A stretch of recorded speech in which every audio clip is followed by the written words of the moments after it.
ಎಲ್ರಿಗೂ ನಮಸ್ಕಾರ. ಮತ್ತೊಮ್ಮೆ ನಿಮಗೆ ಅರಿಮೆ ಆಟ್ ಮುನ್ನೋಟ ಕಾರ್ಯಕ್ರಮಕ್ಕೆ ನಿಮಗೆ ಸ್ವಾಗತ. ಪ್ರತಿ ತಿಂಗಳು ನಾವು ಕನ್ನಡದಲ್ಲಿ ವಿಜ್ಞಾನ ಮತ್ತು ತಂತ್ರಜ್ಞಾನದ ಈ ಸರಣಿ ಕಾರ್ಯಕ್ರಮ ನಡೆಸ್ಕೊಂಡು ಬಂದಿದ್ದೀವಿ. ಅದನ್ನ ಮುಂದುವರಿಸಿಕೊಂಡು ಇವತ್ತು ಒಂದು ವಿಶೇಷವಾದ ಕಾರ್ಯಕ್ರಮ ಆಟೋಮೋಟಿವ್ ಡಿಸೈನ್ ಬಗ್ಗೆ ಒಂದು ಈ ಕಾರ್ಯಕ್ರಮ ಹಮ್ಮಿಕೊಂಡಿದ್ವಿ. ಇವತ್ತು ನಮ್ಮೊಂದಿಗೆ ಎಸ್ ಗೋಪಾಲ್ ಕೃಷ್ಣ ಅವರಿದ್ದಾರೆ. ಗೋಪಾಲ್ ಕೃಷ್ಣ ಅವರೇ ನಮಸ್ಕಾರ. ನಮಸ್ಕಾರ ಪ್ರಶಾಂತ್. ಎಲ್ರು ಗೋಪಾಲ್ ಕೃಷ್ಣ ಅವರ ಗೋಪಿ ಅಂತ ಕರೆಯೋದ್ರಿಂದ ಈ ಕಾರ್ಯಕ್ರಮದಲ್ಲಿ ನಾನು ಕೂಡ ಅವ್ರನ್ನ ಗೋಪಿ ಅಂತಾನೆ ಕರಿತೀನಿ. ಅವ್ರಿಗೆ ಏನು ತೊಂದರೆ ಇಲ್ಲ ಅನ್ಕೊಳ್ತೀನಿ.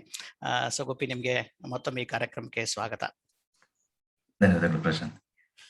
ಈ ಕಾರ್ಯಕ್ರಮ ಶುರು ಮಾಡೋಕ್ಕಿಂತ ಮುಂಚೆ ಎಂದಿನಂತೆ ನಾನು ಒಂದು ಸ್ವಲ್ಪ ಕಿರು ಮಾಹಿತಿ ಕೊಟ್ಬಿಡ್ತೀನಿ. ಮುನ್ನೋಟ ಟ್ರಸ್ಟಿನ ಕೆಲಸ ಏನಿದೆ, ನಿಮ್ಗೆ ಗೊತ್ತಿರುವಂತೆ ಮುನ್ನೋಟ ಟ್ರಸ್ಟ್ ತಾಯ್ನುಡಿ ಶಿಕ್ಷಣದ ಸುತ್ತ ಕೆಲವೊಂದು ಕಾರ್ಯಕ್ರಮ ಹಮ್ಮಿಕೊಂಡು ಬಂದಿದೆ. ಶಾಲೆಗಳಿಗೆ ಭೇಟಿ ಕೊಡೋದು, ಮಕ್ಕಳೊಂದಿಗೆ ವಿಜ್ಞಾನ ಕಮ್ಮಟಗಳನ್ನ ಮಾಡೋದು, ಈ ರೀತಿಯಾದ ಕೆಲವೊಂದು ಕಾರ್ಯಕ್ರಮ ಹಮ್ಮಿಕೊಂಡು ಬಂದಿದ್ದೇವೆ. ಅದೇ ರೀತಿ ಕನ್ನಡದಲ್ಲಿ ವಿಜ್ಞಾನ ತಂತ್ರಜ್ಞಾನದ ಕಾರ್ಯಕ್ರಮಗಳನ್ನು ಕೂಡ ನಡೆಸ್ಕೊಂಡು ಬಂದಿದ್ವಿ. ಅರಿಮೆ ಆಟ್ ಮುನ್ನೋಟ ಇದು ಒಂದು ಆ ನಿಟ್ಟಿನಲ್ಲಿ ಒಂದು ಕೆಲಸ. ಇದನ್ನು ಸುಮಾರು ಒಂದು 4 ವರ್ಷದಿಂದ ನಾವು ಬಿಡದೆ ನಡೆಸ್ಕೊಂಡು ಬಂದಿದ್ದೀವಿ. ಇವತ್ತಿಂದು 46ನೇ ಕಾರ್ಯಕ್ರಮ. ಸೊ ಹಾಗಾಗಿ ಇದನ್ನು ಒಂದು ಸತತವಾಗಿ ನಡೀತಿರುವಂತಹ ಕಾರ್ಯಕ್ರಮ.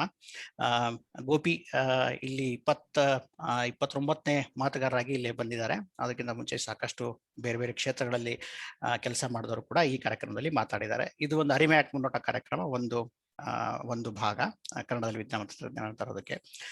ಅದೇ ರೀತಿ ತಿಳಿ ಅಂತ ಒಂದು ಯೂಟ್ಯೂಬ್ ಚಾನಲ್ ಕೂಡ ನಾವು ಮಾಡಿದ್ದೀವಿ.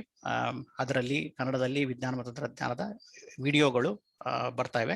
ಅದನ್ನು ಕೂಡ ನೀವು ನೋಡಿ, ಅದು ಕೂಡ ನೀವು ಬೆಂಬಲಿಸಿ ಅಂತ ಕೇಳ್ಕೊಳ್ತೀನಿ. ಇದು ಕನ್ನಡದಲ್ಲಿ ವಿಜ್ಞಾನ ಮತ್ತು ತಂತ್ರಜ್ಞಾನ ಕುರಿತು ನಾವು ಮಾಡುತ್ತಿರುವಂತ ಕೆಲಸ.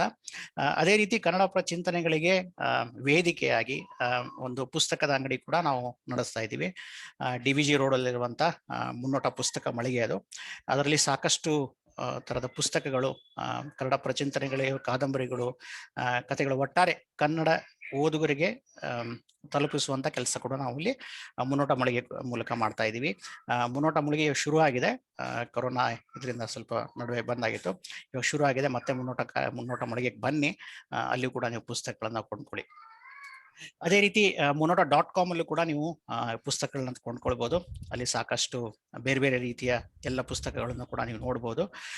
ಅದನ್ನು ಕೂಡ ಮುನ್ನೋಟ.com ಮೂಲಕ ಕೂಡ ನೀವು ಈ ಪುಸ್ತಕಗಳನ್ನ ಕೊಂಡ್ಕೊಳ್ಬಹುದು. ಸೊ ಇಷ್ಟು ಒಟ್ಟಾರೆ ಒಂದು ಮುನ್ನೋಟ ಟ್ರಸ್ಟಿನ ಕೆಲಸ ಏನಿದೆ, ಅದು ಒಂದು ಒಟ್ಟು ನೋಟವನ್ನು ಕೊಡೋದಕ್ಕೆ ನಾನು ಇಲ್ಲಿ ಪ್ರಯತ್ನಿಸಿದೆ. ಸೊ ಹಾಗಂದ್ರೆ ಇವಾಗ ಇವತ್ತಿನ ಕಾರ್ಯಕ್ರಮಕ್ಕೆ ನೇರವಾಗಿ ಹೋಗೋಣ. ಗೋಪಾಲ್ ಕೃಷ್ಣ ಅಥವಾ ಗೋಪಿ ಆಟೋಮೋಟಿವ್ ಡಿಸೈನ್ ಅಲ್ಲೇ ಸಾಕಷ್ಟು ವರ್ಷ ಕೆಲಸ ಮಾಡಿದ್ದಾರೆ. ಅವ್ರದ್ದೊಂದು ಕಿರು ಪರಿಚಯ ಕೊಟ್ಬಿಡ್ತೀನಿ. ಅದಾದ್ಮೇಲೆ ಈ ಕಾರ್ಯಕ್ರಮ ಶುರು ಮಾಡೋಣ. ಗೋಪಿ ಅವರು 1 ಗಂಟೆ ಮಾತಾಡ್ತಾರೆ. ಅದಾದ್ಮೇಲೆ ಗೋಪಿ ಅವ್ರದ್ದು ಪರಿಚಯ ಕೊಡ್ಬೇಕಂದ್ರೆ ಅವರು ಒಂದು ರೀತಿ ಪಕ್ಕಾ ಬೆಂಗಳೂರು ಹುಡುಗ ಅಂತಾನೆ ಹೇಳ್ಬೋದು. ಯಾಕಂದ್ರೆ ಹುಟ್ಟಿ ಬೆಳೆದದ್ದು ಇಲ್ಲೇ, ಹೆಚ್ಚು ಕಡಿಮೆ ಗಲ್ಲಿನೂ ಗೋಪಿ ಗೊತ್ತು. ಸೊ ಹಂಗಾಗಿ ಪಕ್ಕಾ ಬೆಂಗಳೂರು ಹುಡುಗ ಅವರು. ಕನ್ನಡ ಮಾಧ್ಯಮದಲ್ಲಿ 5ನೇ ತರಗತಿವರೆಗೆ ಓದಿ ಅದಾದ್ಮೇಲೆ ಆಟೋಮೊಬೈಲ್ ಇಂಜಿನಿಯರಿಂಗ್ ಮಾಡಿದ್ರು. ಅದಾದ್ಮೇಲೆ ಬೇರೆ ಬೇರೆ ದೇಶಗಳಿಗೂ ಹೋಗಿ ಬಂದಿದ್ದಾರೆ ಅವರು. ಅಲ್ಲಿ ಸಾಕಷ್ಟು ಕೆಲಸ ಮಾಡಿದ್ದಾರೆ, ಜರ್ಮನಿ, US, UK ಆ ರೀತಿಯಲ್ಲಿ. ಅದಾದ್ಮೇಲೆ ಸಾಕಷ್ಟು ಬೇರೆ ಬೇರೆ ಕಂಪನಿಗಳಲ್ಲಿ ಟಾಟಾ ಎಲೆಕ್ಸ್ ಇರ್ಬೋದು, ಅದೇ ರೀತಿ ಟಾಫೆ ಇರ್ಬೋದು, ಇವಾಗ ಬಾಷ್ ಕಂಪ್ನಿಯಲ್ಲಿ ಮ್ಯಾನೇಜರ್ ಆಗಿ ಕೆಲಸ ಮಾಡ್ತಾ ಇದ್ದಾರೆ. ಒಟ್ಟಾರೆ ಸಾಕಷ್ಟು ಬೇರೆ ಬೇರೆ ದೇಶಗಳಲ್ಲಿ, ಹೊರ ದೇಶಗಳಲ್ಲಿ, ಅದೇ ರೀತಿ ಸಾಕಷ್ಟು ಕಂಪ್ನಿಗಳಲ್ಲಿ ಈ ಆಟೋಮೋಟಿವ್ ಡಿಸೈನ್ ಬಗ್ಗೆ ಒಂದು ಆಳವಾದಂತ ಕೆಲಸ ಮಾಡಿರೋರು. ವೈಯಕ್ತಿಕವಾಗಿ ನಾನು ಅವ್ರ ಕೆಲಸವನ್ನು ನೋಡಿದ್ದೀನಿ. ಯಾಕಂದ್ರೆ ನಾವು ಇವಾಗ ಒಟ್ಟಿಗೆ ಬಾಷಲ್ಲಿ ಕೆಲಸ ಮಾಡ್ತಾ ಇರೋದು. ಗೋಪಿ ಒಂದ್ ರೀತಿ ಯಾವ ರೀತಿ ಅಂದ್ರೆ ಇಡೀ ಕಾರ್ನೇ ಒಬ್ಬರೇ ಡಿಸೈನ್ ಮಾಡುವಂತ ಒಂದು ಸಾಮರ್ಥ್ಯ ಉಳ್ಳಂತವ್ರು. ನಾನು ಅವಾಗ್ಲೇ ನೋಡಿದ್ದೀನಿ ಅವ್ರದ್ದು ಕೆಲಸನ. ಸೊ ಆ ನಿಟ್ಟಿನಲ್ಲಿ ತುಂಬಾ ಹೆಚ್ಚು ಆಳವಾದ ಅನುಭವ ಹೊಂದಿದವರು. ಅದೇ ರೀತಿ ಸಾಕಷ್ಟು ಈ ನಿಟ್ಟಲ್ಲಿ ಕೆಲಸ ಮಾಡಿದ್ರು. ಅವ್ರು ಕೇಳ್ಕೊಂಡಾಗ ನಾನು ಕನ್ನಡದಲ್ಲಿ ಯಾಕೆ ಮಾತಾಡಬಾರ್ದು ನೀವು ಅಂದ್ಕೊಂಡಾಗ ಅವ್ರು ತುಂಬಾ ಸಂತೋಷ ಒಪ್ಕೊಂಡ್ರು, ಯಾಕೆ ಆಗಬಾರ್ದು ಅಂತ. ಸೊ ಹಾಗಾಗಿ ಗೋಪಿ ಅವರಿಗೆ ಇನ್ನೊಮ್ಮೆ ಧನ್ಯವಾದಗಳು ಈ ಕಾರ್ಯಕ್ರಮ ಕೊಡೋದಕ್ಕೆ ಬಂದಿದ್ದಕ್ಕೆ. ಈ ನಿಟ್ಟಿನಲ್ಲಿ ನಾವು ಈ ಒಂದು 45 ನಿಮಿಷ 1 ಗಂಟೆ ಕಾಲ ಅವ್ರು ಮಾತಾಡ್ತಾರೆ.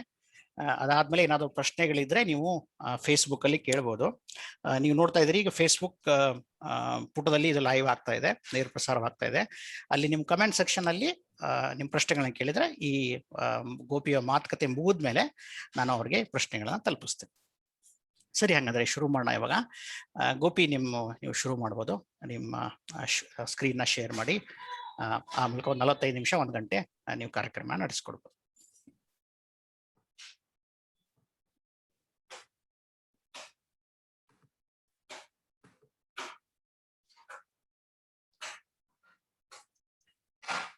ಗೋಪಿ ಕಾಣ್ತಾ ಇದೆ, ಹಾ ಪ್ರಶಾಂತ್. ಮುಂದುವರಿಬಹುದು. ಎಲ್ಲರಿಗೂ ನಮಸ್ಕಾರ. ಆಟೋಮೋಟಿವ್ ಡಿಸೈನ್ ಅನ್ನೋ ಒಂದು ಸಬ್ಜೆಕ್ಟ್ ಪ್ರತಿಯಾಗಿಟ್ಕೊಂಡು ಈ ಒಂದು ಸೆಷನ್ ನಲ್ಲಿ ನಾನು ಅದರ ಮಾಹಿತಿಯನ್ನು ತಿಳಿಸ್ಕೊಡ್ತೀನಿ. ಇದರದ ಮೂಲ ಸಬ್ ಸಿಸ್ಟಮ್ಸ್ ಅಥವಾ ಆಟೋಮೋಟಿವ್ ಡಿಸೈನ್ ಮಾಡಬೇಕಾದ್ರೆ ಅದರ ಒಂದು ನೋಟ ಏನಿದೆ, ಅದರ ಬಗ್ಗೆ ಏನ್ ಮಾಹಿತಿ ತಿಳ್ಕೊಂತೀವಿ, ಯಾವ್ಯಾವ್ದರದ ಫಂಕ್ಷನಾಲಿಟಿ ಅದು ಏನ್ ಕೆಲಸ ಮಾಡುತ್ತೆ ಅನ್ನೋದ್ರ ಬಗ್ಗೆ ತಿಳ್ಕೊಂಡು ನಾವು ಪ್ರತಿಯೊಂದು ಸಬ್ ಸಿಸ್ಟಮ್ ಬಗ್ಗೆ ಅರ್ಥ ಮಾಡ್ಕೊಳ್ಳೋಣ. ಈಗ ನಾನು ಈ ಒಂದು ಸ್ಲೈಡ್ ಅಲ್ಲಿ ಏನ್ ಇನ್ಫಾರ್ಮೇಶನ್ ಕೊಟ್ಟಿದ್ದೀನಿ ಅಂದ್ರೆ, ಪ್ರತಿಯೊಂದು ಬಿಡಿ ಭಾಗಗಳ ವಿನ್ಯಾಸ ಮತ್ತು ಬೆಳವಣಿಗೆ. ಒಂದು ಸಬ್ ಸಿಸ್ಟಮ್ ನ ನಾವು ಡೆವಲಪ್ ಮಾಡಬೇಕು ಅಂದ್ರೆ ಯಾವ್ಯಾವ ರೀತಿ ಅದನ್ನ ನಾವು ಡಿಸೈನ್ ಟೈಮ್ ಅಲ್ಲಿ ಕನ್ಸಿಡರೇಷನ್ ತಗೊಂತೀವಿ, ಅದರ ಒಂದು ಡಿಸೈನ್ ಆಗಿರ್ಲಿ, ಅದರ ವ್ಯವಸ್ಥೆ ಹೇಗಿರುತ್ತೆ, ಅದನ್ನ ಕಾಪಾಡುವ ವ್ಯವಸ್ಥೆ ಹೇಗಿರುತ್ತೆ, ಸೇಫ್ಟಿ ಕನ್ಸಿಡರೇಷನ್ ಹೇಗ್ ಬರ್ಬೇಕು, ಅದನ್ನ ಒಂದು ಕನ್ಸಿಡರೇಷನ್ ಆಗಿಟ್ಕೊಂಡು ಪ್ರತಿಯೊಂದು ಸಬ್ ಸಿಸ್ಟಮ್ ಬಗ್ಗೆ ನಾವು ಮಾಹಿತಿ ತಗೋಣ.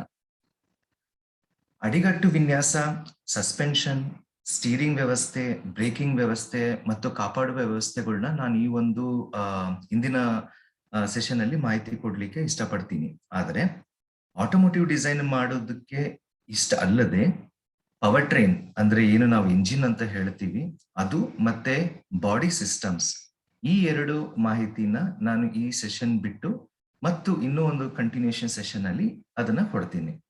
ಏನಕ್ಕೆ ಇದು ಅಂತ ಹೇಳಿದ್ರೆ, ಈ ಇಷ್ಟು ಸಬ್ಸಿಸ್ಟಮ್ಸ್ ನ ಮೆನ್ಷನ್ ಮಾಡಿರೋದು ಒಂದು ಚಾಸಿ ರೆಲೆವೆಂಟ್, ಚಾಸಿ ಫ್ರೇಮ್ಸ್ ಅಥವಾ ಅಡಿಗಟ್ಟು ವಿನ್ಯಾಸ ಅಂತ ಏನ್ ಹೇಳ್ತೀವಿ, ಇದರಲ್ಲಿ ಈ ಉಳಿದಿರೋ ಎಲ್ಲಾ ಸಬ್ಸಿಸ್ಟಮ್ಗಳು ಲಿಂಕ್ ಆಗಿರುತ್ತೆ. ಇದರ ಫಂಕ್ಷನಾಲಿಟಿ ಎಲ್ಲ ಒಂದಕ್ಕೊಂದು ಸೇರ್ಪಡೆ ಆಗಿರುತ್ತದೆ. ಸೊ ಇದನ್ನ ನಾವು ಕಂಟಿನ್ಯೂಷನ್ ಆಗಿ ಹಿಡ್ಕೊಂಡು ಪ್ರತಿಯೊಂದು ಹೇಗೆ ಅದರ ವ್ಯವಸ್ಥೆ ಇರುತ್ತೆ ಅನ್ನೋದ್ರ ಬಗ್ಗೆ ಮುಂದೆ ತಿಳ್ಕೊಳ್ಳೋಣ. ಇಲ್ಲಿ ಆಟೋಮೋಟಿವ್ ಡಿಸೈನ್ ನ ಒಂದು ಬೆಳವಣಿಗೆಯ ಹಂತಗಳು ಅಂತ ಹೇಳ್ತೀವಿ. ನಾವು ಏನೇ ಡಿಸೈನ್ ಅನ್ನು ಸ್ಟಾರ್ಟ್ ಮಾಡಬೇಕಾದ್ರೆ ಆಟೋಮೋಟಿವ್ ನಲ್ಲಿ ಒಂದು OEM ಅಂತ ಏನ್ ಹೇಳ್ತೀವಿ, ಒರಿಜಿನಲ್ ಇಕ್ವಿಪ್ಮೆಂಟ್ ಮ್ಯಾನುಫ್ಯಾಕ್ಚರಿಂಗ್ ಕಂಪನಿಯ ಒಂದು ಮೈಲ್ ಸ್ಟೋನ್ಸ್, ನಮ್ಮ ದಿಕ್ಕುಗಳು ಹೇಗಿರುತ್ತೆ ಅಂದ್ರೆ, ಮೊದಲನೇದಾಗಿ ನಾವು ಪ್ರತಿಯೊಂದು ಗೇಟ್ಸ್ ಅಂತ ಹೇಳ್ತೀವಿ, ಒಂದು ಕ್ವಾಲಿಟಿ ಗೇಟ್ಸ್. ಈ ಕ್ವಾಲಿಟಿ ಗೇಟ್ಸ್ ಅಲ್ಲಿ ಯಾವ್ಯಾವ ಒಂದು ಸಂದರ್ಭ ಸಹಿತ ಆಕ್ಟಿವಿಟಿಗಳನ್ನ ಮಾಡ್ತೀವಿ ಅನ್ನೋದ್ರ ಬಗ್ಗೆ ಪ್ರತಿಯೊಂದು ಚೆಕ್ ಫೇಸಸ್ ನ ಮಾಡ್ಕೊಂತ ಹೋಗ್ತೀವಿ. ಇಲ್ಲಿ ನೀವು ನೋಡೋ ಹಾಗೆ ಮೊದಲನೇದಾಗಿ ನಾವು ಪ್ರತಿಯೊಂದಕ್ಕೂ ಒಂದು ಪ್ರೋಸೆಸ್ ನ ಡಿಫೈನ್ ಮಾಡಿ, ಒಂದು ಪ್ರಾಡಕ್ಟ್ ಅಥವಾ ಒಂದು ಸಬ್ ಸಿಸ್ಟಮ್ ಅಥವಾ ಏನಂತ ಇದೆ ಅದನ್ನ ನಾವು ಹೇಗೆ ಡೆವಲಪ್ ಮಾಡ್ತೀವಿ, ಹೇಗೆ ಮ್ಯಾನುಫ್ಯಾಕ್ಚರಿಂಗ್ ಮಾಡ್ತೀವಿ, ನಮಗೆ ಯಾರ್ಯಾರು ಇದನ್ನ ಸಪ್ಲೈಯರ್ಗಳು ನಮಗೆ ಸಪೋರ್ಟ್ ಮಾಡ್ತಾರೆ ಮ್ಯಾನುಫ್ಯಾಕ್ಚರಿಂಗ್ ಮಾಡೋದಕ್ಕೆ, ಅಸೆಂಬ್ಲಿ ಮಾಡೋದಕ್ಕೆ, ಹಾಗೂ ಕೊನೆಯದಾಗಿ ಅದನ್ನ ವ್ಯಾಲಿಡೇಷನ್ ಅಂತ ಹೇಳ್ತೀವಿ. ವ್ಯಾಲಿಡೇಷನ್ ಅಂದ್ರೆ ಅದನ್ನ ಚೆಕ್ ಮಾಡೋದು, ನಾವು ಮಾಡಿರುವ ಡಿಸೈನ್ ಅನ್ನು ವ್ಯಾಲಿಡೇಟ್ ಮಾಡಿ, ಫಿಸಿಕಲ್ ಅಂದ್ರೆ ಆ ಸ್ಯಾಂಪಲ್ಗಳನ್ನ ವ್ಯಾಲಿಡೇಟ್ ಮಾಡಿ ಅದರದ್ದು ರಿಸಲ್ಟ್ಸ್ ನ ಚೆಕ್ ಮಾಡಿ ಕೊನೆಯದಾಗಿ ಒಂದು ವೆಹಿಕಲ್ ಬಿಲ್ಡ್ ಅಂತ ಹೇಳಿ ಮಾಡ್ತೀವಿ. ಈ ಪ್ರತಿಯೊಂದು ಆಕ್ಟಿವಿಟಿ ಮಾಡಬೇಕಾದ್ರೂ ಕೂಡ ಪಾಯಿಂಟ್ಸ್ ಅಂತ ಹೇಳ್ತೀವಿ. ಒಂದೊಂದು ಸಬ್ ಸಿಸ್ಟಮ್ ಮಾಡಬೇಕಾದ್ರೂ ಕೂಡ ಅದರ ಒಂದು ಫಂಕ್ಷನಾಲಿಟಿ ನಮ್ಮ ರೇಂಜ್ಗೆ, ನಮ್ಮ ಲಿಮಿಟ್ ಅಲ್ಲಿ ಇದೆಯೋ ಇಲ್ಲೋ ಅಂತ ಹೇಳಿ ಚೆಕ್ ಮಾಡೋದ್ರ ಸಲುವಾಗಿ ಒಂದು ವಿ ಮಾಡೆಲ್ ಅಂತ ಹೇಳ್ತೀವಿ. ಸೊ ಬೇಸಿಕಲಿ ವಿ ಮಾಡೆಲ್ ಬಂದು ಒಂದು ಪ್ರೋಸೆಸ್ ಮೆಥಡ್. ಇದರಲ್ಲಿ ನಾವೇನ್ ಮಾಡ್ತೀವಿ, ಮೊದಲನೇದಾಗಿ ಪ್ರತಿಯೊಂದು ಪ್ರಾಡಕ್ಟ್ ರಿಕ್ವೈರ್ಮೆಂಟ್ಸ್, ಇದು ನಮ್ಮ ಡೈರೆಕ್ಟ್ ಕಸ್ಟಮರ್ ಆಗಿರೋರು ಕೇಳಿರಬಹುದು, ಅಥವಾ ನಮ್ಮ ಒಂದು ಗಾಡಿಯನ್ನು ಅಥವಾ ನಮ್ಮ ಸಬ್ ಪ್ರಾಡಕ್ಟ್ ಯಾವ ರೀತಿ ಕೆಲಸ ಮಾಡಬೇಕು ಅಂತ ಹೇಳಿ ನಾವೊಂದು ಚೆಕ್ ಲಿಸ್ಟ್ ಮಾಡಿ ಅದರ ತಕ್ಕಂಗೆ ನಾವು ಡಿಸೈನ್ ನ ಕಂಟಿನ್ಯೂ ಮಾಡ್ಕೊಂತ ಹೋಗ್ತೀವಿ. ಮೊದಲನೇದಾಗಿ ಡಿಸೈನ್ ಮಾಡಿದಾಗ ಅದನ್ನು ನಾವು ವರ್ಚುವಲ್ ಅಲ್ಲಿ ಹೇಗೆ ಅದು ಬಿಹೇವ್ ಮಾಡ್ಬೋದು, ಹೇಗೆ ಕೆಲಸ ಮಾಡ್ಬೋದು, ಅದನ್ನ ನಾವು ರೋಡ್ ಮೇಲೆ ಓಡಿಸೋದಕ್ಕಿಂತ ಮುಂಚಿತವಾಗಿ ಅದನ್ನ ವರ್ಚುವಲ್ ಸಿಮ್ಯುಲೇಷನ್ ಅಂತ ಹೇಳ್ತೀವಿ. ಹೇಗೆ ಅದು ಕೆಲಸ ಮಾಡ್ಬೋದು ಅಂತ ಚೆಕ್ ಮಾಡೋದ್ರ ಸಲುವಾಗಿ. ಸೊ ವರ್ಚುವಲ್ ಸಿಮ್ಯುಲೇಷನ್ ಅಲ್ಲಿ ನಾವು ಪೂರ್ತಿ ಗಾಡಿಯ ಸಬ್ ಸಿಸ್ಟಮ್ಸ್, ಅದು ಗಾಲಿಗಳಾಗಿರ್ಬೋದು ಅಥವಾ ಚಾಸಿ ಫ್ರೇಮ್ ಆಗಿರ್ಬೋದು, ಸಸ್ಪೆನ್ಷನ್ ಮತ್ತೆ ಸ್ಟೀರಿಂಗ್ ಇನ್ಕ್ಲೂಡಿಂಗ್ ಬ್ರೇಕಿಂಗ್ ಸಿಸ್ಟಮ್, ಇವೆಲ್ಲ ಹೇಗೆ ಕೆಲಸ ಮಾಡುತ್ತೆ ಅಂತ ಹೇಳೋದ್ರ ಸಲುವಾಗಿ ನಾವು ಅದನ್ನ ಸಿಮ್ಯುಲೇಷನ್ ಮಾಡಿ ಸಿಸ್ಟಮ್ ಸಿಮ್ಯುಲೇಷನ್ ಕೂಡ ಮಾಡ್ತೀವಿ. ಒಂದು ಸರಿ ನಮಗೆ ಸಿಮ್ಯುಲೇಷನ್ ಅಲ್ಲಿ ಮುಂದಾಧಾರಿತ ಆನ್ಸರ್ಗಳು ಸಿಕ್ಕಿದಾಗ, ಉತ್ತರ ಸಿಕ್ಕಿದಾಗ, ವಿತ್ ಇನ್ ಲಿಮಿಟ್ಸ್ ಸಿಕ್ಕಿದಾಗ ಅದನ್ನ ನಾವೇನ್ ಮಾಡ್ತೀವಿ, ನೆಕ್ಸ್ಟ್ ಅದರದ್ದು ಒಂದು ಡಿಸೈನ್ ಡ್ರಾಯಿಂಗ್ಸ್ ಕ್ರಿಯೇಟ್ ಮಾಡಿ ಇದನ್ನ ನಾವು ಮ್ಯಾನುಫ್ಯಾಕ್ಚರಿಂಗ್ ಉತ್ಪಾದನೆ ಮಾಡ್ಲಿಕ್ಕೆ ಹೇಗ್ ಮಾಡ್ಬೋದು ಅಂತ ಹೇಳಿ ಒಂದು ಪ್ರೋಟೋಟೈಪ್ ಮಾಡ್ತೀವಿ, ಫಿಸಿಕಲ್ ಸ್ಯಾಂಪಲ್ ಅಂತ ಬಿಲ್ಡ್ ಮಾಡ್ತೀವಿ. ಈ ಸ್ಯಾಂಪಲ್ ಅನ್ನು ನಾವು ಮತ್ತೆ ವ್ಯಾಲಿಡೇಷನ್ ಮಾಡ್ತೀವಿ. ವ್ಯಾಲಿಡೇಷನ್ ಟೆಸ್ಟಿಂಗ್ ಅಂತ ಹೇಳಿದ್ರೆ ಆ ಒಂದು ಡೆವಲಪ್ ಮಾಡಿರೋ ಫಿಸಿಕಲ್ ಸ್ಯಾಂಪಲ್ ನ ನಾವು ಮತ್ತೆ ಅದನ್ನ ಟೆಸ್ಟ್ ಮಾಡಿ ಒಂದು ಸರಿ ಮತ್ತೆ ಇನ್ನೊಂದ್ಸರಿ ಲಿಮಿಟ್ಸ್ ಅಲ್ಲಿ ಇದು ಫಂಕ್ಷನಾಲಿಟಿ ಕೆಲಸ ಮಾಡ್ತಿದೆ ಅನ್ನೋದಾದಾಗ ಇದನ್ನ ನಾವು ಮೇನ್ ಕಾರ್ಗೆ ಅಸೆಂಬ್ಲಿ ಮಾಡಿ ಓಡಿಸ್ತೀವಿ. ಇದ್ರ ಬಗ್ಗೆ ಇನ್ನೂ ಹೆಚ್ಚಿನ ಮಾಹಿತಿ ನನ್ನ ಮುಂದಿನ ಸ್ಲೈಡ್ಸ್ ಅಲ್ಲಿ ಕೂಡ ಕೊಡ್ತೀನಿ.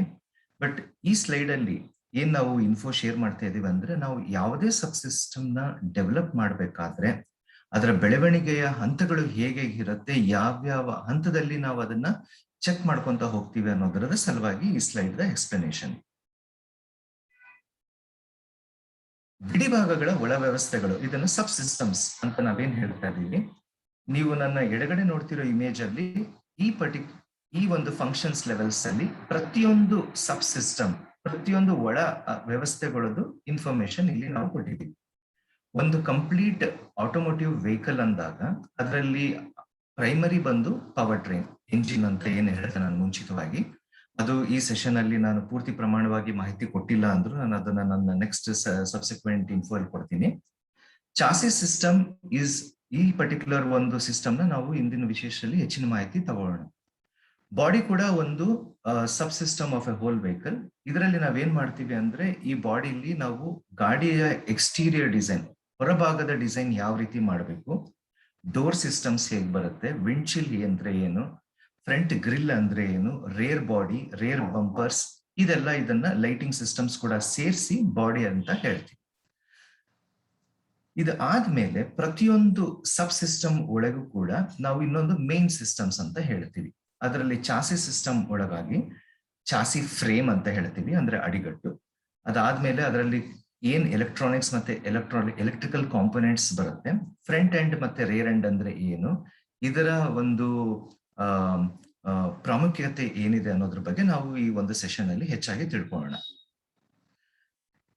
ಮುಂದಿನದಾಗಿ ಇದೇ ಒಂದು ಅಡಿಗಟ್ಟು ವಿನ್ಯಾಸ ಡೆವಲಪ್ಮೆಂಟ್ ಪ್ರೋಸೆಸ್ ಅಲ್ಲಿ ಹಿಂದಿನ ಸ್ಲೈಡ್ ಅಲ್ಲಿ ಎಕ್ಸ್ಪ್ಲೇನ್ ಮಾಡಿದ ಹಾಗೆ ನಾವು ಪ್ರತಿಯೊಂದು ವ್ಯಾಲಿಡೇಷನ್ ಆಕ್ಟಿವಿಟಿಗೂ ಕೂಡ ಒಂದೊಂದು ಕ್ವಾಲಿಟಿ ಗೇಟ್ಸ್, ಪ್ರತಿಯೊಂದು ಸಬ್ ಸಿಸ್ಟಮ್ಗೂ ಹೇಗೆ ಕ್ವಾಲಿಟಿ ಚೆಕ್ ಮಾಡಬೇಕು ಅಂತ ಹೇಳಿ ನಾವು ರೈಟ್ ಫ್ರಮ್ IA ಅಂದ್ರೆ ಇನಿಷಿಯಲೈಸೇಷನ್ ಅನಾಲಿಸಿಸ್ ಪರ್ಸ್ಪೆಕ್ಟಿವ್ ಇಂದ ಹಿಡಿದು ಸೀರೀಸ್ ವೆಹಿಕಲ್ ರಿಲೀಸ್ನೆಸ್ ವರೆಗೂ ಯಾವ್ಯಾವ ಒಂದು ವ್ಯಾಲಿಡೇಷನ್ ಮಾಡ್ತೀವಿ ಅಂತ ಹೇಳಿ ಮೊದಲನೇದಾಗಿ ನಾವು ಲಿಸ್ಟ್ ಮಾಡಿಕೊಂಡು ಚೆಕ್ಮೆಂಟ್ ಫಿಟ್ಮೆಂಟ್ ಅನ್ನೋ ಒಂದು ಪ್ಯಾರಾಮೀಟರ್ ನ ನೆನಪಲ್ಲಿ ಹಿಡ್ಕೊಂಡು ಅಸೆಂಬ್ಲಿ ಮುಖಾಂತರವಾಗಿ ಹೋಗ್ತೀವಿ.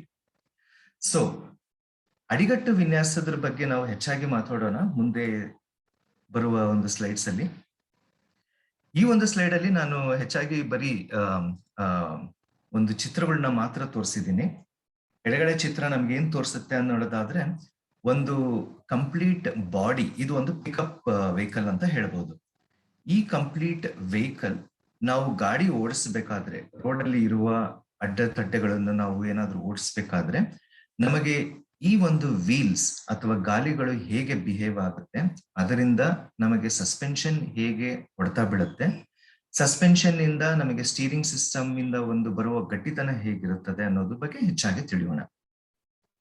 ಮುಂದಿನದಾಗಿ ಇದೇ ಒಂದು ಪಿಕಪ್ ಟ್ರಕ್ ನಲ್ಲಿ ಈ ಒಂದು ನಮಗೆ ಬ್ಲೂ ಕಲರ್ ಅಲ್ಲಿ ಏನ್ ಕಾಣಿಸ್ತಿದೆ, ಇದು ಬಂದು ನಮಗೆ ಚಾಸಿ ಫ್ರೇಮ್ ಅಂತ ಹೇಳ್ತೀವಿ, ಅಂದ್ರೆ ಅಡಿಗಟ್ಟು ಅಂತ ಹೇಳ್ತೀವಿ. ಇದರಲ್ಲಿ ಹಲವು ತರಹದ ಚಾಸಿ ಫ್ರೇಮ್ಗಳು ಇದೆ. ಅದರಲ್ಲಿ ಇದನ್ನ ನಾವು ಲ್ಯಾಡರ್ ಫ್ರೇಮ್ ಅಂತ ಹೇಳ್ತೀವಿ, ಅಂದ್ರೆ ಏಣಿಯ ಆಕಾರದ ಒಂದು ಅಡಿಗಟ್ಟು ಇದು. ಈ ಒಂದು ಅಡಿಗಟ್ಟನ್ನ ನಾವು ಡಿಸೈನ್ ಮಾಡುವ ಸಮಯದಲ್ಲಿ ಕೆಲವೊಂದು ಅಂಶಗಳನ್ನ ನಾವು ಕನ್ಸಿಡರೇಷನ್ ತಗೊಂತೀವಿ. ಅದು ಏನು ಅಂತ ನಾನು ಮುಂದಿನ ಸ್ಲೈಡ್ಗಳಲ್ಲೂ ಕೂಡ ಹೇಳ್ತೀನಿ. ಆದ್ರೆ ಈ ಸ್ಲೈಡ್ ಅಲ್ಲಿ ನಾವು ತಿಳ್ಕೊಬೇಕಾಗಿರುವಂತದ್ದು ಇನ್ಫಾರ್ಮೇಶನ್ ಅಥವಾ ಮಾಹಿತಿ ಏನಪ್ಪಾ ಅಂದ್ರೆ, ಅಡಿಗಟ್ಟಿನ ಮೇಲೆ ಅಸೆಂಬ್ಲಿ ಆಗುವಂತಹ ಸಬ್ ಸಿಸ್ಟಮ್ಗಳು ಯಾವ್ಯಾವು. ಮೊದಲನೇದಾಗಿ ಇಲ್ಲಿನ ಒಂದು ಅಡಿಗಟ್ಟಿನ ಮುಂಭಾಗದಲ್ಲಿ ಇಂಜಿನ್ ಏರಿಯಾನ ನಾವು ಅಸೆಂಬ್ಲಿ ಮಾಡ್ತೀವಿ, ಅಥವಾ ಪವರ್ ಟ್ರೈನ್ ಏರಿಯಾನ ನಾವು ಅಸೆಂಬಲ್ ಮಾಡ್ತೀವಿ. ಇದನ್ನ ನಾವು ಅಸೆಂಬ್ಲಿ ಮಾಡ್ಬೇಕಾದ್ರೆ ಆ ಪರ್ಟಿಕ್ಯುಲರ್ ಮೌಂಟಿಂಗ್ ಲೊಕೇಶನ್ಸ್, ಎಲ್ಲೆಲ್ಲಿ ನಾವು ಲೊಕೇಶನ್ಸ್ ಅಲ್ಲಿ ಅಸೆಂಬ್ಲಿ ಮಾಡ್ತೀವಿ, ಆ ಇಂಟರ್ಫೇಸ್ ಜಾಗದಲ್ಲಿ ಯಾವ ಒಂದು ಮೆಟೀರಿಯಲ್ ಯೂಸ್ ಮಾಡ್ತೀವಿ, ಅದರ ಬಿಹೇವಿಯರ್ ಏನು, ಅಂದ್ರೆ ನನಗೆ ರೋಡ್ ಇಂದ ಬರುವ ಅಡ್ಡತಡ್ಡೆಗಳಿಂದ ಫೋರ್ಸ್ ಅನ್ನೋದು ನನಗೆ ವೀಲ್ಸ್ ಅಂತ ಅಥವಾ ಗಾಲಿಗಳಿಂದ ಚಾಸಿ ಮುಖಾಂತರವಾಗಿ ಟ್ರಾನ್ಸ್ಫರ್ ಆಗುತ್ತೆ.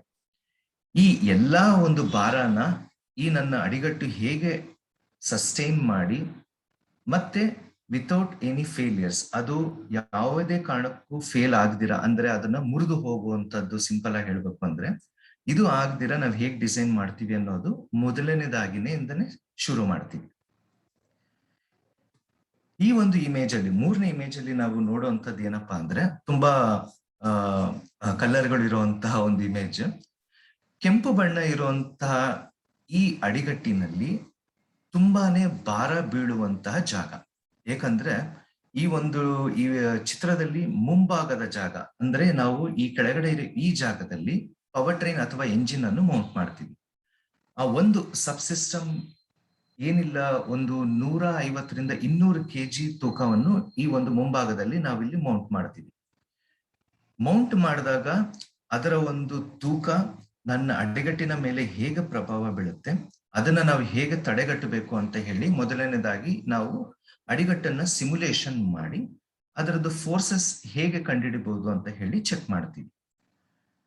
ಆದರೆ ಈ ಒಂದು ನಾನು ಭಾವಚಿತ್ರ ತೋರಿಸಿರೋದು ವಿತ್ ಫೇಲಿಯರ್. ಈ ರೀತಿ ನಮಗೆ ಮೊದಲನೇದಾಗಿ ಹೇಗೆ ಯಾವ ಜಾಗದಲ್ಲಿ ತೊಂದರೆ ಕಾಣಿಸ್ಬೋದು ಅಂತ ಹೇಳಿ ನಾನು ನಿಮಗೆ ತೋರಿಸ್ತಾ ಇದ್ದೀನಿ. ನಾವು ಡಿಸೈನ್ ಮಾಡುವ ಸಮಯದಲ್ಲಿ ಈ ಪ್ರತಿಯೊಂದು ಕೆಂಪು ಬಣ್ಣವನ್ನು ಬ್ಲೂ ಅಥವಾ ಗ್ರೀನ್ ಒಂದು ಕಲರ್ಗೆ ಕನ್ವರ್ಟ್ ಮಾಡುವಂತದ್ದು ಟಾರ್ಗೆಟ್ ಇರುತ್ತೆ.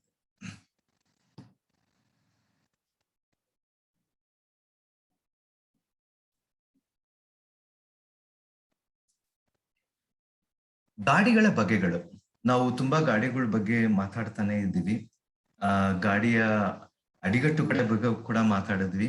ಅಡಿಗಟ್ಟುದು ಇನ್ನೂ ಹೆಚ್ಚಿನ ಮಾಹಿತಿ ನಾನು ನಿಮ್ಗೆ ತಿಳಿಸ್ಕೊಡ್ತೀನಿ. ಅದರ ಒಂದು ಮುಂಚಿತವಾಗಿ ಯಾವ್ಯಾವ ರೀತಿಯ ಒಂದು ಗಾಡಿಯ ಅಡಿಗಟ್ಟನ್ನ ಡಿಸೈನ್ ಮಾಡ್ತೀವಿ, ಅದರ ಉದ್ದ ಎಷ್ಟಿರ್ಬೇಕು, ಅಗಲ ಎಷ್ಟಿರ್ಬೇಕು, ಅಥವಾ ಅದರದ್ದು ಗಾತ್ರ ಎಷ್ಟಿರ್ಬೇಕು ಅನ್ನೋದನ್ನ ನಾವು ಮೊದಲು ತಿಳ್ಕೊಬೇಕಾಗುತ್ತೆ.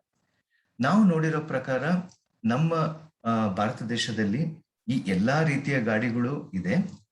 ಕೆಲವೊಂದು ತುಂಬಾ ಸಣ್ಣ ಪ್ರಮಾಣದಲ್ಲಿ, ಆದ್ರೆ ಸೆಡಾನ್ ಅಥವಾ ಮೈಕ್ರೋ ಅಥವಾ SUV ಅನ್ನು ನಾವು ಹೆಚ್ಚಿನ ಪ್ರಮಾಣವಾಗಿ ಯೂಸ್ ಮಾಡ್ತೀವಿ.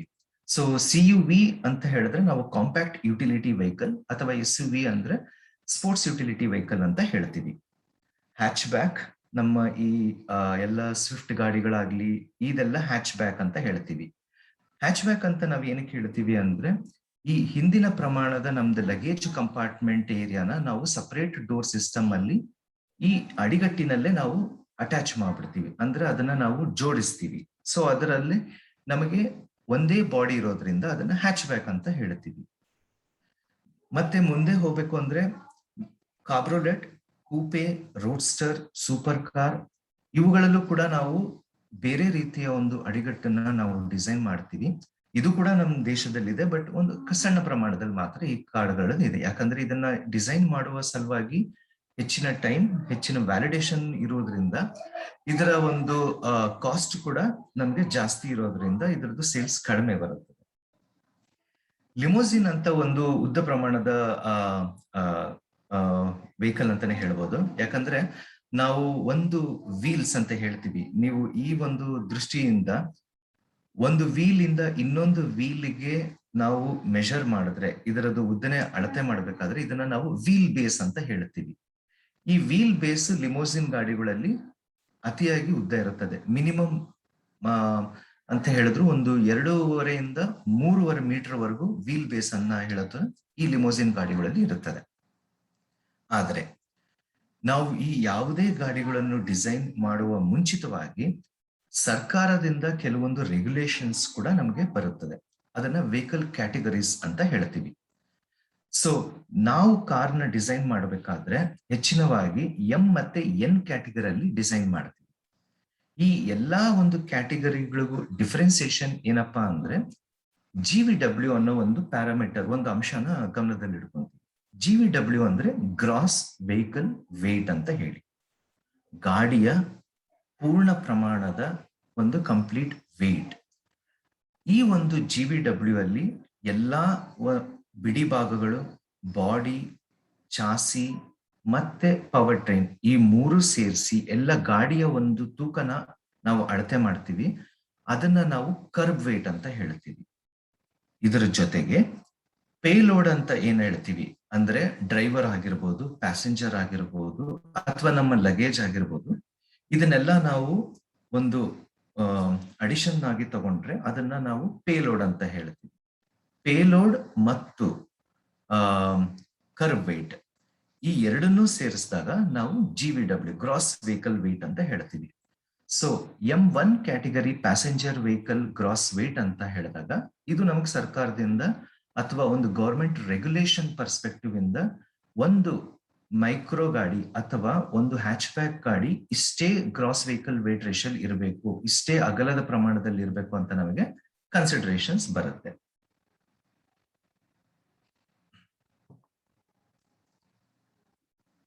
ಈಗ ನಾವು ಸ್ವಲ್ಪ ಹೆಚ್ಚಾಗಿ ಚಾಸಿ ಫ್ರೇಮ್ ಅಥವಾ ಅಡಿಗಟ್ಟಿನ ಬಗೆಗಳ ಬಗ್ಗೆ ತಿಳ್ಕೊಳ್ಳೋಣ, ಹಾಗೂ ಅದರಲ್ಲಿ ನಾವು ಹೆಚ್ಚಾಗಿ ಏನ್ ಮಾಹಿತಿಯನ್ನ ತಿಳ್ಕೊಬೇಕು ಅನ್ನೋದ್ರ ಬಗ್ಗೆ ನಾನು ನಿಮಗೆ ಸ್ವಲ್ಪ ತಿಳುವಳಿಕೆ ಕೊಡ್ತೀನಿ. ಈ ಮೂರು ರೀತಿಯ ಚಾಸಿ ಏನು ಅಡಿಗಟ್ಟು ನಾವು ನೋಡ್ತಾ ಇದ್ದೀವಿ, ಪ್ರತಿಯೊಂದು ಕಾರ್ನಲ್ಲಿ ಅಥವಾ ಪ್ರತಿಯೊಂದು ಸಬ್ ಕಾಂಪ್ಯಾಕ್ಟ್ ಕಾರ್ನಲ್ಲೂ ಇದೇ ರೀತಿಯ ಚಾಸಿ ಫ್ರೇಮ್ ಇರುತ್ತದೆ. ಕೆಲವೊಂದು ವಿಷಯದಲ್ಲಿ ಈಗಿನ ಬರ್ತಾ ಇರೋ ಎಲ್ಲಾ ಕಾರ್ಗಳಲ್ಲೂ ಕೂಡ ಪ್ರಾಮುಖ್ಯವಾಗಿ ಮೋನೋಕಾಕ್ ಚಾಸಿ ಅಂತ ಹೇಳ್ತೀವಿ. ಮೋನೋಕಾಕ್ ಚಾಸಿ ಏನಕ್ಕೆ ಹೇಳ್ತೀವಿ ಹಾಗಂದ್ರೆ, ಈ ನಾವು ಡಿಸೈನ್ ತೋರಿಸಿರುವಂತ ಹಳದಿ, ಕೆಂಪು ಮತ್ತೆ ನೀಲಿ ಬಣ್ಣಗಳಲ್ಲಿ ನಿಮ್ಗೆ ಏನೆಲ್ಲ ಚಾಸಿ ಕಾಣಿಸ್ತಿದೆ, ಇದು ನಾವು ಒಂದು ಬಾಡಿ ಆಗಿ ಡೆವಲಪ್ ಮಾಡ್ತೀವಿ. ಈ ಡೆವಲಪ್ ಮಾಡಿರೋ ಬಾಡಿನ ನಾವು ಪ್ರತಿಯೊಂದು ಇಂಟರ್ಫೇಸ್ ಅಥವಾ ಜೋಡಣೆ ಜಾಗದಲ್ಲಿ ವೆಲ್ಡಿಂಗ್ ಅನ್ನೋ ಒಂದು ಮ್ಯಾನುಫ್ಯಾಕ್ಚರಿಂಗ್ ಪ್ರೋಸೆಸ್ ಅಥವಾ ಇದನ್ನ ಅಸೆಂಬ್ಲಿ ಜಾಯ್ನಿಂಗ್ ಪ್ರೋಸೆಸ್ ಅಂತಾನು ಕೂಡ ಹೇಳ್ಬೋದು. ಈ ವೆಲ್ಡಿಂಗ್ ಅನ್ನೋ ಒಂದು ಪ್ರೋಸೆಸ್ ನ ನಾವು ಇಂಟಿಗ್ರೇಟ್ ಮಾಡಿ ಒಂದು ಸಿಂಗಲ್ ಕಾಂಪೊನೆಂಟ್ ಆಗಿ ನಾವು ಚಾಸಿಯನ್ನ ಡೆವಲಪ್ ಮಾಡ್ತೀವಿ. ಈ ಜಾಯ್ನಿಂಗ್ ಮೆಥಡ್ ಅಥವಾ ನಾವು ಏನ್ ಅಸೆಂಬ್ಲಿ ಆಗಿ ನಾವು ಮಾಡ್ತಿದೀವಿ, ಕೆಲವೊಂದು ಕಡೆ ನಾವು ವೆಲ್ಡಿಂಗ್ ಮಾಡ್ಬೋದು, ಕೆಲವೊಂದು ಕಡೆ ನಾವು ಈ ಪ್ರತಿಯೊಂದು ಸ್ಟ್ರಕ್ಚರ್ನ ಒಂದೇ ಮ್ಯಾನುಫ್ಯಾಕ್ಚರಿಂಗ್ ಮೆಥಡ್ ಅಲ್ಲಿ ಕೂಡ ಡೆವಲಪ್ ಮಾಡ್ತೀವಿ. ಮ್ಯಾನುಫ್ಯಾಕ್ಚರಿಂಗ್ ಮೆಥಡ್ ಅಂತ ಏನ್ ಹೇಳ್ತೀವಿ ಅಂದ್ರೆ, ಇದರಲ್ಲಿ ನಾವು ಯೂಶಲಿ ಕ್ಯಾಸ್ಟಿಂಗ್ ಪ್ರೋಸೆಸ್ ಅಂತ ಹೇಳ್ತೀವಿ, ಡೈ ಕ್ಯಾಸ್ಟಿಂಗ್ ಪ್ರೋಸೆಸ್. ಈ ಡೈ ಕ್ಯಾಸ್ಟಿಂಗ್ ಪ್ರೋಸೆಸ್ ಅಥವಾ ಅಚ್ಚು ಏನು ನಾವು ಡೆವಲಪ್ ಮಾಡ್ತೀವಿ, ಅದರಲ್ಲಿ ನಾವು ಡೈ ಕ್ಯಾಸ್ಟಿಂಗ್ ಪ್ರೋಸೆಸ್ ಅಲ್ಲಿ ಅಲ್ಯೂಮಿನಿಯಂ ಅನ್ನೋ ಒಂದು ಮೆಟೀರಿಯಲ್ ನ ನಾವು ಯೂಸ್ ಮಾಡ್ತೀವಿ. ಅಲ್ಯೂಮಿನಿಯಂ ಏನಕ್ಕೆ ಯೂಸ್ ಮಾಡ್ತೀವಿ ಅಂದ್ರೆ, ಅದರ ಒಂದು ಡೆನ್ಸಿಟಿ ಕಡಿಮೆ ಇರೋದ್ರಿಂದ ನನಗೆ ಇದರ ತೂಕ ಪ್ರಮಾಣ ತುಂಬಾ ಕಡಿಮೆ ಬರುತ್ತೆ. ಇದೇ ಮೋನೋಕಾಕ್ ಚಾಸಿಯ ಮೆಟೀರಿಯಲ್ ನಾವು ಲ್ಯಾಡರ್ ಚಾಸಿಯಲ್ಲಿ ಅಥವಾ ನಮ್ಮ ಕೆಳಗಿನ ಈ ಡಿಸೈನ್ ನಲ್ಲಿ ಅಲ್ಯೂಮಿನಿಯಂನ ನಾವು ಯೂಸ್ ಮಾಡೋದಿಲ್ಲ.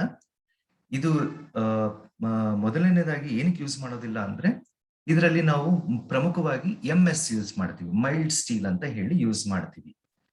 ಇದರ ರೀಸನ್ ಏನಪ್ಪಾ ಅಂದ್ರೆ, ಲ್ಯಾಡರ್ ಚಾಸಿಯನ್ನು ನಾವು ಪ್ರಾಮುಖ್ಯವಾಗಿ ಗ್ರಾಸ್ ವೆಹಿಕಲ್ ವೇಟ್ ಜಾಸ್ತಿ ಇದ್ದಾಗ ಅಥವಾ ನಮ್ಮ ಕಂಪ್ಲೀಟ್ GVW ನ ವೇಟೇಜ್ ಅದರ ತೂಕ 4.5 ಟನ್ಗಿಂತ ಹೆಚ್ಚಾಗಿ ಇದ್ದಾಗ ಮಾತ್ರ ನಾವು ಇದನ್ನ ಲ್ಯಾಡರ್ ಚಾಸಿಯನ್ನು ನಾವು ಯೂಸ್ ಮಾಡ್ತೀವಿ. ಈ ಲ್ಯಾಡರ್ ಚಾಸಿಯನ್ನು ನಾವು ಡಿಸೈನ್ ಮಾಡಿದಾಗ ಇದು ಸಪರೇಟ್ ಆಗಿ ಡಿಸೈನ್ ಮಾಡಿ ಅದಾದ ನಂತರ ಎಲ್ಲಾ ಸಬ್ ಸಿಸ್ಟಮ್ಗಳನ್ನ ನಾವು ಒಂದಾಗೊಂದು ಅಸೆಂಬ್ಲಿ ಮಾಡ್ಕೊಂತ ಬರ್ತೀವಿ. ಇದರಲ್ಲಿ ನಮಗೆ ಮೋನೋಕಾಕ್ ಚಾಸಿಗೆ ಕಂಪೇರ್ ಮಾಡಿ ಅಡ್ವಾಂಟೇಜ್ ಏನಪ್ಪಾ ಅಂದ್ರೆ, ಇದರಲ್ಲಿ ಬಾಡಿ ಡಿಸೈನ್ ನ ಕೆಲವೊಂದು ಸ್ಟ್ರಕ್ಚರ್ಸ್ ಕೂಡ ನಾವು ಚಾಸಿಯಲ್ಲೇ ಇಂಟಿಗ್ರೇಟ್ ಮಾಡ್ಬಿಡ್ತೀವಿ. ಸೊ ಇದು ಎರಡು ಒಂದು ಚಾಸಿಯ ಉದಾಹರಣೆ ಅಥವಾ ಇದರಿಂದ ನಾವು ತಗೊಳ್ಬೇಕಾಗಿರೋ ಅಡ್ವಾಂಟೇಜಸ್ ಡಿಸ್ಅಡ್ವಾಂಟೇಜಸ್ ಏನು ಅಂತ ಹೇಳಿದ್ರೆ, ಲ್ಯಾಡರ್ ಚಾಸಿ ಬಂದು ನಮಗೆ ಅಸೆಂಬ್ಲಿ ಮಾಡೋಕೆ ಬೇರೆ ಪಾರ್ಟ್ಸ್ ನ ಸಬ್ಸ್ ಕಾಂಪೊನೆಂಟ್ಸ್ ನ ಚಾಸಿ ಮೇಲೆ ಅಸೆಂಬ್ಲಿ ಮಾಡೋದು ತುಂಬಾ ಈಸಿ ಇಲ್ಲಿ. ಮತ್ತೆ ಬೇರೆ ಕಾಂಪೊನೆಂಟ್ಸ್ ನ ಅಟ್ಯಾಚ್ ಮಾಡಬೇಕಾದ್ರೆ ಪ್ರತಿಯೊಂದನ್ನು ನಾವು ಸೆಕೆಂಡರಿ ಅಸೆಂಬ್ಲಿ ಅಂತ ಹೇಳ್ತೀವಿ. ಅಂದ್ರೆ ಪರ್ಮನೆಂಟ್ ವೆಲ್ಡಿಂಗ್ ಮಾಡಿಲ್ಲ ಅಂದ್ರೂ ಕೂಡ ಕೆಲವೊಂದು ಫಾಸ್ಟ್ನರ್ಸ್ ಅಥವಾ ಸ್ಕ್ರೂಗಳನ್ನ ತಗೊಂಡು ನಾವು ವೆಲ್ಡಿಂಗ್ ಮಾಡಿ ಅದರ ಜೋಡಣೆಯನ್ನು ಕಂಟಿನ್ಯೂ ಮಾಡ್ಕೊಂತ ಬರ್ತೀವಿ. ಈ ಒಂದು ಲ್ಯಾಡರ್ ಚಾಸಿನ ನಾವು ಡೆವಲಪ್ ಮಾಡಬೇಕಾದ್ರೆ ಕಾರಿನ ತುಂಬಾ ಸಣ್ಣ ಪ್ರಮಾಣದ GVW ಅಂದ್ರೆ ಒಂದು 2.5-3 ಟನ್ಗಿಂತ ಕಡಿಮೆ ಇರುವ ಕಾರುಗಳಿಗೆ ಇದು ನಾವು ಪ್ರಪೋಸ್ ಮಾಡೋದಿಲ್ಲ. ಯಾಕಂದ್ರೆ ಇದ್ರ ಮೇಲೆ ನಾವು ವೆಯ್ಟ್ ಅಥವಾ ತೂಕವನ್ನು ಭಾರಿಯಾಗಿ ಇಳಿಸೋದಿಲ್ಲ. ಅದನ್ನ ಜಾಸ್ತಿಯಾಗಿ ತಗೊಬೇಕಾಗಿದ್ದಾಗ ಮಾತ್ರ ನಾವು ಲ್ಯಾಡರ್ ಚಾಸಿಯನ್ನು ನಾವು ಡಿಸೈನ್ ಮಾಡ್ತೀವಿ. ಮೂರನೇದಾಗಿ ಟ್ಯೂಬುಲರ್ ಚಾಸಿ ಅಂತ ಹೇಳ್ತೀವಿ. ಟ್ಯೂಬುಲರ್ ಚಾಸಿ ಕೂಡ ನಾವು ಈ ಪ್ರೀಮಿಯಂ ವೆಹಿಕಲ್ಸ್ ಅಂತ ಏನ್ ಹೇಳ್ತೀವಿ ಕಾರಲ್ಲಿ, ಈ ಒಂದು ಡಿಸೈನ್ ಇದ್ದಾಗ ಮಾತ್ರ ನಾವು ಈ ಪರ್ಟಿಕ್ಯುಲರ್ ಟ್ಯೂಬುಲರ್ ಚಾಸಿ ಅನ್ನೋದನ್ನ ನಾವು ತಗೊಂಡ್ಬರ್ತೀವಿ. ಇದರ ಒಂದು ರಿಜಿಡಿಟಿ ಅಥವಾ ಗಟ್ಟಿತನ ಇನ್ನೂ ಹೆಚ್ಚಾಗಿ ಬರುತ್ತದೆ. ಹಾಗೂ ಈ ಒಂದು ಟ್ಯೂಬುಲರ್ ಚಾಸಿಯ ಮೆಟೀರಿಯಲ್ ನ ಯೂಸ್ ಮಾಡೋದು ಕೂಡ ನಮ್ಮ MS ಗಿಂತ ಸ್ವಲ್ಪ ಡಿಫ್ರೆಂಟ್ ಆಗಿ ನಾವು ಡಿಸೈನ್ ಮಾಡ್ತೀವಿ. ಕಾಂಪ್ಲೆಕ್ಸ್ ಸ್ಟ್ರಕ್ಚರ್ಸ್ ಅಂತ ಹೇಳ್ತೀವಿ. ಈ ಒಂದು ಟ್ಯೂಬುಲರ್ ಸ್ಟ್ರಕ್ಚರ್ಸ್ ಅಲ್ಲಿ ನಾವು ಮುಖ್ಯವಾಗಿ ಇದನ್ನ ನಾವು ತುಂಬಾ ಲೈಟ್ ವೆಯ್ಟ್ ಆಗಿ ಡಿಸೈನ್ ಮಾಡ್ತೀವಿ. ಅಂದ್ರೆ ಅಲ್ಯೂಮಿನಿಯಂ ಪ್ಲಸ್ ಕೆಲವೊಂದು ಕಾಂಪೋಸಿಟ್ ಮೆಟೀರಿಯಲ್ಸ್ ಅಂತ ಹೇಳ್ತೀವಿ.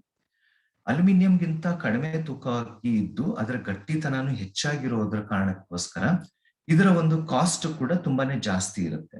ಪ್ರೀಮಿಯಂ ವೆಹಿಕಲ್ಸ್ಗೆ ಅಥವಾ ಸ್ಪೋರ್ಟ್ಸ್ ವೆಹಿಕಲ್ಸ್ ಅನ್ನೋ ಒಂದು ಡಿಸೈನ್ಗೆ ಮಾತ್ರ ಟ್ಯೂಬುಲರ್ ಚಾಸಿ ಅನ್ನೋ ಒಂದು ಕಾನ್ಸೆಪ್ಟ್ಸ್ ನ ನಾವಿಲ್ಲಿ ನಮ್ಮ ಡಿಸೈನ್ ನಲ್ಲಿ ಬೆಳವಣಿಗೆಯಾಗಿ ಯೂಸ್ ಮಾಡ್ತೀವಿ.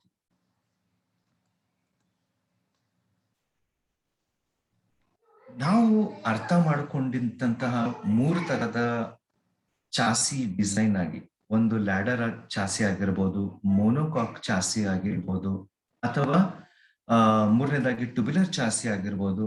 ಈ ಯಾವುದೇ ಒಂದು ಅಡಿಗಟ್ಟಿನ ಡಿಸೈನ್ ಆದ ಕೂಡಲೇ ನಾವು ಅದನ್ನ ಅನಾಲಿಸಿಸ್ ಅಂತ ಕೂಡ ಮಾಡ್ತೀವಿ. ಅನಾಲಿಸಿಸ್ ಅಂತ ಏನೇ ಕೇಳ್ತೀವಿ ಅಂದ್ರೆ, ಈ ಒಂದು ಚಾಸಿ ಅಥವಾ ಅಡಿಗಟ್ಟಿನ ಮೇಲೆ ಬೀಳುವ ಭಾರಗಳನ್ನ ನಾವು ಒಂದೊಂದಾಗಿ ಚೆಕ್ ಮಾಡ್ಕೊಂತ ಬರ್ಬೇಕಾಗತ್ತೆ. ಈ ಚೆಕ್ ಹೇಗ್ ಮಾಡ್ತೀವಿ ಅಂದ್ರೆ, ನಾವು ಜಾಯ್ನಿಂಗ್ ಮಾಡಿರೋ ಜಾಗದಲ್ಲಿ ಐದರ್ ವೆಲ್ಡಿಂಗ್ ಆಗಿರ್ಬೋದು, ಫಾಸ್ನಿಂಗ್ ಆಗಿರ್ಬೋದು, ಅಥವಾ ನಾವು ಯೂಸ್ ಮಾಡಿರೋ ಮೆಟೀರಿಯಲ್ನೇ ಒಂದು ಕಡೆ ಬೆಂಡಿಂಗ್ ಮಾಡಿರೋ ಜಾಗದಲ್ಲಿ ಏನಾದ್ರೂ ಫೇಲಿಯರ್ಸ್ ಬರ್ಬೋದಾ ಅನ್ನೋದನ್ನ ಚೆಕ್ ಮಾಡೋದ್ರ ಸಲುವಾಗಿ ಈ ಒಂದು 5 ರೀತಿಯ ಅನಾಲಿಸಿಸ್ ನ ಮಾಡ್ತೀವಿ. ನಮಗೆ ಸಿಚುಯೇಷನ್ ಅಥವಾ ನಮಗೆ ಯಾವ ಸಿನಾರಿಯೋಲಿ ನಮಗೆ ಈ ರೀತಿ ಫೇಲಿಯರ್ಸ್ ಬರುತ್ತೆ ಅನ್ನೋದಾದ್ರೆ, ಒಂದು ಗಾಡಿನ ಓಡಿಸುವಾಗ ರಸ್ತೆಯ ಏರಿಳಿತ ಅಥವಾ ಗುಂಡಿಗಳು ಇದ್ದಾಗ, ಅಥವಾ ಡ್ರೈವರ್ ಗಾಡಿ ಹೊರಳಿಸುವಾಗ ಬೀಳುವ ಭಾರಗಳು ಏನೇನಿರುತ್ತೆ ಅನ್ನೋದ್ರ ಬಗ್ಗೆ ಸ್ವಲ್ಪ ಮಾಹಿತಿ ನಾನು ನಿಮ್ಗೆ ತಿಳಿಸಿದ್ದೀನಿ. ಈ ಭಾರಗಳನ್ನ ನಾವು ಮ್ಯಾಥಮೆಟಿಕಲ್ ಕ್ಯಾಲ್ಕುಲೇಷನ್, ಒಂದು ಗಣಿತ ಪ್ರಮಾಣದಲ್ಲಿ ಈಕ್ವೇಶನ್ಸ್ ಗಳನ್ನ ಡಿಫೈನ್ ಮಾಡಿ ಪ್ರತಿಯೊಂದು ಭಾಗದಲ್ಲೂ ಯಾವ ರೀತಿಯ ಭಾರ ಬೀಳುತ್ತೆ, ಆ ಭಾರದ ಒಂದು ಲಿಮಿಟ್ ಎಷ್ಟಿರ್ಬೇಕು ಅಂತ ಹೇಳಿ ಒಂದು ಡಿಸೈನ್ ಅನ್ನು ಅಪ್ಡೇಟ್ ಮಾಡ್ತೀವಿ. ಮೊದಲನೇದಾಗಿ ನಾವು ಬೆಂಡಿಂಗ್ ಅನ್ನೋದ್ರ ಬಗ್ಗೆ ತುಂಬಾ ಇನ್ಫಾರ್ಮೇಶನ್ ಮಾಹಿತಿನ ಸಂಗ್ರಹ ಮಾಡ್ತೀವಿ.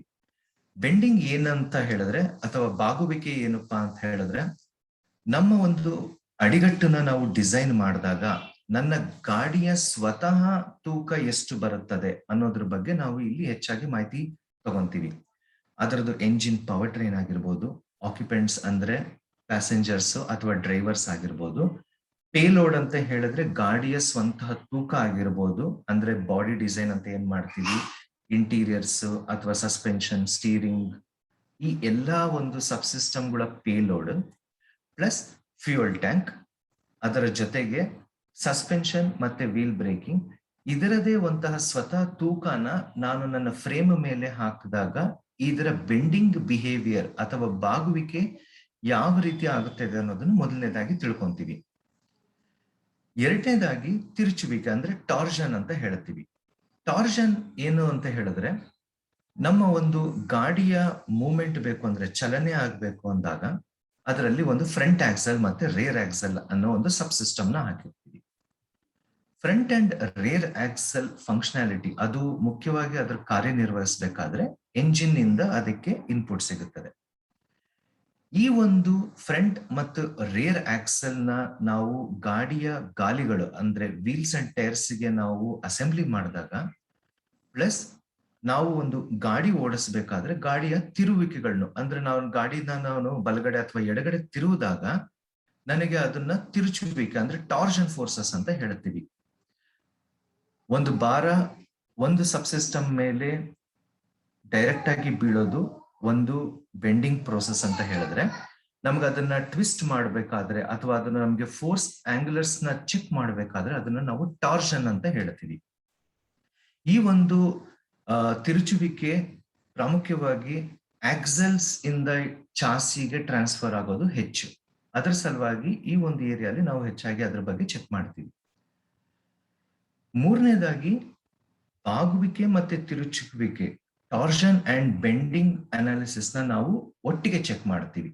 ಈ ಒಟ್ಟಿಗೆ ಚೆಕ್ ಮಾಡುವಾಗ ಮತ್ತೆ ಪ್ರತಿಯೊಂದು ಎಂಜಿನ್ ಆಕ್ಯುಪೆಂಟ್ಸ್ ಅಥವಾ ಎಲ್ಲ ಪ್ರತಿಯೊಂದು ಸಬ್ ಸಿಸ್ಟಮ್ಸ್ ನ ಅಸೆಂಬಲ್ ಮಾಡಿ ನಾವು ಈ ಒಂದು ಅನಾಲಿಸಿಸ್ ನ ಕಂಟಿನ್ಯೂ ಮಾಡ್ತೀವಿ. ನಾಲ್ಕನೇದಾಗಿ ಬದಿಯಿಂದ ಬೀಳುವ ಭಾರಗಳು ಅಂದ್ರೆ ಲ್ಯಾಟ್ರಲ್ ಲೋಡಿಂಗ್ ಅಂತ ಹೇಳ್ತೀವಿ. ಲ್ಯಾಟ್ರಲ್ ಲೋಡಿಂಗ್ ಏನು ಅಂತ ಹೇಳಿದ್ರೆ, ನಾವು ಯಾವುದೇ ಗಾಡಿ ಓಡಿಸ್ಬೇಕಾದ್ರೆ ಅದರದ್ದು ಟರ್ನಿಂಗ್ ಎಫೆಕ್ಟ್ ಅಂತ ಹೇಳ್ತೀವಿ. ಅಂದ್ರೆ ಸಪೋಸ್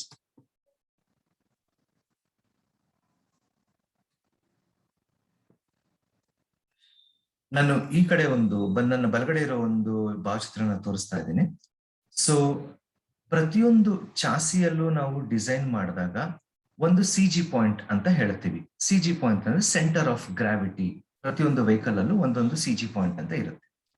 ಈ CG ಪಾಯಿಂಟ್ ಇಂದ ನನ್ನ ಗಾಡಿಯ ಒಂದು ಅಳತೆ ಮತ್ತೆ ಉದ್ದನೆಯ ಒಂದು ಡಿಸೈನ್ ಮಾಡಿದ ನಂತರ ಗಾಡಿ ಓಡಿಸುವ ಸಮಯದಲ್ಲಿ ಅಥವಾ ಗಾಡಿಯನ್ನು ಒಂದು ಜಾಗದಲ್ಲಿ ಸ್ಟ್ಯಾಟಿಕ್ ಕಂಡೀಷನ್ ಅಲ್ಲಿ ನಿಲ್ಲಿಸುವ ಸಮಯದಲ್ಲಿ ಚಾಸಿ ಮೇಲೆ ಬೀಳುವಂತಹ ಭಾರ ಮತ್ತೆ ಗಾಡಿ ಡೈನಾಮಿಕ್ ಕಂಡೀಷನ್ ಅಲ್ಲಿ ಇರುವಾಗ ಸಬ್ ಸಿಸ್ಟಮ್ ಇಂದ ನನಗೆ ಚಾಸಿ ಮೇಲೆ ಬರುವಂತಹ ಭಾರನ ಇಲ್ಲಿ ನಾವು ಪ್ರಾಮುಖ್ಯವಾಗಿ ಅನಾಲಿಸಿಸ್ ಮಾಡ್ತೀವಿ. ಇದನ್ನ ನಾವು ಲ್ಯಾಟ್ರಲ್ ಲೋಡಿಂಗ್ ಅಂತ ಕೂಡ ಹೇಳ್ತೀವಿ. ಗಾಡಿ ಓಡಿಸುವಾಗ ನಾವು ಗಾಡಿ 100% ಸ್ಟ್ಯಾಟಿಕ್ ಅಲ್ಲಿ ಇದೆ. ಇವಾಗ ನಾನು ಗಾಡಿ ಎಂಜಿನ್ ಆನ್ ಮಾಡಿ ನಾನು ಗೇರ್ ಹಾಕಿ ಒಂದು ಗಾಡಿನ ಮೂವ್ ಮಾಡ್ಬೇಕಾದ್ರೆ ನಮಗೆ ಜರ್ಕ್ ಏನ್ ಸಿಗುತ್ತೆ, ನಾವು ಓಡಿಸುವವರು ಸ್ವಲ್ಪ ಹಿಂಬದಿ ಹೋಗ್ತೀವಿ ನಾವು ಆಕ್ಸಿಲರೇಷನ್ ಕೊಟ್ಟಿದ ಕೂಡಲೇ. ಅದೇ ರೀತಿಯಲ್ಲಿ ಒಂದು ಗಾಡಿ ನಿಲ್ಲಿಸುವ ಸಮಯದಲ್ಲೂ ಕೂಡ ನಾವು ಬ್ರೇಕ್ ಅಪ್ಲೈ ಮಾಡ್ತೀವಿ. ಬ್ರೇಕ್ ಅಪ್ಲೈ ಮಾಡಿದ ಕೂಡಲೇನೆ ನಾವು ಗಾಡಿ ಓಡಿಸೋರು ಕೂಡ ಸ್ವಲ್ಪ ನಮಗೆ ಫೀಲ್ ಆಗಿರುತ್ತೆ, ಅದ್ರದ್ದೊಂದು ಅಭಿನವ ಬಂದಿರುತ್ತೆ, ನಾವು ಸ್ವಲ್ಪ ಮುಂದೆ ಹೋಗಿ ಹಿಂದೆ ಬರ್ತೀವಿ.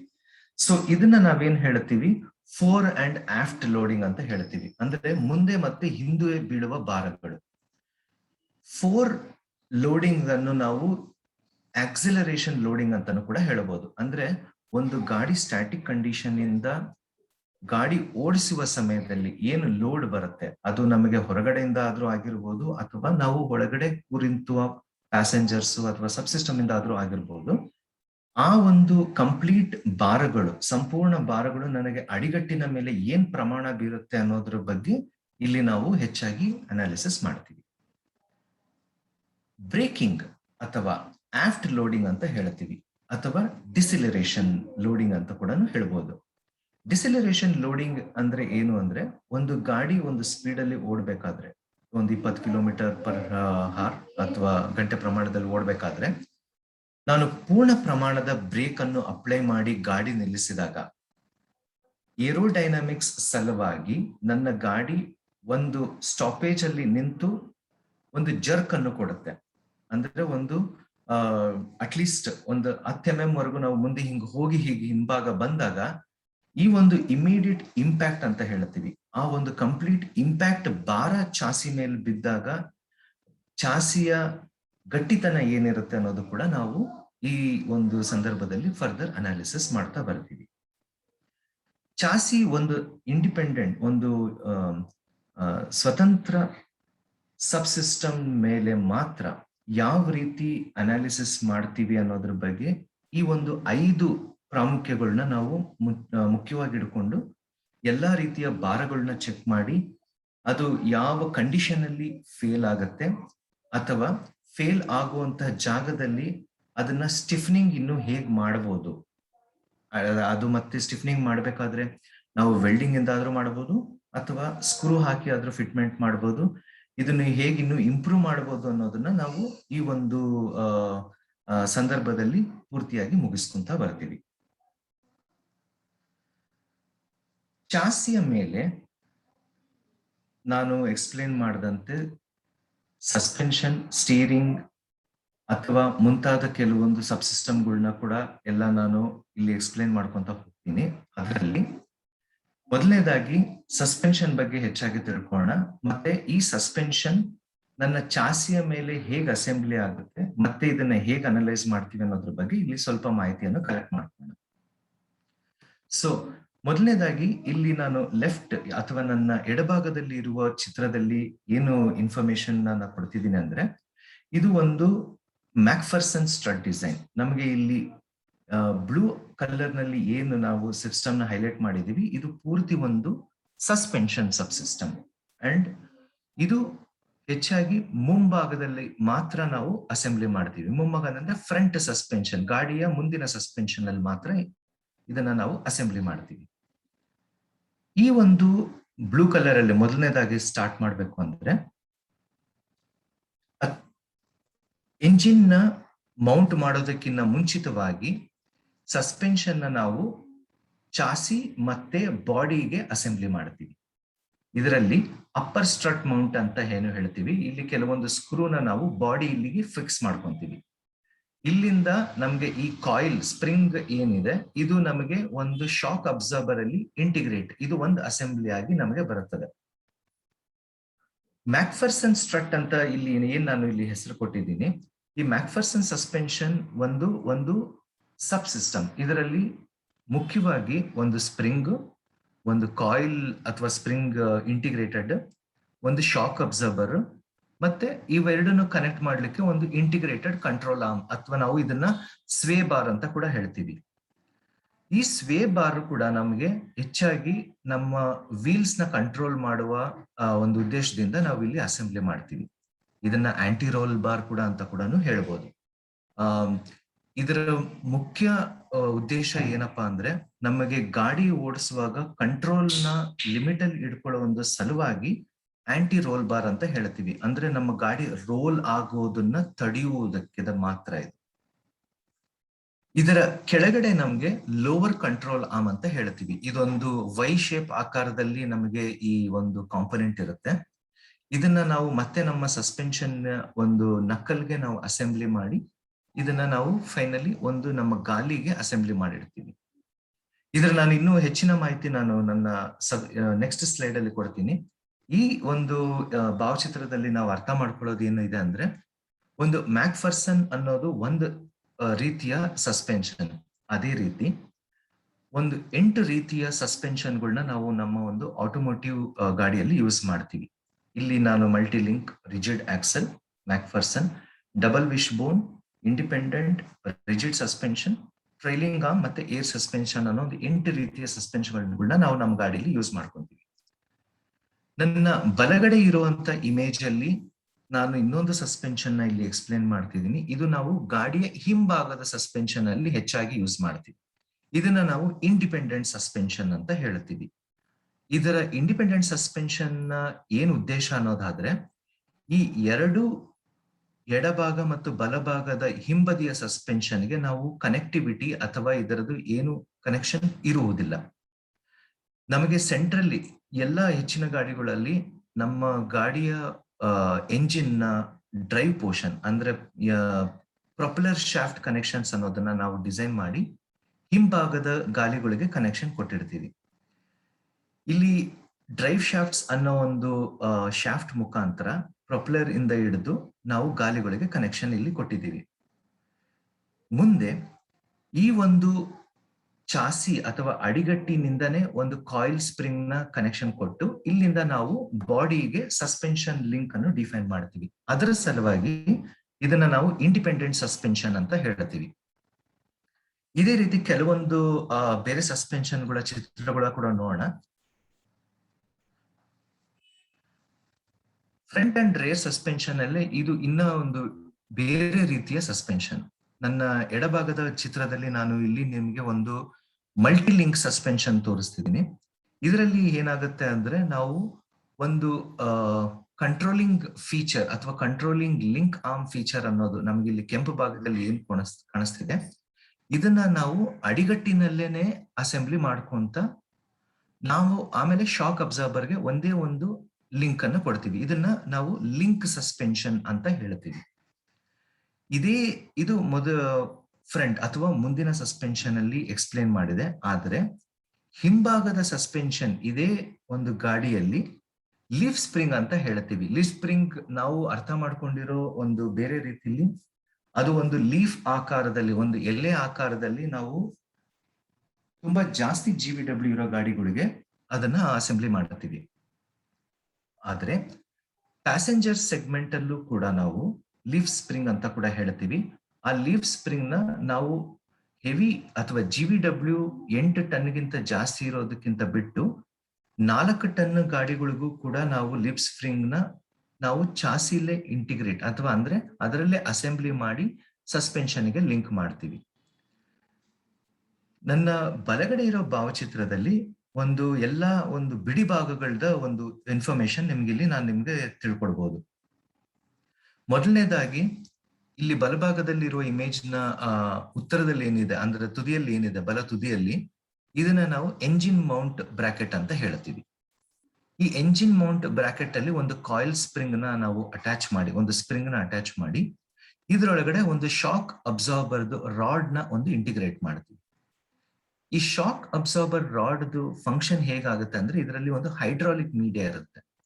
ಈ ಹೈಡ್ರಾಲಿಕ್ ಮೀಡಿಯಾ ಇಂದ ಇದು ನಮಗೆ ಕಂಪ್ರೆಸ್ ಮತ್ತೆ ಎಕ್ಸ್ಪ್ಯಾಂಡ್ ಆಗುತ್ತೆ. ನಮ್ಮ ರೋಡ್ ಕಡೆಯಿಂದ ನಮಗೆ ಅಡ್ಡತಡ್ಡೆಗಳು ಏನ್ ಬರುತ್ತೆ, ಹಳ್ಳಗುಂಡಿಗಳು ಏನ್ ಬರುತ್ತೆ, ಅದರಿಂದ ನಮಗೆ ವೀಲ್ ಮೇಲೆ ಕೆಳಗಡೆ ಅಥವಾ ಗಾಲಿ ಮೇಲೆ ಕೆಳಗಡೆ ಹೋಗುವ ಈ ಒಂದು ಉದ್ದನೆಯ ಒಂದು ಡಿಫರೆನ್ಸ್ ನಮಗೆ ಶಾಕ್ ಅಬ್ಸರ್ಬರ್ ಅಲ್ಲಿ ನಾವು ಕಂಪ್ರೆಸ್ ಮಾಡ್ಕೊಂತೀವಿ.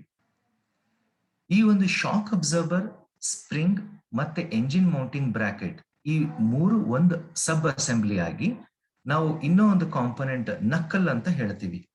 ಈ ನಕ್ಕಲ್ ಅನ್ನೋ ಒಂದು ಕಾಂಪೊನೆಂಟ್ಗೆ ನಾವು ಇದನ್ನ ಅಸೆಂಬ್ಲಿ ಮಾಡ್ತೀವಿ.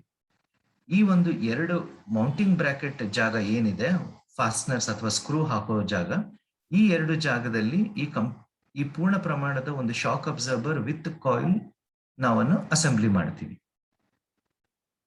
ನಕ್ಕಲ್ ಅನ್ನುವ ಈ ಕಾಂಪೊನೆಂಟ್ ನ ನಾವು ಡೈರೆಕ್ಟ್ ಆಗಿ ವೀಲ್ಗೆ ಅಸೆಂಬ್ಲಿ ಮಾಡ್ತೀವಿ. ಈ ವೀಲ್ ಅಲ್ಲೇ ನಾವು ನಮ್ಮ ಡಿಸ್ಕ್ ಬ್ರೇಕ್ ಅಥವಾ ಡ್ರಮ್ ಬ್ರೇಕ್ ನು ಕೂಡ ಅಸೆಂಬ್ಲಿ ಮಾಡಬಹುದು. ನಾನು ಡಿಸ್ಕ್ ಬ್ರೇಕ್ ಅಥವಾ ಡ್ರಮ್ ಬ್ರೇಕ್ ಬಗ್ಗೆ ಹೆಚ್ಚಿನ ಮಾಹಿತಿನ ನಾನು ನನ್ನ ನೆಕ್ಸ್ಟ್ ಸ್ಲೈಡ್ಸ್ ಅಲ್ಲಿ ಹೇಳ್ತೀನಿ. ಆದ್ರೆ ಇಲ್ಲಿ ಒಂದು ಕಾಂಪೊನೆಂಟ್ ನಾವು ಡಿಸೈನ್ ಮಾಡಿರುವ ಆಕಾರದಲ್ಲಿ ನಮ್ಮ ಕಂಪ್ಲೀಟ್ ಡಿಸ್ಕಿನ ಕ್ಯಾಲಿಪರ್ ಪ್ಲಸ್ ಈ ಒಂದು ಶಾಕ್ ಅಬ್ಸರ್ಬರ್, ಅದರ ಜೊತೆಗೆ ಒಂದು ಕಂಟ್ರೋಲ್ ಆರ್ಮ್ ಅಥವಾ ಒಂದು ವೈ ಶೇಪ್ ಆಕಾರದ ಒಂದು ಪಾರ್ಟ್ ಅಂತ ಏನ್ ಹೇಳಿದೆ, ಇದನ್ನು ಕೂಡ ನಾವು ಇಲ್ಲೇ ಅಸೆಂಬ್ಲಿ ಮಾಡಿಕೊಂಡು ಬರ್ತೀವಿ. ಈ ಕಂಟ್ರೋಲ್ ಆರ್ಮ್ ನ ಮೂರನೇ ಅಡ್ವಾಂಟೇಜ್ ಏನಪ್ಪಾ ಅಂದ್ರೆ, ನಮ್ಮ ಸ್ಟೀರಿಂಗ್ ಗೇರ್ಗಿನ ಒಂದು ಸಬ್ ಕಾಂಪೊನೆಂಟ್ ಟೈರಾಯ್ಡ್ ಅಂತ ಹೇಳ್ತೀವಿ, ಅದನ್ನು ಕೂಡ ನಾವು ಇದೇ ಕಾಂಪೊನೆಂಟ್ ನಲ್ಲಿ ಅಸೆಂಬ್ಲಿ ಮಾಡ್ಕೊಂಡ್ ಬರ್ತೀವಿ. ಈ ಎಲ್ಲಾ ಒಂದು ಬಿಡಿ ಭಾಗಗಳ ಅಸೆಂಬ್ಲಿ ಮತ್ತೆ ಮಲ್ಟಿಪಲ್ ಅಂದ್ರೆ ತುಂಬಾ ಲಿಂಕ್ಸ್ ಇರೋ ಒಂದು ಕಾರಣಕ್ಕೋಸ್ಕರ ಈ ಒಂದು ಸಸ್ಪೆನ್ಷನ್ ಟೈಪ್ ನ ನಾವು ಮಲ್ಟಿ ಲಿಂಕ್ ಸಸ್ಪೆನ್ಷನ್ ಅಂತ ಹೇಳ್ತೀವಿ.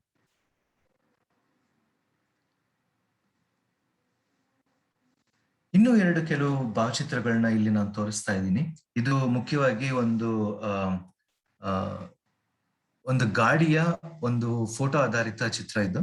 ಇದರಲ್ಲಿ ಮ್ಯಾಕ್ಫರ್ಸನ್ ಸಸ್ಪೆನ್ಷನ್ ಅಂತ ಏನಿದೆ, ಇದನ್ನ ನಾನು ಹೆಚ್ಚಾಗಿ ಎಕ್ಸ್ಪ್ಲೇನ್ ಮಾಡೋದ್ರ ಸಲುವಾಗಿ ನಾನು ಈ ಒಂದು ಭಾವಚಿತ್ರಗಳನ್ನ ತಗೊಂಡ್ಬಂದಿದ್ದೀನಿ. ಇದ್ರ ಜೊತೆಗೆ ಇಂಡಿಪೆಂಡೆಂಟ್ ಸಸ್ಪೆನ್ಷನ್ ಅನ್ನೋದ್ರು ಕೂಡ ನಾವು ಇಲ್ಲಿ ಸ್ವಲ್ಪ ತಿಳ್ಕೊಳ್ಳೋಣ. ನೀವಿಲ್ಲಿ ನೋಡಿದ ಹಾಗೆ ನಾನು ಬಲಗಡೆ ಇರೋ ಇಮೇಜ್ ಅನ್ನು ನಾನು ಸ್ವಲ್ಪ ಹೆಚ್ಚಾಗಿ ಎಕ್ಸ್ಪ್ಲೇನ್ ಮಾಡ್ಲಿಕ್ಕೆ ಇಷ್ಟಪಡ್ತೀನಿ. ಇಲ್ಲಿ ಕೆಳಗಡೆ ಇರುವ ಈ ಒಂದು ಕಾಂಪೊನೆಂಟ್ ನ ನಾವು ಕಂಟ್ರೋಲ್ ಆರ್ಮ್ ಅಂತ ಹೇಳಿದ್ವಿ. ಈ ಕಂಟ್ರೋಲ್ ಆರ್ಮ್ ನಲ್ಲೇ ನಾವು ಒಂದು ಸ್ಪ್ರಿಂಗ್, ಕಾಯಿಲ್ ಸ್ಪ್ರಿಂಗ್ ನ ನಾವು ಇಲ್ಲಿ ಅಸೆಂಬ್ಲಿ ಮಾಡಿ ಇದ್ರ ಮೇಲೆ ಒಂದು ಆಂಟಿ ರೋಲ್ ಬಾರ್ ನ ಇಲ್ಲಿ ಫಿಕ್ಸ್ ಮಾಡಿರ್ತೀವಿ. ಇದು ಆಂಟಿ ರೋಲ್ ಬಾರ್ ಆಗಿರ್ಬೋದು ಅಥವಾ ಸ್ವೇ ಬಾರ್ ಆದ್ರೂ ಆಗಿರ್ಬೋದು.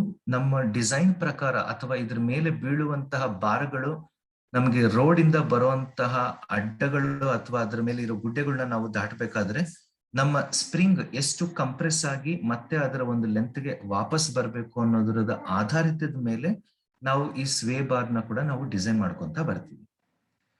ಈ ಕಪ್ಪು ರಾಡ್ ಪ್ರಕಾರ ಏನು ನಮಗೆ ಕಾಣಿಸ್ತಿದೆ, ಇದು ಬಂದು ನಮಗೆ ಸ್ಟೆಬಿಲೈಸರ್ ರಾಡ್ ಅಥವಾ ಇದನ್ನ ನಾವು ಶಾಕ್ ಅಬ್ಸಾರ್ಬರ್ ಅಂತಾನು ಕೂಡ ಹೇಳಬಹುದು. ಈ ಒಂದು ಅಸೆಂಬ್ಲಿಯನ್ನು ನಾವು ಎರಡು ರೀತಿಯಾಗಿ ಡಿಸೈನ್ ಮಾಡಿದ್ವಿ. ಒಂದು ಮ್ಯಾಕ್ಫರ್ಸನ್ ನ ಒಂದು ಪೋರ್ಷನ್ ಆಗಿ ತಗೊಂಡು ಇನ್ನೊಂದು ಪೋರ್ಷನ್ ಇಂಡಿಪೆಂಡೆಂಟ್ ಆಗಿ ಕ್ರಿಯೇಟ್ ಮಾಡಿದೀವಿ.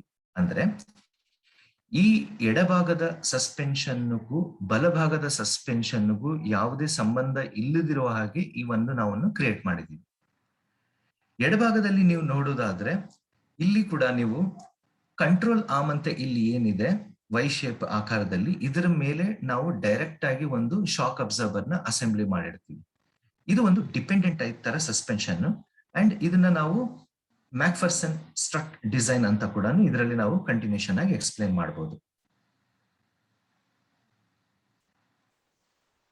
ಕೊನೆಯದಾಗಿ ಸಸ್ಪೆನ್ಷನ್ ಅಲ್ಲೇ ಹೆಚ್ಚಾಗಿ ಈಗ ನಮಗೆ ಬರುವಂತಹ ಕೆಲವೊಂದು ಪ್ರೀಮಿಯಂ ವೆಹಿಕಲ್ಸ್ ನಲ್ಲಿ ನಾವು ಏರ್ ಸಸ್ಪೆನ್ಷನ್ ಅಂತ ಹೇಳಿ ಯೂಸ್ ಮಾಡ್ತಿದೀವಿ. ಇದರ ಮುಖ್ಯ ಉದ್ದೇಶ ಏನಪ್ಪಾ ಅಂದ್ರೆ ನಾವಿಲ್ಲಿ ಸ್ಪ್ರಿಂಗ್ ಅಥವಾ ಮೆಕ್ಯಾನಿಕಲ್ ಆಗಿ ಡಿಸೈನ್ ಮಾಡಂತಹ ಕಾಂಪೊನೆಂಟ್ ಅಥವಾ ಪಾರ್ಟ್ಗಳನ್ನ ನಾವು ಇಲ್ಲಿ ಯೂಸ್ ಮಾಡಲ್ಲ. ಬಟ್ ಇದರ ಈ ಒಂದು ಸಬ್ ಸಿಸ್ಟಮ್ ಅಲ್ಲಿ ನಾವು ಗಾಳಿಯನ್ನು ಇನ್ಪುಟ್ ಆಗಿ ತಗೊಂಡು ಇದರಿಂದ ನಾವು ನಮ್ಮ ಕುಷನಿಂಗ್ ಎಫೆಕ್ಟ್ ನ ನಾವು ಬಾಡಿ ಅಥವಾ ಚಾಸಿಸ್ಗೆ ಟ್ರಾನ್ಸ್ಫರ್ ಮಾಡ್ತಾ ಹೋಗ್ತೀವಿ. ಏರ್ ಸಸ್ಪೆನ್ಷನ್ ಸ್ವಲ್ಪ ಕಾಸ್ಟ್ಲಿ. ನಾವು ಬೇರೆ ಒಂದು ಸಬ್ ಸಿಸ್ಟಮ್ಸ್ಗೆ ಕಂಪೇರ್ ಮಾಡ್ಲಿಕ್ಕೆ ಹೋದ್ರೆ ಹಾಗೂ ಇದನ್ನ ನಾವು ಪ್ರೀಮಿಯಂ ವೆಹಿಕಲ್ಸ್ ಅಥವಾ ಒಂದು ಪವರ್ ಪ್ಯಾಕ್ ಆಗಿ ಡಿಸೈನ್ ಮಾಡಿಕೊಂಡು ನಾವು ಕಮರ್ಷಿಯಲ್ ವೆಹಿಕಲ್ಸ್ ಅಂದ್ರೆ ಹೆಚ್ಚು GVW ಯೂಸ್ ಮಾಡುವಂತ ಗಾಡಿಗಳು 12 ರಿಂದ 15 ಟನ್ ಯೂಸ್ ಮಾಡುವಂತ ಗಾಡಿಗಳಿಗೆ ಮಾತ್ರ ಈ ರೀತಿ ಏರ್ ಸಸ್ಪೆನ್ಷನ್ಸ್ ನ ನಾವು ಯೂಸ್ ಮಾಡ್ಕೊಂತೀವಿ.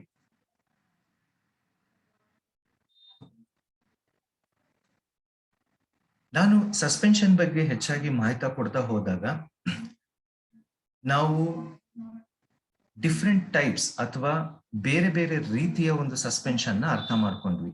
ಆದ್ರೆ ಯಾವುದೇ ರೀತಿಯ ಸಸ್ಪೆನ್ಷನ್ ನಾವು ಡಿಸೈನ್ ಮಾಡಿದ್ರು ಕೂಡ ಅದನ್ನ ನಾವು ಫರ್ದರ್ ಅನಾಲಿಸಿಸ್ ಹೇಗ್ ಮಾಡಬೇಕು, ಒಂದು ಡಿಸೈನ್ ಮಾಡಿ ಡಿಸೈನ್ ಇಂದ ಸಿಮ್ಯುಲೇಷನ್ ಹೇಗ್ ಮಾಡ್ತೀವಿ, ಸಿಮ್ಯುಲೇಷನ್ ಇಂದ ನಾವು ಸ್ಯಾಂಪ್ಲಿಂಗ್ ಹೇಗ್ ಮಾಡ್ತೀವಿ ಅನ್ನೋದ್ರ ಬಗ್ಗೆ ಈಗ ಸ್ವಲ್ಪ ಮಾಹಿತಿ ತಿಳ್ಕೊಳ್ಳೋಣ.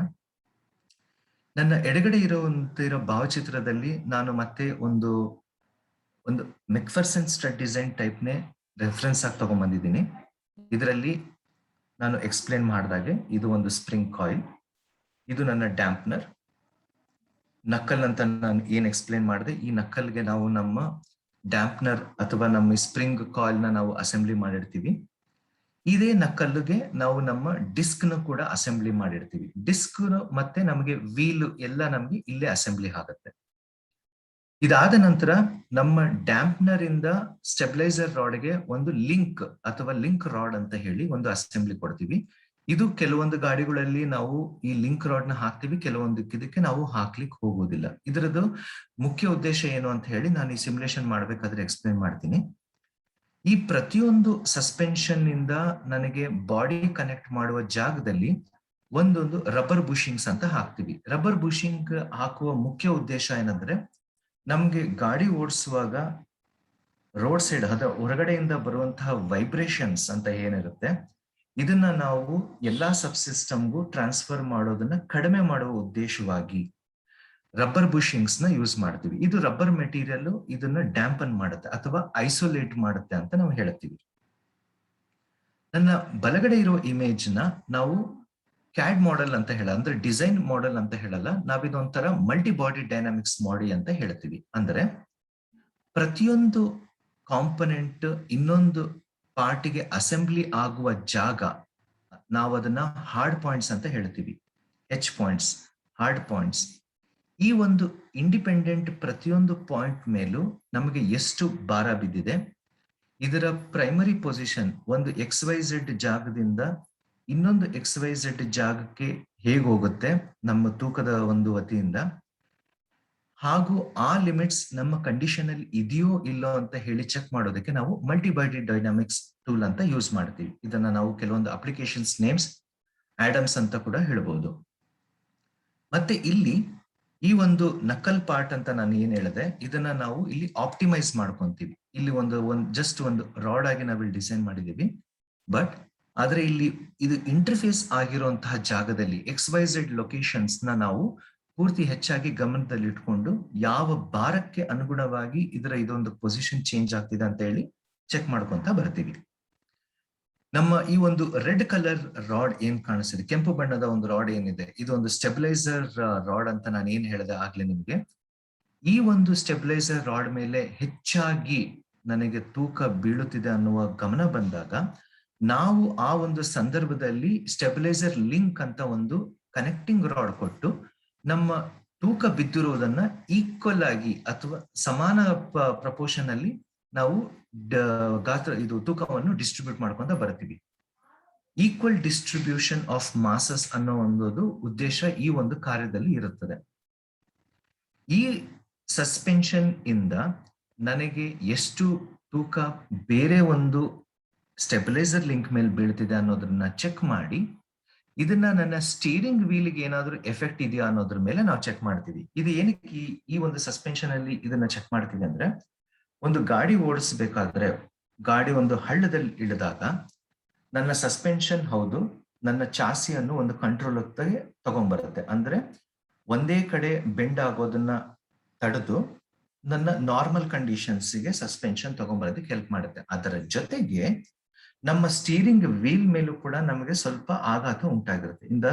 ಅಂದ್ರೆ ಅದರದ ಒಂದು ಭಾರನ ಸ್ಟೀರಿಂಗ್ ವೀಲ್ ಮತ್ತೆ ಸ್ಟೀರಿಂಗ್ ರಾಡ್ಗೂ ಕೂಡ ಅದನ್ನ ಟ್ರಾನ್ಸ್ಫರ್ ಮಾಡಿರುತ್ತೆ. ಈ ಒಂದು ಮಲ್ಟಿ ಬಾಡಿ ಡೈನಾಮಿಕ್ಸ್ ಅಲ್ಲಿ ನಮಗೆ ಹೊರಗಡೆಯಿಂದ ಬಂದಿದಂತಹ ಈ ರೋಡ್ ಬಂಪ್ಸ್ ಆಗಿರ್ಬೋದು ಅಥವಾ ಹಳ್ಳ ಆಗಿರ್ಬೋದು, ಇಲ್ಲಿಂದ ಒಂದು ಪ್ರಿಲಿಮಿನರಿ ಪೊಸಿಷನ್ ಅಂತ ತಗೊಂಡು ನಾವು ಸ್ಟೀರಿಂಗ್ ವೀಲ್ ಮತ್ತೆ ಸಸ್ಪೆನ್ಷನ್ ಮೌಂಟಿಂಗ್ ವರೆಗೂ ಪ್ರತಿಯೊಂದು ಹಾರ್ಡ್ ಪಾಯಿಂಟ್ಸ್ ಅಥವಾ ಇಂಟರ್ಫೇಸ್ ಲೊಕೇಶನ್ಸ್ ಅಲ್ಲಿ ನಾವು ಅಲ್ಲಿ ಬಿದ್ದಂತಹ ಭಾರ, ಆ ಭಾರದ ಪ್ರಮಾಣ ಎಷ್ಟು, ಅದು ಆ ಪ್ರಮಾಣ ನನ್ನ ಗಾಡಿಯ ಫಂಕ್ಷನಾಲಿಟಿಗೆ ಏನಾದ್ರೂ ತೊಂದರೆ ಇದೆಯೋ ಇಲ್ಲ ಅಂತ ಹೇಳಿ ಪ್ರತಿಯೊಂದು ಇಲ್ಲಿ ನಾವು ಚೆಕ್ ಮಾಡ್ಕೊಂತ ಬರ್ತೀವಿ. ಚೆಕ್ ಮಾಡಿದ ನಂತರ ನಿಮ್ಮಲ್ಲಿ ಒಂದು ಕ್ವಶನ್ ಇರ್ಬೋದು, ಚೆಕ್ ಮಾಡಿದ ಆದ್ಮೇಲೆ ನಾವು ಏನ್ ಮಾಡ್ತೀವಿ? ಸೊ ಈ ಒಂದು ಚೆಕ್ ಮಾಡುವನ್ನು ನಾವು KC ಅನಾಲಿಸಿಸ್ ಅಂತ ಹೇಳ್ತೀವಿ. ಅಂದ್ರೆ ಕೆನಮೆಟಿಕ್ಸ್ ಅಂಡ್ ಕಾಂಪ್ಲೆನ್ಸ್ ಅನಾಲಿಸಿಸ್. ಚಲನೆಗೆ ತಕ್ಕಂತೆ ನಮ್ಮ ಸಸ್ಪೆನ್ಷನ್ ವ್ಯವಸ್ಥೆಯನ್ನು ನಾವು ವಿನ್ಯಾಸ ಮಾಡ್ತೀವಿ. ಈ ಒಂದು ಅನಾಲಿಸಿಸ್ ನಾವು ಸ್ಟೀರಿಂಗು ಕೂಡ ಲಿಂಕ್ ಮಾಡ್ತೀವಿ ಅಥವಾ ನಾವು ಟ್ರಾನ್ಸ್ಫರ್ ಮಾಡ್ತೀವಿ ಅಂತ ಹೇಳಿದೆ. ಅದನ್ನ ನಾವು ರೈಡಿಂಗ್ ಮತ್ತೆ ಹ್ಯಾಂಡ್ಲಿಂಗ್ ಅನಾಲಿಸಿಸ್ ಅಂತ ಹೇಳ್ತೀವಿ. ಓಡಿಸುವ ಮತ್ತು ಹತೋಟಿಯಲ್ಲಿಡುವ ವಿನ್ಯಾಸ ಅಂತ ಕೂಡ ಹೇಳ್ಬೋದು. ಈ ಒಂದು ಭಾರನ ನಾವು ಪ್ರತಿಯೊಂದು ಸಬ್ಸಿಸ್ಟಮ್ಗೂ ಟ್ರಾನ್ಸ್ಫರ್ ಆದಾಗ ನಾವು ಚೆಕ್ ಮಾಡ್ಬೇಕಾದ್ರೆ ಪ್ರತಿಯೊಂದು ಕಾಂಪೊನೆಂಟ್ ನ ಫೆಟಿಗ್ ಅನಾಲಿಸಿಸ್ ಅಂತ ನಾವು ಚೆಕ್ ಮಾಡ್ತೀವಿ. ಫೆಟಿಗ್ ಅನಾಲಿಸಿಸ್ ಅಂದ್ರೆ ಪ್ರತಿಯೊಂದು ಕಾಂಪೊನೆಂಟ್ ನ ಶಕ್ತುಗುಂದುವಿಕೆ ಯಾವಾಗ ಆಗುತ್ತದೆ, ಭಾರ ಹೆಚ್ಚಾದಾಗ ಒಂದು ಬಿಡಿ ಭಾಗ ಯಾವಾಗ ಫೇಲ್ ಆಗತ್ತೆ, ಅದರದ್ದು ಫೆಟಿಗ್ ಯಾವ ಲಿಮಿಟ್ ವರೆಗೂ ತಡೆಯುತ್ತೆ ಅನ್ನೋದನ್ನ ನಾವು ಅನಾಲಿಸಿಸ್ ಮಾಡಿ ಅದು ಲಿಮಿಟ್ ಅಲ್ಲಿ ಇದೆಯೋ ಇಲ್ಲೋ ಅಂತ ಹೇಳಿ ಚೆಕ್ ಮಾಡ್ಕೊಂತ ಬರ್ತೀವಿ. Load analysis and vibration analysis during vehicle manure ಅಂದ್ರೆ ಗಾಡಿ ಓಡಿಸುವಾಗ ಬೀಳುವ ಭಾರ, ಅಂದ್ರೆ ನಾವು ಹಳ್ಳದಲ್ಲಿ ಇಳಿಸಿದಾಗ ಆಗ್ಲಿ ಅಥವಾ ನಮಗೆ ಹೊರಗಡೆಯಿಂದ ಯಾವ್ದಾದ್ರು ವೈಬ್ರೇಷನ್ ಇಂದ ಇಶ್ಯೂ ಆಗಿದ್ದಾಗ್ಲಿ, ಯಾವ್ದಕ್ಕಾದ್ರೂ ನಾವು ಹಂಪ್ಸ್ ಮೇಲೆ ಹತ್ತಿಳಿಸಿದಾಗ್ಲಿ, ಒಂದು ಕಲ್ಲು ಮೇಲೆ ಹತ್ತಿಳಿಸಿದಾಗ ನಮಗೆ ಬೀಳುವಂತಹ ಎಲ್ಲಾ ಭಾರಗಳನ್ನು ನಾವು ಫರ್ದರ್ ಅನಾಲಿಸಿಸ್ ಮಾಡ್ತೀವಿ. ಇಲ್ಲಿ ಕೊನೆಯದಾಗಿ ಏನ್ ಚೆಕ್ ಮಾಡ್ತೀವಿ ಅಂದ್ರೆ ಟೋ ಇನ್, ಟೋ ಚೇಂಜ್, ಕ್ಯಾಂಬರ್, ಕ್ಯಾಸ್ಟರ್ ಅಂತ ಚೆಕ್ ಮಾಡ್ತೀವಿ. ಅಂದ್ರೆ ನಮ್ಮ ವೀಲ್ಸ್ ಓಡಿಸುವಾಗ ವೀಲ್ ಸ್ಟ್ರೈಟ್ ಆಗಿ ಇಡುದಿಲ್ಲ ನಾವು, ಬಟ್ ಒಂದು ಆಂಗಲ್ ಅಲ್ಲಿ ನಾವು ಅದನ್ನ ಅಸೆಂಬ್ಲಿ ಮಾಡ್ತೀವಿ. ಆ ಆಂಗಲ್ ಅಥವಾ ಈ ಒಂದು ಮೆಷರ್ಮೆಂಟ್ ನಾವು ಯಾವ ಬೇಸಿಸ್ ಮೇಲೆ ತಗೊಂತೀವಿ ಅಂದ್ರೆ ಗಾಡಿಯ ಭಾರ ಆಗಿರ್ಬೋದು ಅಥವಾ ಗಾಡಿಯ ಒಂದು ವಿನ್ಯಾಸ, ಅದರದ ಲೆಂತ್, ವಿಡ್ತ್, ಬ್ರೆಡ್ತ್ ಅಂತ ಏನು ಹೇಳ್ತೀವಿ ಅದನ್ನ ಕನ್ಸಿಡರೇಷನ್ ಆಗಿ ತಗೊಂಡು ವೀಲ್ ಅಲೈನ್ಮೆಂಟ್ ಅಂತ ನಾವು ಡಿಸೈನ್ ಮಾಡಿರ್ತೀವಿ. ಆ ವೀಲ್ ಅಲೈನ್ಮೆಂಟ್ ನ ನಾವು ಸಸ್ಪೆನ್ಷನ್ ಲಿಂಕ್ ಮಾಡ್ತೀವಿ. ಇಲ್ಲಿ ನಾವು ಅದನ್ನ ಕ್ಯಾಸ್ಟರ್, ಕ್ಯಾಂಬರ್, ಟೋ ಇನ್, ಟೋ ಔಟ್ ಅಂತ ಹೇಳಿ ಕೆಲವೊಂದು ಪ್ಯಾರಾಮೀಟರ್ಸ್ ನ ನಾವಿಲ್ಲಿ ಚೆಕ್ ಮಾಡಿಕೊಂಡು ಇದು ಲಿಮಿಟ್ ಅಲ್ಲಿ ಬಂದಿದೆಯೋ ಇಲ್ಲೋ ಅಂತ ಚೆಕ್ ಮಾಡ್ತೀವಿ. ಇದು ಲಿಮಿಟ್ ಅಲ್ಲಿ ಬಂದಾಗ ಮಾತ್ರ ನಮ್ಮ ಸಸ್ಪೆನ್ಷನ್ ಅದು ಫಂಕ್ಷನ್ ಪರ್ಫೆಕ್ಟ್ ರಿಕ್ವೈರ್ಡ್ ಆಂಗಲ್ ಅಲ್ಲಿ ಫಂಕ್ಷನ್ ಆಗುತ್ತೆ ಅನ್ನೋದು ಅರ್ಥ. So vertical, roll, lateral, longitudinal, ಮತ್ತೆ ಸ್ಟಿಯರ್ ಅನ್ನೋ ಈ ಒಂದು 5 ಪ್ಯಾರಾಮೀಟರ್ಸ್ ನಾವು ಗಮನದಲ್ಲಿ ಇಟ್ಕೊಂಡು ಈ ಕಂಪ್ಲೀಟ್ ಸಸ್ಪೆನ್ಷನ್ ಅನ್ನು ನಾವು ಡಿಸೈನ್ ಮಾಡ್ತೀವಿ.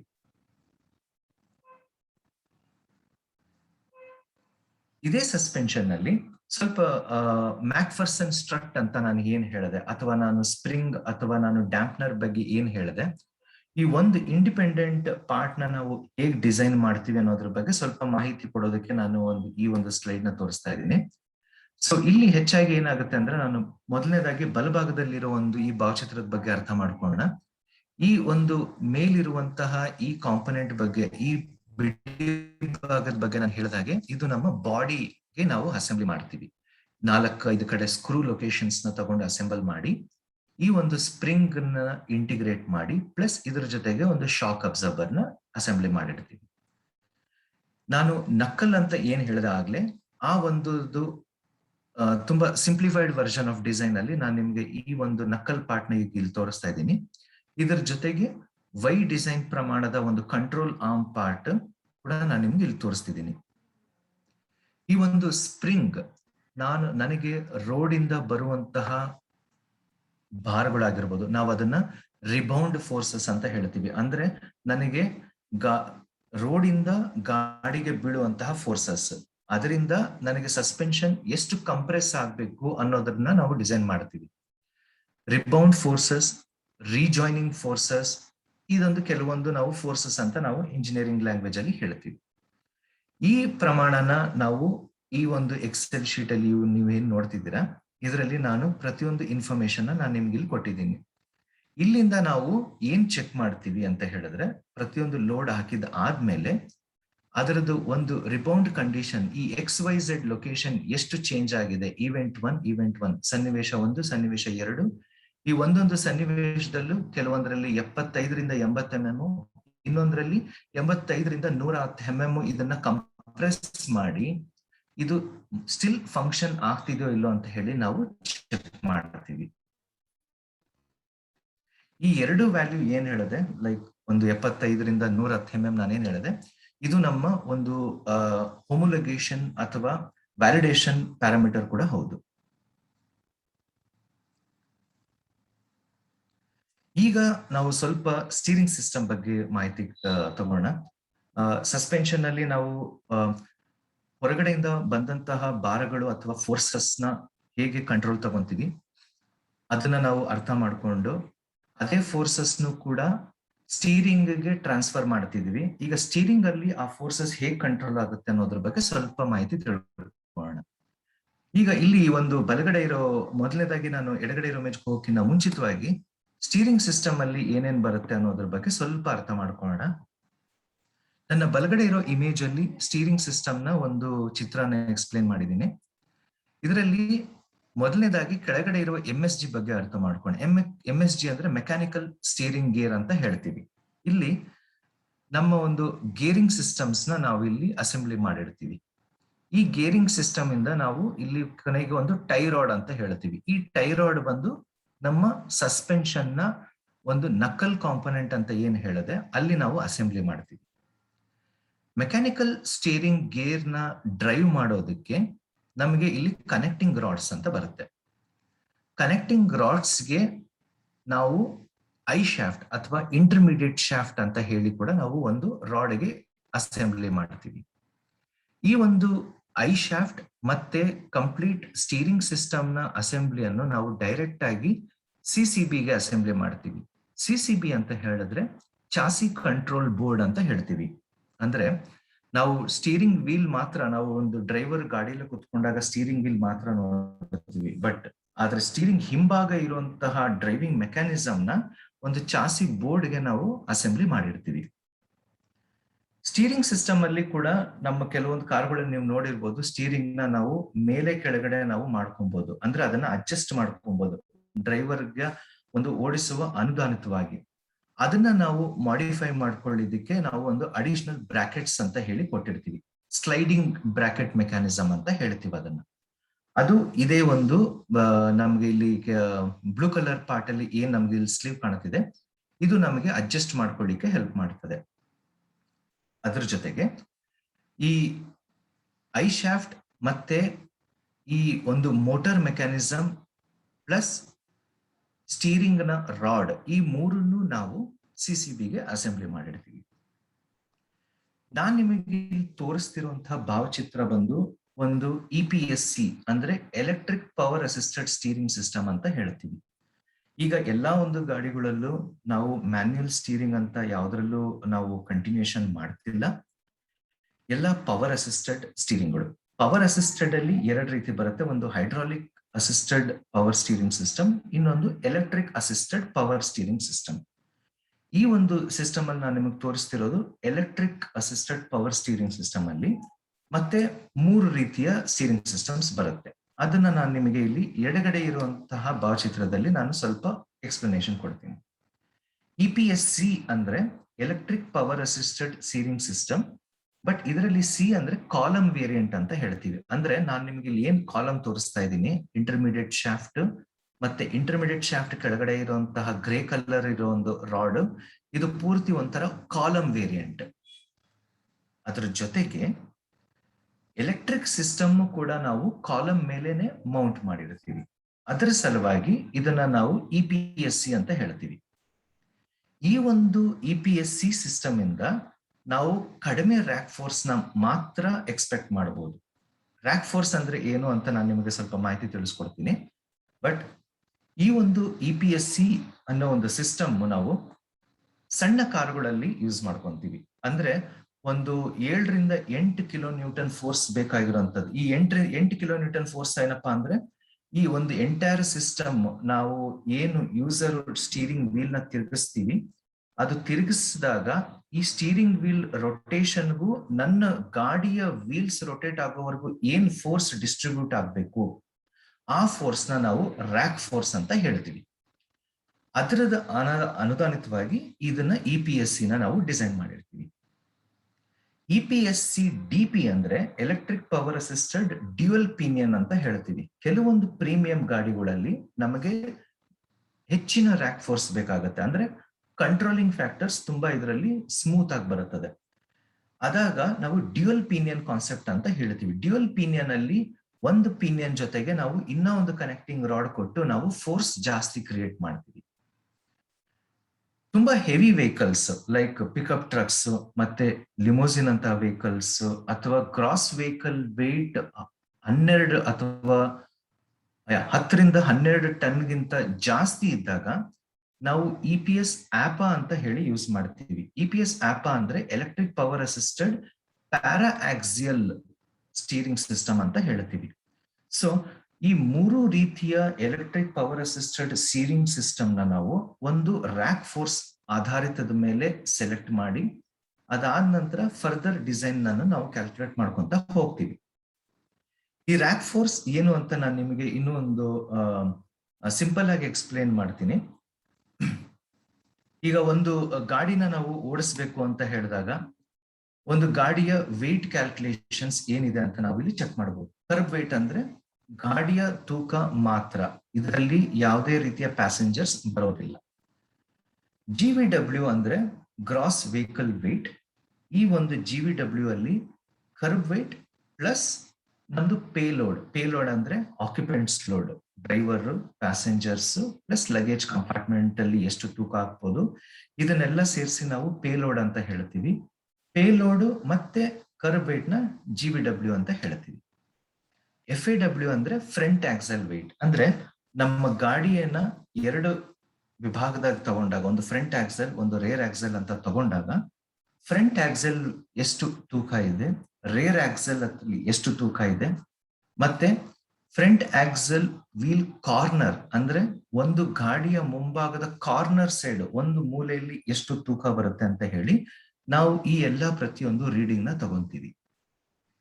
ಈ ತೂಕದ ಆಧಾರಿತವಾಗಿ ನಾವು ನೆಕ್ಸ್ಟ್ ಫ್ರಿಕ್ಷನಲ್ ಫೋರ್ಸ್ ಅಂತ ಕ್ಯಾಲ್ಕುಲೇಟ್ ಮಾಡ್ತೀವಿ. ಇದರಲ್ಲಿ ಏನಪ್ಪಾ ಅಂದ್ರೆ ಇದು ಒಂದು ಕಾರ್ನರಿನ ತೂಕದನ್ನ ನಾವು ಅದರಲ್ಲಿ ಕೋಎಫಿಷಿಯಂಟ್ ಆಫ್ ಫ್ರಿಕ್ಷನ್ ನಾವು ಗುಣಾಕಾರ ಮಾಡ್ತೀವಿ. ಇದು ಮಾಡಿದಾಗ ನನಗೆ ಇಲ್ಲಿ ಕೆಲವೊಂದು ಫೋರ್ಸ್ ಬರುತ್ತೆ. ಅಂದ್ರೆ ನಾನು ಈಗ ನನ್ನ ಸ್ಟೀರಿಂಗ್ ವೀಲ್ ನ ತಿರುಗಿಸ್ಬೇಕಾದ್ರೆ ಈ ತೂಕದಲ್ಲಿರುವ ಗಾಡಿಗೆ ಇಷ್ಟು ಫೋರ್ಸ್ ಅಪ್ಲೈ ಮಾಡಬೇಕಾಗುತ್ತೆ. ಇದು ಕೆಲವೊಂದು ಕ್ಯಾಲ್ಕುಲೇಷನ್ಸ್ ನಾವು ಇದೇ ರೀತಿ ಆಧಾರಿತವಾಗಿ ಇಟ್ಕೊಂಡು ಟಾರ್ಕ್ ಜನರೇಷನ್ ಎಷ್ಟು ಬರುತ್ತೆ, ಅದರದ್ದು ಟ್ರಾವೆಲ್ ಎಷ್ಟು ಬೇಕು, ಅಲ್ಲಿಂದ ನಾವು ಎಷ್ಟು ಪುಷ್ ಮಾಡಬೇಕು ಅನ್ನೋದ್ರದ್ದು ಆಧಾರಿತದ ಮೇಲೆ ನಾವು ಫೈನಲಿ ಒಂದು ವ್ಯಾಲ್ಯೂನ ಕನ್ಕ್ಲೂಡ್ ಮಾಡ್ತೀವಿ. ಅಂದ್ರೆ ಇಲ್ಲಿ 5.5 ಕಿಲೋ ನ್ಯೂಟನ್ ರ್ಯಾಕ್ ಫೋರ್ಸ್ ಅಷ್ಟು ವ್ಯಾಲ್ಯೂ ಬೇಕು. ಅಂದ್ರೆ ಈ ತೂಕನ ಗಾಡಿಯಲ್ಲಿ ನಾನು ಓಡಿಸ್ಬೇಕಾದ್ರೆ ನನಗೆ 5.5 ಕಿಲೋ ನ್ಯೂಟನ್ ಅಷ್ಟು ರ್ಯಾಕ್ ಫೋರ್ಸ್ ಬೇಕು. ಸೊ ಈ ನಾನು ಭಾವಚಿತ್ರ ತೋರಿಸಿದ ಪ್ರಕಾರ ಈ 5.5 ಕಿಲೋ ನ್ಯೂಟನ್ ಅನ್ನೋದು ನನಗೆ ಈ 3ನೇ ಒಂದು ಕಾಲಮ್ ಅಲ್ಲಿ ನೀವು ನೋಡಬಹುದು. ಇಲ್ಲಿ ನಾನು ನಿಮ್ಗೆ ರ್ಯಾಕ್ ಫೋರ್ಸ್ ತೋರಿಸ್ತಿದ್ದೀನಿ. ಇದಕ್ಕೆ ನನಗೆ ಈ ಮೊದಲನೇ ಪ್ರಮಾಣದ EPSC electric power assisted steering system column variant ಅನ್ನೋ ಒಂದು ಸಬ್ ಸಿಸ್ಟಮ್ ಕಾಂಪ್ಯಾಕ್ಟ್ ವೆಹಿಕಲ್ ಗಳಿಗೆ ನನಗೆ ಸೂಟ್ ಆಗುತ್ತೆ. ಅಂದ್ರೆ ಇದು ನನ್ನ ಫಂಕ್ಷನಲ್ ಲಿಮಿಟ್ಸ್ ಅಲ್ಲಿ ವರ್ಕ್ ಆಗುತ್ತೆ ಅನ್ನುವಂತಹ ಕನ್ಕ್ಲೂಷನ್ ಇದು.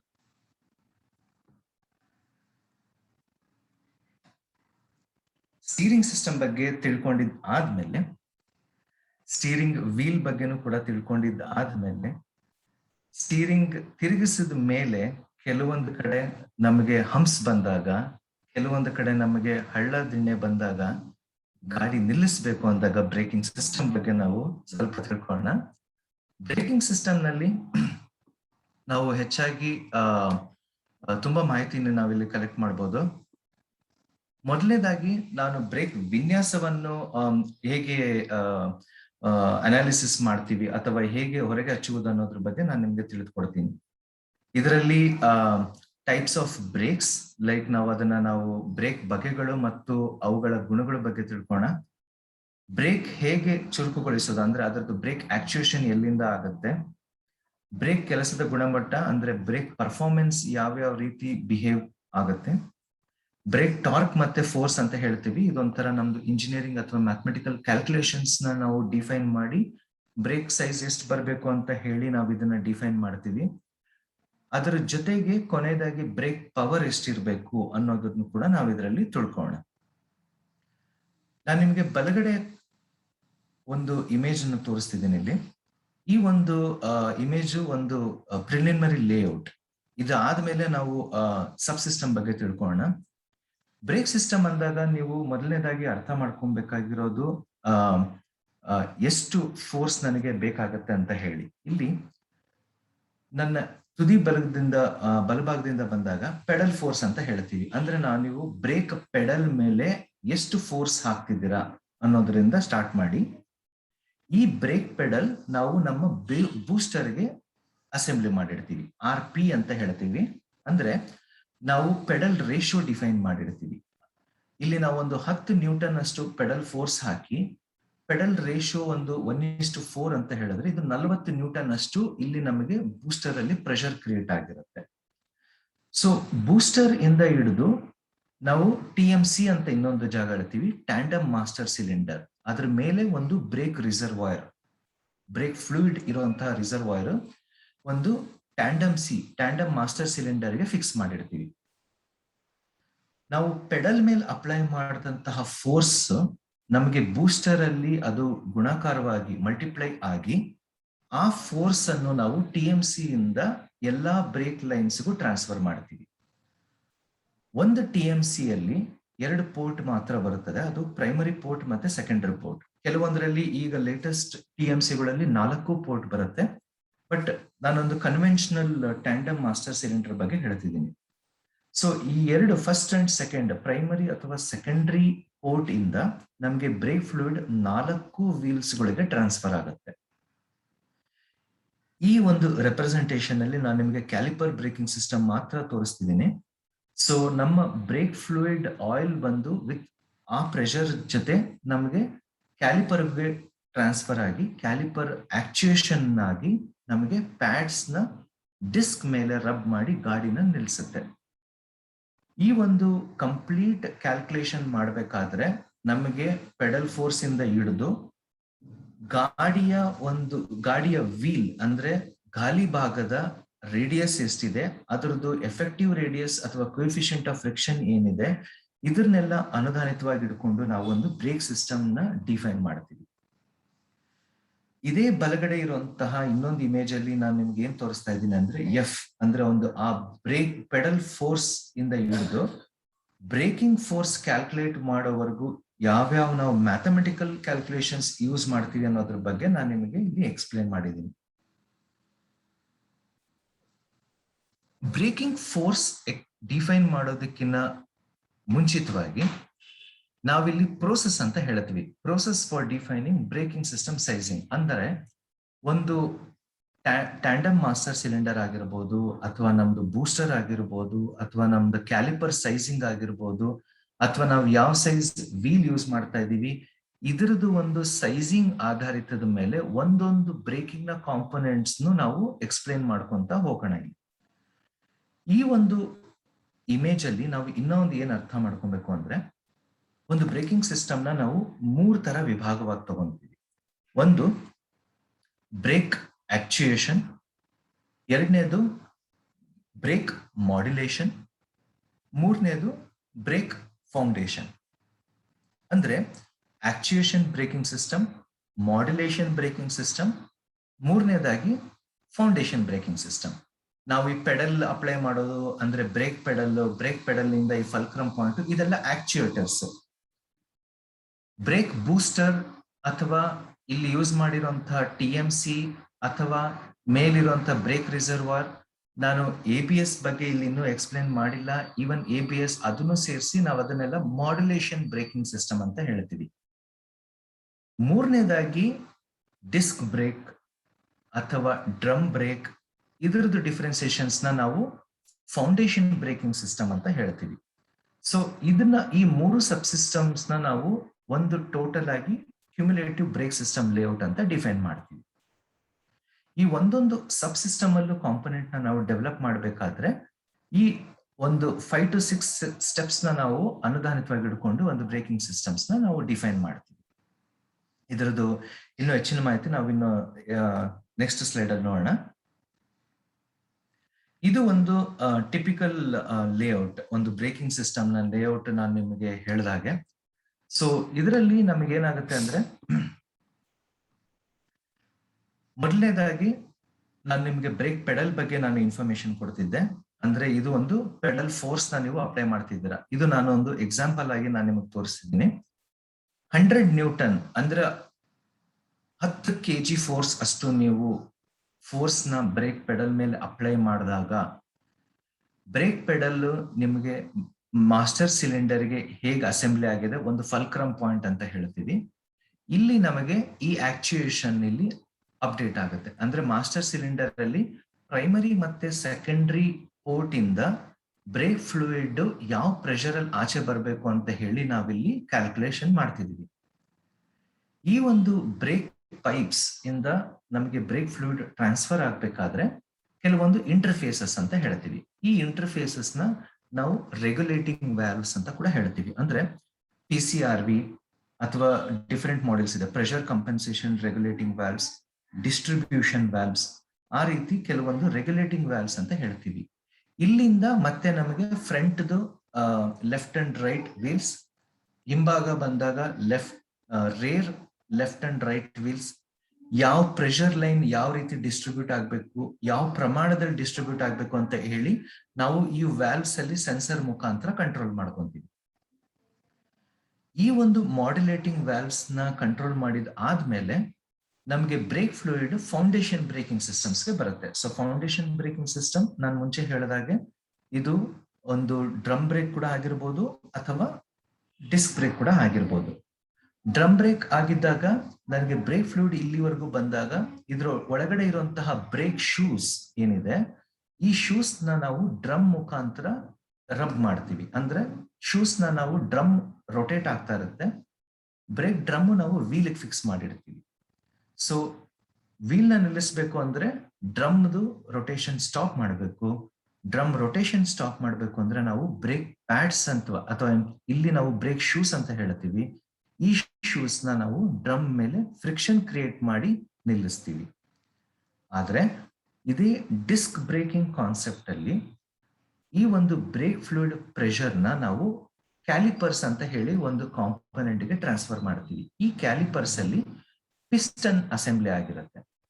ಈ ಪಿಸ್ಟನ್ ನಾವು ಆಕ್ಚುಯೇಟ್ ಮಾಡಿದಾಗ ಅಂದ್ರೆ ಈ ಪಿಸ್ಟನ್ ಆಕ್ಚುಯೇಟ್ ಆಗಿ ಅಂದ್ರೆ ಈ ಡಿಸ್ಕ್ ನಾವು ಸ್ಟಾಪ್ ಮಾಡ್ತೀವಿ. ಇದರಲ್ಲೂ ಕೂಡ ಡಿಸ್ಕ್ ನ ನಾವು ಡೈರೆಕ್ಟ್ ಆಗಿ ವೀಲ್ಗೆ ಅಸೆಂಬ್ಲಿ ಮಾಡಿರ್ತೀವಿ.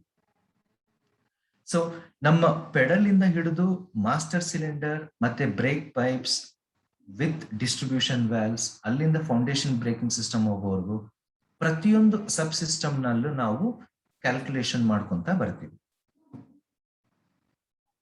ಈ ಒಂದು ನೆಕ್ಸ್ಟ್ ಸ್ಲೈಡ್ ಅಲ್ಲಿ ನಾನು ನಿಮಗೆ ನಮ್ಮ ಇನ್ಫಾರ್ಮೇಶನ್ ಹೇಗೆ ಕಲೆಕ್ಟ್ ಮಾಡ್ಕೊಂತೀವಿ ಒಂದೊಂದು ಬ್ರೇಕಿಂಗ್ ಸಿಸ್ಟಮ್ ಇಂದ, ಹಾಗೂ ಅದರದ ಔಟ್ಪುಟ್ ಹೇಗೆ ಕೊಡ್ತೀವಿ ಅನ್ನೋದ್ರ ಬಗ್ಗೆ ನಾನು ನಿಮ್ಗೆ ಇಲ್ಲಿ ತಿಳಿಸ್ಕೊಡ್ತೀನಿ. ಸೊ ಇಲ್ಲಿ ನಾನು ನಿಮ್ಗೆ ಎಕ್ಸ್ಪ್ಲೇನ್ ಮಾಡಿದಾಗೆ ಕಂಪ್ಲೀಟ್ ಒಂದು ಗಾಡಿಯ ಫ್ರಂಟ್ ಆಕ್ಸೆಲ್ ವೆಯ್ಟ್ ಎಷ್ಟಿದೆ, ಇದು ಕೆಲವೊಮ್ಮೆ ನಾವು ಡಿಒ ಅಂತ ಹೇಳ್ತೀವಿ, ಅಂದ್ರೆ ಡ್ರೈವರ್ ಓನ್ಲಿ, ಅಥವಾ GVW ಅಂದ್ರೆ ಗ್ರಾಸ್ ವೆಹಿಕಲ್ ವೆಯ್ಟ್. ಸೊ ಇಲ್ಲಿ ನಮ್ದು ಫ್ರಂಟ್ ಆಕ್ಸೆಲ್ ವೆಯ್ಟ್ ಎಷ್ಟಿದೆ, ರೇರ್ ಆಕ್ಸೆಲ್ ವೆಯ್ಟ್ ಎಷ್ಟಿದೆ, ಟೋಟಲ್ ಮತ್ತೆ C/G ಸೆಂಟರ್ ಆಫ್ ಗ್ರಾವಿಟಿ ಇದರದ್ದು ಪೊಸಿಷನ್ ವೆಯ್ಟ್ ಎಷ್ಟಿದೆ, ಇದೆಲ್ಲ ನಾವು ಕ್ಯಾಲ್ಕುಲೇಟ್ ಮಾಡಿದಾದ್ಮೇಲೆ ಫ್ರಂಟ್ ಬ್ರೇಕ್ಸ್ ಮತ್ತೆ ರೇರ್ ಬ್ರೇಕ್ಸ್ ಅಲ್ಲಿ ಎಷ್ಟು ರೇಡಿಯಸ್ ಇದೆ ಅದರದ್ದೆಲ್ಲ ನಾವು ಡಿಸೈನ್ ಕ್ಯಾಲ್ಕುಲೇಷನ್ಸ್ ಅಲ್ಲಿ ಇನ್ಫಾರ್ಮೇಶನ್ ಕ್ಯಾಲ್ಕುಲೇಟ್ ಮಾಡ್ಕೊತಾ ಬರ್ತೀವಿ. ಪ್ರತಿಯೊಂದು ಹೋಸಸ್ ಅಲ್ಲೂ ಕೂಡ, ಅಂದ್ರೆ ನಮ್ಮ ಬ್ರೇಕ್ ಪೈಪ್ಸ್ ಅಂತ ಏನ್ ಹೇಳಿದೆ, ಇದರಲ್ಲಿ ನಮ್ದು ಬ್ರೇಕ್ ಫ್ಲೂಯಿಡ್ ಟ್ರಾನ್ಸ್ಫರ್ ಆಗುತ್ತೆ. ನಾವು ಬ್ರೇಕ್ ಫ್ಲೂಯಿಡ್ ಅನ್ನೋದನ್ನ ಕೂಡ ನಾವು ತುಂಬಾ ರೀತಿಯಲ್ಲಿ ಕೇಳಿರ್ಬೋದು. ಇದನ್ನ ನಾವು DOT ಸ್ಪೆಸಿಫಿಕೇಶನ್ ಅಂತ ಹೇಳ್ತೀವಿ, ಅಂದ್ರೆ ಡಿಪಾರ್ಟ್ಮೆಂಟ್ ಆಫ್ ಟ್ರಾನ್ಸ್ಪೋರ್ಟೇಷನ್. ನಾವು ನಮ್ಮ 2 ವೀಲರ್ ಅಥವಾ 3 ವೀಲರ್ ಅಲ್ಲಿ ಬ್ರೇಕ್ ಫ್ಲೂಯಿಡ್ ಫಿಲ್ ಮಾಡೋ ಜಾಗದಲ್ಲಿ ನೀವು ಮೇಲೆ ನೋಡಿರ್ಬೋದು .3.1, .4, .4.1 ಈ ರೀತಿ ಮೆನ್ಷನ್ ಆಗಿರುತ್ತೆ. ಅಂದ್ರೆ ಇದು ಈ .3.1 ಅದೊಂದು characterisation of brake fluid oil. ಅದರಲ್ಲಿ ಸಿಲಿಕಾನ್ ಕಂಟೆಂಟ್ ಎಷ್ಟಿರುತ್ತೆ ಅಥವಾ ಅದರದ್ದು ಬ್ರೇಕ್ ಫ್ಲೂಯಿಡ್ ವಿಸ್ಕಾಸಿಟಿ ಏನು, ಫ್ಲೂಯಿಡ್ ಪ್ಯಾರಾಮೀಟರ್ಸ್ ಏನು ಅನ್ನೋದು ನಂಬರ್ ಮೇಲೆ ಆಧಾರಿತವಾಗಿರುತ್ತೆ. 2 ವೀಲರ್ಸ್ಗೆಲ್ಲ ನಾವು 3.1 ಯೂಸ್ ಮಾಡ್ತೀವಿ, ಹಾಗೂ 4 ವೀಲರ್ಸ್ಗೆ 3.6 ಇಂದ 4 ವರ್ಗು ಅಂದ್ರೆ .4 ಆಯಿಲ್ ವರ್ಗು ಯೂಸ್ ಮಾಡ್ತೀವಿ. ಇದು ಆದ್ಮೇಲೆ ನಾವೆಲ್ಲ ಇನ್ಫಾರ್ಮೇಶನ್ ಕಲೆಕ್ಟ್ ಮಾಡಿದ ಆದ್ಮೇಲೆ ನಾವು ಈ ರೀತಿ ಬ್ರೇಕ್ ಪರ್ಫಾರ್ಮೆನ್ಸ್ ಡೇಟಾ ಅಂತ ಹೇಳಿ ನಾವು ಡಿಫೈನ್ ಮಾಡ್ತೀವಿ. ಬ್ರೇಕ್ ಪರ್ಫಾರ್ಮೆನ್ಸ್ ಡೇಟಾ ಅಲ್ಲಿ ನಾವು ಮುಖ್ಯವಾಗಿ 4-5 ಪ್ಯಾರಾಮೀಟರ್ಸ್ ನಾವು ನೋಡ್ತೀವಿ. ಅಂದ್ರೆ ಇದರಲ್ಲಿ ಟಾರ್ಕ್ ಎಷ್ಟು ಜನರೇಟ್ ಆಗಿದೆ ಅಂತ ಹೇಳಿ ಚೆಕ್ ಮಾಡ್ತೀವಿ. ಎರಡನೇದಾಗಿ ಮೀನ್ ವರ್ಕ್ ಅಥವಾ ಲೈನಿಂಗ್ ಏರಿಯಾ, ಅಂದ್ರೆ ನಾನು ಬ್ರೇಕ್ ಅಪ್ಲೈ ಮಾಡಿದಾಗ ನನ್ನ ಡಿಸ್ಕ್ ಬ್ರೇಕ್ ಆಗಿದ್ದಾಗ ಪ್ಯಾಡ್ಸ್ ಡಿಸ್ಕ್ ಮೇಲೆ ಎಷ್ಟು ಲೈನಿಂಗ್ ಏರಿಯಾ ಕಾಂಟ್ಯಾಕ್ಟ್ ಇದೆ ಅನ್ನೋದು ಚೆಕ್ ಮಾಡ್ತೀವಿ. ಒಂದು ವೇಳೆ ಅದು ಡ್ರಮ್ ಬ್ರೇಕ್ ಆಗಿದ್ರೆ ಶೂದು ರೇಡಿಯಲ್ ಸರ್ಫೇಸ್ ಮತ್ತೆ ಬ್ರೇಕ್ ಡ್ರಮ್ದು ರೇಡಿಯಲ್ ಸರ್ಫೇಸ್ ಕಾಂಟ್ಯಾಕ್ಟ್ ಏರಿಯಾ ಇದೆ ಎಷ್ಟಿದೆ ಅಂತ ಹೇಳಿ ಚೆಕ್ ಮಾಡಿ ಇದರದ್ದು ಪರ್ಫಾರ್ಮೆನ್ಸ್ ಚೆಕ್ ಮಾಡ್ತೀವಿ. ಇಷ್ಟು ಬ್ರೇಕ್ ಪರ್ಫಾರ್ಮೆನ್ಸ್ ಚೆಕ್ ಮಾಡಬೇಕಾದ್ರೆ ಮುಖ್ಯವಾಗಿ ಬ್ರೇಕಿಂಗ್ ಸಿಸ್ಟಮ್, ಅದು ನಮ್ಮ ಫೌಂಡೇಶನ್ ಬ್ರೇಕಿಂಗ್ ಸಿಸ್ಟಮ್ ಅಲ್ಲಿ ಟೆಂಪರೇಚರ್ ಎಷ್ಟಿದೆ ಅಂತ ಕೂಡ ನಾವು ನೋಡ್ಬೇಕಾಗತ್ತೆ. ಇದು ಏನಕ್ಕೆ ಈ ರೀತಿ ನಾವು ಚೆಕ್ ಮಾಡಬೇಕು ಅಂದ್ರೆ, ನಾವು ಗಾಡಿ ನಿಲ್ಲಿಸಬೇಕಾದಾಗ ನಾವು ಫ್ರಿಕ್ಷನ್ ಕ್ರಿಯೇಟ್ ಮಾಡ್ತಾ ಇದೀವಿ. ಅಂದ್ರೆ ಒಂದು 2 ಕಾಂಪೊನೆಂಟ್ ನ ನಾವು ಜೋಡಣೆಗೊಳಿಸ್ಕೊಂಡು ಅದನ್ನ ಸ್ಟಾಪೇಜ್ ಡೈನಾಮಿಕ್ ಇಂದ ಸ್ಟ್ಯಾಟಿಕ್ ಕಂಡೀಷನ್ ತಗೊಂಡ್ಬರ್ತಿದೀವಿ. ಈ ರೀತಿ ಇದ್ದಾಗ 2 ಕಾಂಪೊನೆಂಟ್ಸ್ ರಬ್ಬಿಂಗ್ ಅಂತ ಏನು ನಾವೇನ್ ಹೇಳ್ತೀವಿ, ಇದು ಆದಾಗ ಫ್ರಿಕ್ಷನ್ ಜಾಸ್ತಿ ಆಗಿ ಟೆಂಪರೇಚರ್ ಜಾಸ್ತಿ ಆಗುತ್ತೆ. ಸೊ ಈಗ ಇಲ್ಲಿ ನೀವು ಒಂದು ಎಕ್ಸಾಂಪಲ್ ಅಲ್ಲಿ ನೋಡಬಹುದು 330 ಡಿಗ್ರಿ ಅಂತ ಹೋಗುತ್ತೆ. ಈ ಒಂದು ಡಿಗ್ರಿ ನನ್ನ ಡಿಸೈನ್ ಮಾಡಿರೋ ಕಾಂಪೊನೆಂಟ್ ತಡೆಯುವಿಕೆ ಇದೆಯೋ ಇಲ್ವೋ ಅಂತ ಹೇಳಿ ನಾವು ಫರ್ದರ್ ಅನಾಲಿಸಿಸ್ ಮಾಡ್ಕೊಂತ ಹೋಗ್ತೀವಿ. ಫ್ಲೂಯಿಡ್ ರಿಸರ್ವ್ ಅನ್ನೋದು ಕೂಡ ನಾವು ಹೆಚ್ಚಾಗಿ ಚೆಕ್ ಮಾಡ್ತೀವಿ. ಇದರದ್ದು ಒಂದು ಮುಖ್ಯ ಅಂಶ ಏನಪ್ಪಾ ಅಂದ್ರೆ, ನಾವು ಸ್ವಲ್ಪ ಎಷ್ಟು ಕ್ವಾಂಟಿಟಿ ಅನ್ನೋದು ನಾವು ಕಂಪ್ಲೀಟ್ ಲೈನಿಂಗ್ ಅಲ್ಲಿ ಬ್ರೇಕ್ ಫ್ಲೂಯಿಡ್ ಆಯಿಲ್ ನ ಕೊಟ್ಟಿರ್ತೀವೋ ಅದು ನಾವು ಬ್ರೇಕ್ ಅಪ್ಲೈ ಮಾಡಿದಾಗ ಮತ್ತೆ ಫ್ಲೂಯಿಡ್ ಹೇಗೆ ನಮ್ಗೆ ಡಿಸ್ಟ್ರಿಬ್ಯೂಟ್ ಆಗುತ್ತೆ ಫ್ರಂಟ್ ಆಕ್ಸೆಲ್ ಇಂದ ರೇರ್ ಆಕ್ಸೆಲ್ ವರ್ಗು ಅಂತ ಹೇಳಿ, ಮತ್ತೆ ಉಳಿದಿರುವಂತಹ ಫ್ಲೂಯಿಡ್ ರಿಸರ್ವ್ ಎಷ್ಟು ಪರ್ಸೆಂಟೇಜ್ ಇದೆ ಅಂತ ಹೇಳಿ ಚೆಕ್ ಮಾಡ್ಕೊಂಡು ಈ ರೀತಿ ಒಂದು ಬ್ರೇಕಿಂಗ್ ಸಿಸ್ಟಮ್ ನ ನಾವು ಡಿಸೈನ್ ಮಾಡ್ಕೊಂತ ಹೋಗ್ತೀವಿ.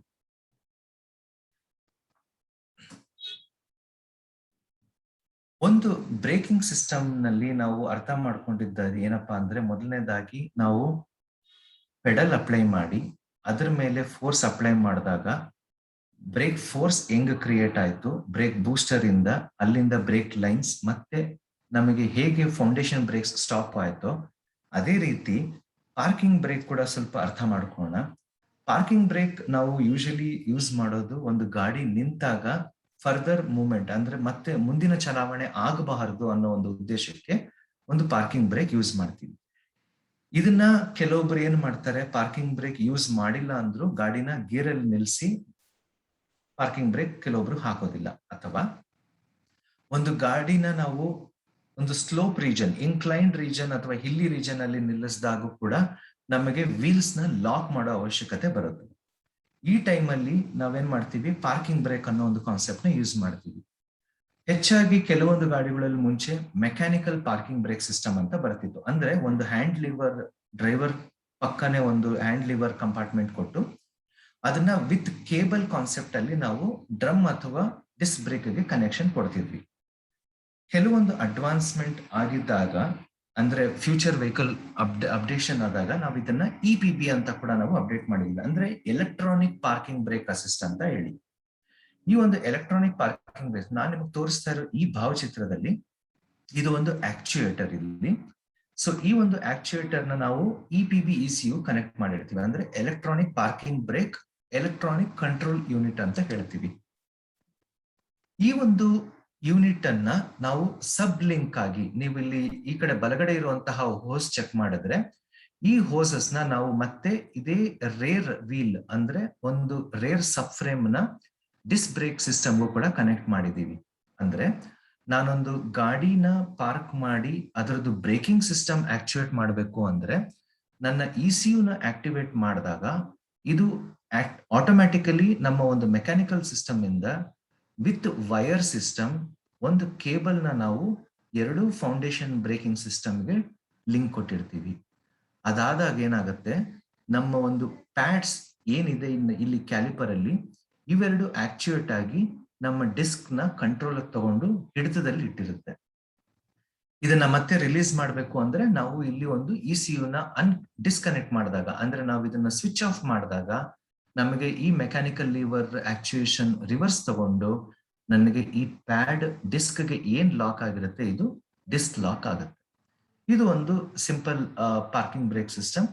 ಎಲೆಕ್ಟ್ರಾನಿಕ್ ಯೂಸ್ ಮಾಡಿಕೊಂಡು ಪಾರ್ಕಿಂಗ್ ಬ್ರೇಕ್ ಸಿಸ್ಟಮ್ ಹೇಗ್ ಕ್ರಿಯೇಟ್ ಮಾಡಿದೀವಿ ಅನ್ನೋದ್ರದ್ದು ಒಂದು ಮಾಹಿತಿ ಇದರಲ್ಲಿ.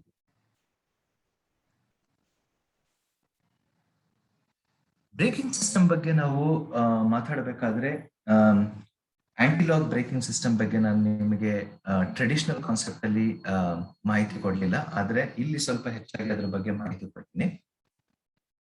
ಬ್ರೇಕಿಂಗ್ ಆಂಟಿಲಾಕ್ ಬ್ರೇಕಿಂಗ್ ಸಿಸ್ಟಮ್ ಅಂತ ನಾವೇನ್ ಹೇಳ್ತೀವಿ ಅಥವಾ ABS ಅನ್ನೋ ಒಂದು ಸಿಂಪಲ್ ವರ್ಡ್ಸ್ ಅಲ್ಲಿ, ಇದು ಯಾವ ಸನ್ನಿವೇಶದಲ್ಲಿ ನಮಗೆ ಹೆಚ್ಚಾಗಿ ಉಪಯೋಗ ಬರುತ್ತೆ, ABS ಇದ್ರೆ ಹೇಗ್ ವರ್ಕ್ ಆಗುತ್ತೆ, ABS ಇಲ್ಲ ಅಂದ್ರೆ ಹೇಗ್ ವರ್ಕ್ ಆಗುತ್ತೆ ಅನ್ನೋದ್ರ ಬಗ್ಗೆ ಸ್ವಲ್ಪ ಮಾಹಿತಿ ತಗೋಣ.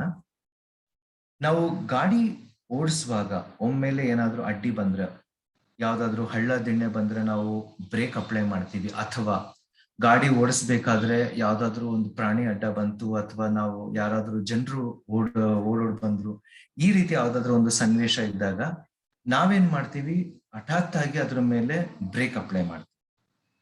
ಈಗ ಈ ಬ್ರೇಕ್ ಇಮ್ಮಿಡಿಯೇಟ್ ಆಗಿ ನಾವು ಅಪ್ಲೈ ಮಾಡಿದಾಗ ಎಷ್ಟು ದೂರ ಹೋಗಿ ನಿಲ್ಲುತ್ತೆ ನನ್ನ ಗಾಡಿ ಅನ್ನೋದ್ರ ಬಗ್ಗೆ ನಾವಿಲ್ಲಿ ತಿಳ್ಕೊಬೇಕಾಗಿರೋ ಅವಶ್ಯಕತೆ ಬರುತ್ತೆ. ಇದನ್ನ ನಾವು ಡಿಸಿಲರೇಷನ್ ಫ್ಯಾಕ್ಟರ್ ಅಂತ ಹೇಳ್ತೀವಿ. ಅಂದ್ರೆ ಒಂದು ಬ್ರೇಕ್ ಪೆಡಲ್ ಫುಲ್ ಅಪ್ಲೈ ಮಾಡಿದಾಗ ಅಪ್ಲೈ ಮಾಡೋ ಟೈಮ್ ಇಂದ ಹಿಡಿದು ಗಾಡಿ ನಿಲ್ಲುವವರೆಗೂ ಎಷ್ಟು ಟೈಮ್ ಹಿಡಿತು ಹಾಗೂ ಎಷ್ಟು ಡಿಸ್ಟೆನ್ಸ್ ಅಲ್ಲಿ ನಿಂತ್ಕೊಂತು ಅನ್ನೋದ್ರ ಬಗ್ಗೆ ನಾವಿಲ್ಲಿ ತಿಳ್ಕೊಳ್ಳೋದು ಹೆಚ್ಚಾಗಿ ಬರುತ್ತೆ. ಆಂಟಿಲಾಕ್ ಬ್ರೇಕಿಂಗ್ ಸಿಸ್ಟಮ್ ಯೂಸ್ ಮಾಡೋದ್ರಿಂದ ಇನ್ನು ಎಷ್ಟು ಅಡ್ವಾಂಟೇಜ್ ಇದೆ ಅನ್ನೋದ್ರ ಬಗ್ಗೆ ಕೂಡ ಇಲ್ಲಿ ತಿಳ್ಕೊಳ್ಳೋಣ. ಮೊದಲನೇದಾಗಿ ನಾವು ಗಾಡಿನ ಸ್ಟಾಪ್ ಮಾಡಬೇಕು ಅಂದಾಗ ಬ್ರೇಕ್ ಪೆಡಲ್ ಮೇಲೆ ನಾವು ಪೆಡಲ್ ಅಪ್ಲೈ ಮಾಡಿದಾಗ ಯೂಶಲಿ ಅಥವಾ ಜನರಲಿ ಏನಾಗುತ್ತೆ, ಇಲ್ಲಿ ಗಾಡಿಯಲ್ಲಿ ಗಾಲಿಗಳು ಕಚ್ಚಿಕೊಳ್ತವೆ. ಅಂದ್ರೆ ಅದು ಇಟ್ ವಿಲ್ ಲಾಕ್ ಆದಾಗ ಏನಾಗುತ್ತೆ ಅಂದ್ರೆ ಗಾಡಿ ಸ್ಕಿಡ್ ಆಗ್ತಾ ಬರುತ್ತೆ, ಗಾಲಿಗಳು ಕಚ್ಚಿಕೊಂಡು ಬಿಡುತ್ತವೆ. ಇದರಿಂದಾಗಿ ಗಾಡಿಯನ್ನು ಹತೋಟಿಯಲ್ಲಿಟ್ಟು ಹೊರಡಿಸುವುದು ಕಷ್ಟ ಆಗುತ್ತೆ, ಗಾಡಿ ಜಾರಿ ಬೀಳುವ ಸಾಧ್ಯತೆ ಹೆಚ್ಚಾಗಿ, ಹಾಗೇನೆ ಗಾಲಿಗಳು ಸವೆತಕ್ಕೆ ಒಳಗಾಗುತ್ತೆ. ಅಂದ್ರೆ ಅದು ಫ್ರಿಕ್ಷನ್ ಜಾಸ್ತಿ ಇರೋದ್ರಿಂದ ಅದು ನಮಗೆ ವೇರ್ ಅಂಡ್ ಟೇರ್ ಅನ್ನೋದು ಒಂದು ಫ್ಯಾಕ್ಟರ್ಸ್ ನ ನಾವಿಲ್ಲಿ ಜಾಸ್ತಿಯಾಗಿ ಗಮನದಲ್ಲಿ ಇಟ್ಕೊಬೇಕಾಗುತ್ತೆ. ABS ಏನ್ ಮಾಡುತ್ತೆ ಅಂದ್ರೆ ಗಾಡಿಯ ವೀಲ್ಗಳು, ಅಂದ್ರೆ ನಮ್ಮ ಈ ಗಾಲಿಯ ವೀಲ್ ನ ಇಮಿಡಿಯೇಟ್ ಆಗಿ ಲಾಕ್ ಮಾಡೋದ್ರ ಸಲುವಾಗಿ, ಅಥವಾ ಅದನ್ನ ಇಮಿಡಿಯೇಟ್ ಆಗಿ ಲಾಕ್ ಮಾಡೋದು ಬಿಟ್ಟು ಇಂಟರ್ಮೀಡಿಯೇಟ್ ಆಗಿ ಅದನ್ನ ನಮಗೆ ಲಾಕ್ ಮಾಡುತ್ತೆ. ಇಂಟರ್ಮೀಡಿಯೇಟ್ ಲಾಕ್ ಏನಪ್ಪಾ ಅಂತ ಹೇಳಿದ್ರೆ, ನಾವೊಂದು ಗಾಲಿಯಲ್ಲಿ ಮೊದಲನೇದಾಗಿ ಒಂದು ವೀಲ್ ಸ್ಪೀಡ್ ಸೆನ್ಸರ್ ಅಂತ ಹಾಕಿರ್ತೀವಿ. ಈ ಒಂದು ಸೆನ್ಸರ್ ನಮಗೆ ಹೆಚ್ಚಾಗಿ ನಮ್ಮ ಗಾಲಿ ಯಾವ ಸ್ಪೀಡ್ ಅಲ್ಲಿ ರೊಟೇಷನ್ ಆಗ್ತಿದೆ, ಇದರದ್ದು RPM ಏನಿದೆ ಅಂತ ನಾವು ಕ್ಯಾಲ್ಕುಲೇಟ್ ಮಾಡ್ಕೊಂತೀವಿ. ಅಂದ್ರೆ RPM ಅಂದ್ರೆ ರೆವಲ್ಯೂಷನ್ಸ್ ಪರ್ ಮಿನಿಟ್ ಅಂತ ಹೇಳ್ತೀವಿ.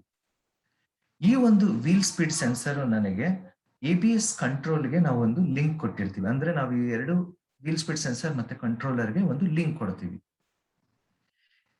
ನಾನು ಗಾಡಿ ಓಡಿಸಿ ಅದನ್ನ ಬ್ರೇಕ್ ಪೆಡಲ್ ಅಪ್ಲೈ ಮಾಡಿದಾಗ ಈ ಪರ್ಟಿಕ್ಯುಲರ್ ಮೊದಲನೇದಾಗಿ ನನಗೆ ವೀಲ್ ಸ್ಪೀಡ್ ಸೆನ್ಸರ್ ನಾವು ಯಾವ ಸ್ಪೀಡ್ ಅಲ್ಲಿ ಇದ್ದೀವಿ ಅಂತ ಹೇಳಿ ಇನ್ಫಾರ್ಮೇಶನ್ ನನಗೆ ABS ಕಳಿಸಿ, ABS ನನಗೆ ಎಷ್ಟು ಬ್ರೇಕ್ ಫ್ಲೂಯಿಡ್ ಇವಾಗ ನಾನು ಫೌಂಡೇಶನ್ ಬ್ರೇಕ್ಸ್ಗೆ ಕಳಿಸ್ಬೇಕು ಅಂತ ಹೇಳಿ ಅದು ಕಂಟ್ರೋಲರ್ ತಗೊಂಡು ಆ ಬ್ರೇಕ್ ಲೈನ್ ಪ್ರೆಷರ್ ಎಲ್ಲಾ ವೀಲ್ಸ್ಗೂ ಡಿಸ್ಟ್ರಿಬ್ಯೂಟ್ ಆಗುತ್ತೆ. ಅಂದ್ರೆ ಯಾವ ವೀಲ್ ಹೆಚ್ಚಾಗಿ ರೊಟೇಟ್ ಆಗ್ತಿದೆಯೋ ಆ ವೀಲ್ಗೆ ನಮ್ಗೆ ಲೈನ್ ಪ್ರೆಷರ್ ಹೆಚ್ಚಾಗಿ ಟ್ರಾನ್ಸ್ಫರ್ ಆಗಿ ಪ್ಲಸ್ ಅದು ಇಂಟರ್ಮೀಡಿಯೇಟ್ ಆಗಿ ಲಾಕ್ ಆಗ್ತಾ ಬರುತ್ತೆ. ಅಂದ್ರೆ ಫುಲ್ ಒಂದೇ ಸಮನೆ ಲಾಕ್ ಆಗಲ್ಲ, ಬ್ರೇಕ್ ಲೈನ್ ಪ್ರೆಷರ್ ಅದನ್ನ ನಮ್ಗೆ ಕಂಟ್ರೋಲ್ ಮಾಡಿಕೊಂಡು ಲಾಕ್ ಮಾಡಿ ನಮ್ ವೆಹಿಕಲ್ ನ ಸ್ಟಾಪ್ ಮಾಡುತ್ತೆ.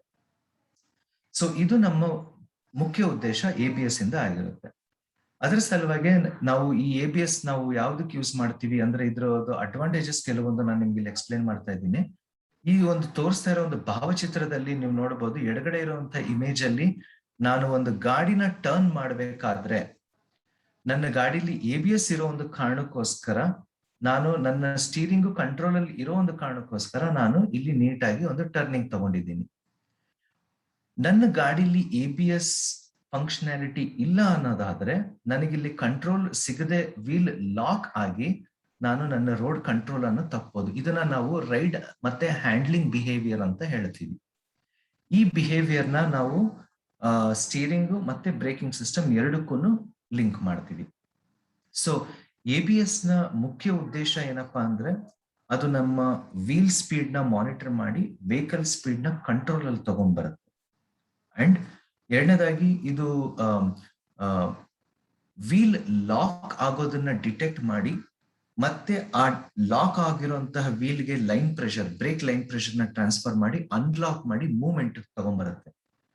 ಮೂರನೇದಾಗಿ ಇದು ಬ್ರೇಕ್ ಪ್ರೆಷರ್ ನ ಮಾಡ್ಯುಲೇಟ್ ಮಾಡುತ್ತೆ. ಅಂದ್ರೆ ನಾನು ನಿಮ್ಗೆ ಮುಂಚೆ ಹೇಳಿದಾಗೆ ಒಂದು brake pressure tandem master cylinder ಇಂದ ಹೇಗೆ ಒಂದು ಬ್ರೇಕ್ ಪ್ರೆಷರ್ ಹೋಗುತ್ತೆ, ಅದು 60 ಬಾರ್ ಇಂದ 85 ಅಪ್ ಟು 100 ಬಾರ್ ವರೆಗೂ ಇರ್ಬೋದು. ಇದು ಎಷ್ಟು ಪ್ರೆಷರ್ ನ ನಾವು ಅದನ್ನ ಟ್ರಾನ್ಸ್ಫರ್ ಮಾಡಬೇಕು ಅನ್ನೋದನ್ನ ಮಾಡ್ಯುಲೇಟ್ ಮಾಡುತ್ತೆ.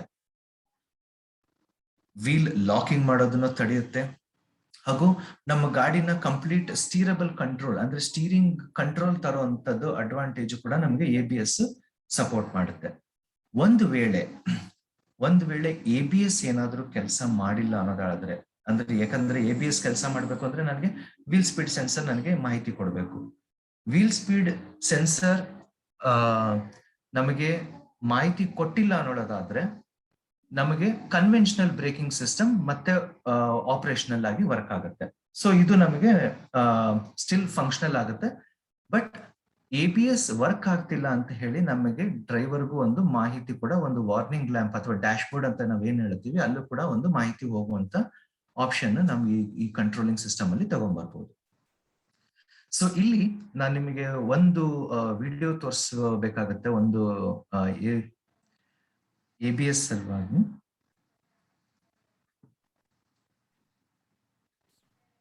ಗೋಪಿ ಸ್ವಲ್ಪ ವಿಡಿಯೋ ತೋರಿಸ್ಬಿಡಿ ಬೇಗ, ಅದಾದ್ಮೇಲೆ ನಾವು ಪ್ರಶ್ನೆಗೆ ಹೋಗೋಣಂತೆ. ಎಸ್,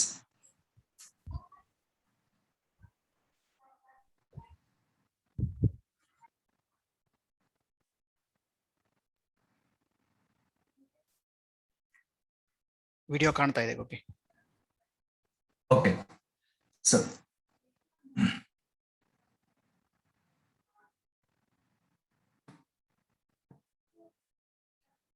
ಸೊ ಈ ಒಂದು ವಿಡಿಯೋ ನಾನು ನಿಮ್ಗೆ ಏನ್ ತೋರಿಸ್ತಿದ್ದೀನಿ ಅಂದ್ರೆ ಈ ಒಂದು ಉರುಳುವಿಕೆ ಅಂದ್ರೆ ಏನ್ ನಮ್ಮ ಗಾಡಿಯಿಂದ ವೀಲ್ ಹೇಗೆ ಒಂದು ಡಿಸ್ಮ್ಯಾಂಟಲ್ ಆಗಿ ಆಚೆ ಬಂದಿದೆ, ಹೇಗೆ ರೊಟೇಟ್ ಆಗ್ತಾ ಇದೆ ಅನ್ನೋದ್ರ ಬಗ್ಗೆ ನಾನು ನಿಮ್ಗೆ ತೋರಿಸ್ತಾ ಇದ್ದೀನಿ. ಇದ್ರ ಜೊತೆಗೆ ನಾವು ABS ಫಂಕ್ಷನಾಲಿಟಿ ಹೇಗ್ ವರ್ಕ್ ಆಗುತ್ತೆ ಅನ್ನೋದ್ರ ಕೂಡ ನಾನು ನಿಮ್ಗೆ ತೋರಿಸ್ಕೊಡ್ತೀನಿ. ಈ ಮೇಲಿನ ತಿರುಚುವಿಕೆಯ ವೇಗ ಅಂದ್ರೆ ಟಾಪ್ ರೊಟೇಷನಲ್ ವೆಲಾಸಿಟಿ ಕೂಡ ನೀವು ನೋಡ್ತಿದ್ರೆ, ಇದ್ರ ಜೊತೆಗೆ ನಮ್ಗೆ ನಮ್ಮ ಕೆಳಗಿನ ವೇಗ ಅಂದ್ರೆ ಅದ್ರ ಫ್ರಿಕ್ಷನಲ್ ಸ್ಪೀಡ್ ಕೂಡ ನಾವು ಇಲ್ಲಿ ನೋಡ್ತಾ ಇದೀವಿ. ಈ ಎರಡೂನು ನಾವು ಪ್ಯಾರಾಮೀಟರ್ ಕನ್ಸಿಡರೇಷನ್ ಆಗಿ ಇಟ್ಕೊಂಡು ನಾವು ಒಂದು ಪ್ರೋಗ್ರಾಮ್ ನ ಡಿಫೈನ್ ಮಾಡ್ತೀವಿ ವಿತ್ ವೀಲ್ ಸ್ಪೀಡ್ ಸೆನ್ಸರ್. ಈ 4 ವೀಲ್ಗಳು ಈ ರೀತಿ ನಮ್ಗೆ ಮೂವ್ಮೆಂಟ್ ಅಲ್ಲಿ ಇದ್ದಾಗ ನಿಮ್ಗೆ ನಮ್ದು ಒಂದು ಪ್ರೈಮರಿ ಬಾಡಿ ಅಂತ ಇರುತ್ತೆ, ಅದರದಲ್ಲಿ ನಮ್ಗೆ 2 ಬ್ರೇಕಿಂಗ್ ಸಿಸ್ಟಮ್ ಪ್ರೊಫೈಲ್ ನ ಮೂವ್ ಆಗುತ್ತೆ. ಗಾಡಿ ತಿರುಗಿಸ್ಬೇಕಾದ್ರೆ ಈಗ ನೀವೇನ್ ನಮ್ಮ ಒಂದು ಡ್ರೈವಿಂಗ್ ಪಾತ್ ಅಂತ ನಾವೇನ್ ಹೇಳ್ತೀವಿ, ಇದು ಗಾಡಿ ಹೀಗೆ ತಿರುಗಬೇಕಾದ್ರೆ ನಾವು ಕೆಲವೊಮ್ಮೆ ಬ್ರೇಕ್ ಅಪ್ಲೈ ಮಾಡ್ತೀವಿ. ಈ ಬ್ರೇಕ್ ಅಪ್ಲೈ ಮಾಡಿ ಟೈಮಲ್ಲೂ ಕೂಡ ಇದರದ್ದು ಸ್ಪೀಡ್ ಕಡಿಮೆ ಆಗಿ ರೊಟೇಷನಲ್ ವೆಲಾಸಿಟಿ ಅಂತ ಹೇಳ್ತೀವಿ. ಈ ವೆಲಾಸಿಟಿಗೂ ಮತ್ತೆ ಟ್ರಾನ್ಸ್ಲೇಷನಲ್ ವೆಲಾಸಿಟಿಗೂ 2 ಡಿಫರೆನ್ಸಿಯೇಷನ್ ಬರುತ್ತೆ. ಈ 2 ವೆಲಾಸಿಟಿಗಳು ವೇರಿಯೇಷನ್ ಆದಾಗ ನಾವೇನ್ ಮಾಡ್ತೀವಿ, ಈ ಆಂಗಲ್ ಎಷ್ಟಿದೆ ಅಂತ ಕೂಡ ನಾವು ಚೆಕ್ ಮಾಡ್ಕೊಂತ ಬರ್ತೀವಿ. ಈಗ ನಮಗೆ ನೋಡ್ಬೋದು, ನೀವು ಆಂಗಲ್ ಈ ರೀತಿ ಚೇಂಜ್ ಆಯ್ತು ಅಂದ್ರೆ ನನ್ನ ಟ್ರಾನ್ಸ್ಲೇಷನಲ್ ವೆಲಾಸಿಟಿ ಮತ್ತೆ ರೊಟೇಷನಲ್ ವೆಲಾಸಿಟಿ ಆಲ್ಮೋಸ್ಟ್ ನಾವು ಚೇಂಜ್ ಮಾಡ್ತೀವಿ. ಈ ರೊಟೇಷನ್ ಆಗ್ಬೇಕಾದ್ರೆ ಈಗ ನಿಮಗೆ ಈ ಏನು 3 ಕೆಂಪು ಬಣ್ಣದ ಲೈನ್ ಏನ್ ಕಾಣಿಸ್ತಾ ಇದೆ, ಈ ಕೇಂದ್ರ ಬಿಂದು ಟೈಪ್ ಅಂದ್ರೆ ಸೆಂಟರ್ ಪಾಯಿಂಟ್ ಆಫ್ ರೊಟೇಷನ್, ಇಲ್ಲಿಂದ ನಾವು ಇದನ್ನ ಆಕರ್ಮ್ಯಾನ್ ಜಾಮೆಟ್ರಿ ಅಂತಾನು ಕೂಡ ಹೇಳ್ತೀವಿ. ಆಕರ್ಮ್ಯಾನ್ ಜಾಮೆಟ್ರಿ ಅಂದ್ರೆ ಒಂದು ಸ್ಟೀರಿಂಗ್ ಆಂಗಲ್ ಕ್ಯಾಲ್ಕುಲೇಷನ್ ಮಾಡ್ಕೊಳ್ಳೋದಿಕ್ಕೆ. ಈ ಸ್ಟೀರಿಂಗ್ ಆಂಗಲ್ ಕ್ಯಾಲ್ಕುಲೇಷನ್ ಮಾಡಬೇಕಾದ್ರೆ ಜೊತೆಲಿ ನಾವು ವೆಲಾಸಿಟಿನೂ ಜೊತೆಲಿ ಕನ್ಸಿಡರೇಷನ್ ಮಾಡ್ತೀವಿ. ಈಗ ನಾವು ಈ ತಿರುಗೋ ಟೈಮಲ್ಲಿ ಬ್ರೇಕ್ ಅಪ್ಲೈ ಮಾಡಿದಾಗ ಏನಾಗುತ್ತೆ, ಈ ಬ್ರೇಕ್ ಲೈನ್ ಪ್ರೆಷರ್ ನಮಗೆ ಕಂಪ್ಲೀಟ್ ಇವಾಗ ಮೂವ್ ಆಗಿ ಬ್ರೇಕ್ ಲೈನ್ಸ್ ಇಂದ ಮೂವ್ ಆಗಿ ಇದು ಡಿಸ್ಕ್ ಬ್ರೇಕ್ ವರೆಗೂ ಮೂವ್ ಆಗುತ್ತೆ. ಇದನ್ನ ಇನ್ನು ಸ್ವಲ್ಪ ನಾನು ಟ್ರಾನ್ಸ್ಫರ್ ಮಾಡ್ತೀನಿ.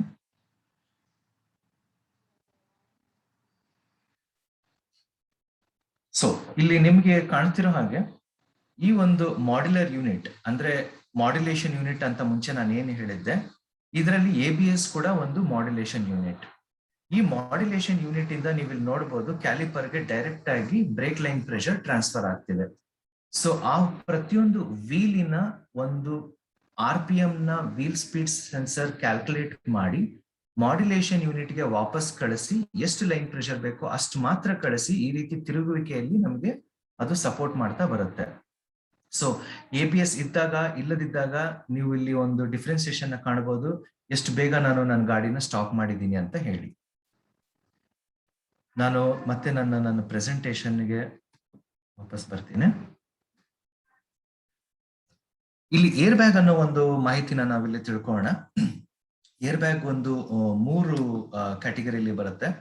ಒಂದು ನಾವು central air bag unit, side air bag sensor ಮತ್ತೆ ಅಪ್ ಫ್ರಂಟ್ ಸೆನ್ಸರ್ ಅಂತ ಹೇಳ್ತೀವಿ. ಅಂದ್ರೆ ನಾವು ಇಲ್ಲಿ ಮೊದಲನೇದಾಗಿ ದ ಫಸ್ಟ್ ಒನ್ ಇಲ್ಲಿ ಏನ್ ನೋಡಿದೀವಿ, ಇದು ಬಂದ ಸೆಂಟ್ರಲ್ ಏರ್ ಬ್ಯಾಗ್ ಯೂನಿಟ್ ಅಂತ ಹೇಳ್ತೀವಿ. ಕೆಂಪು ಕಲರ್ ಬಣ್ಣದ ಒಂದು ECU ಏನ್ ನೋಡ್ತಿದ್ದೀರಾ ಇಲ್ಲಿ.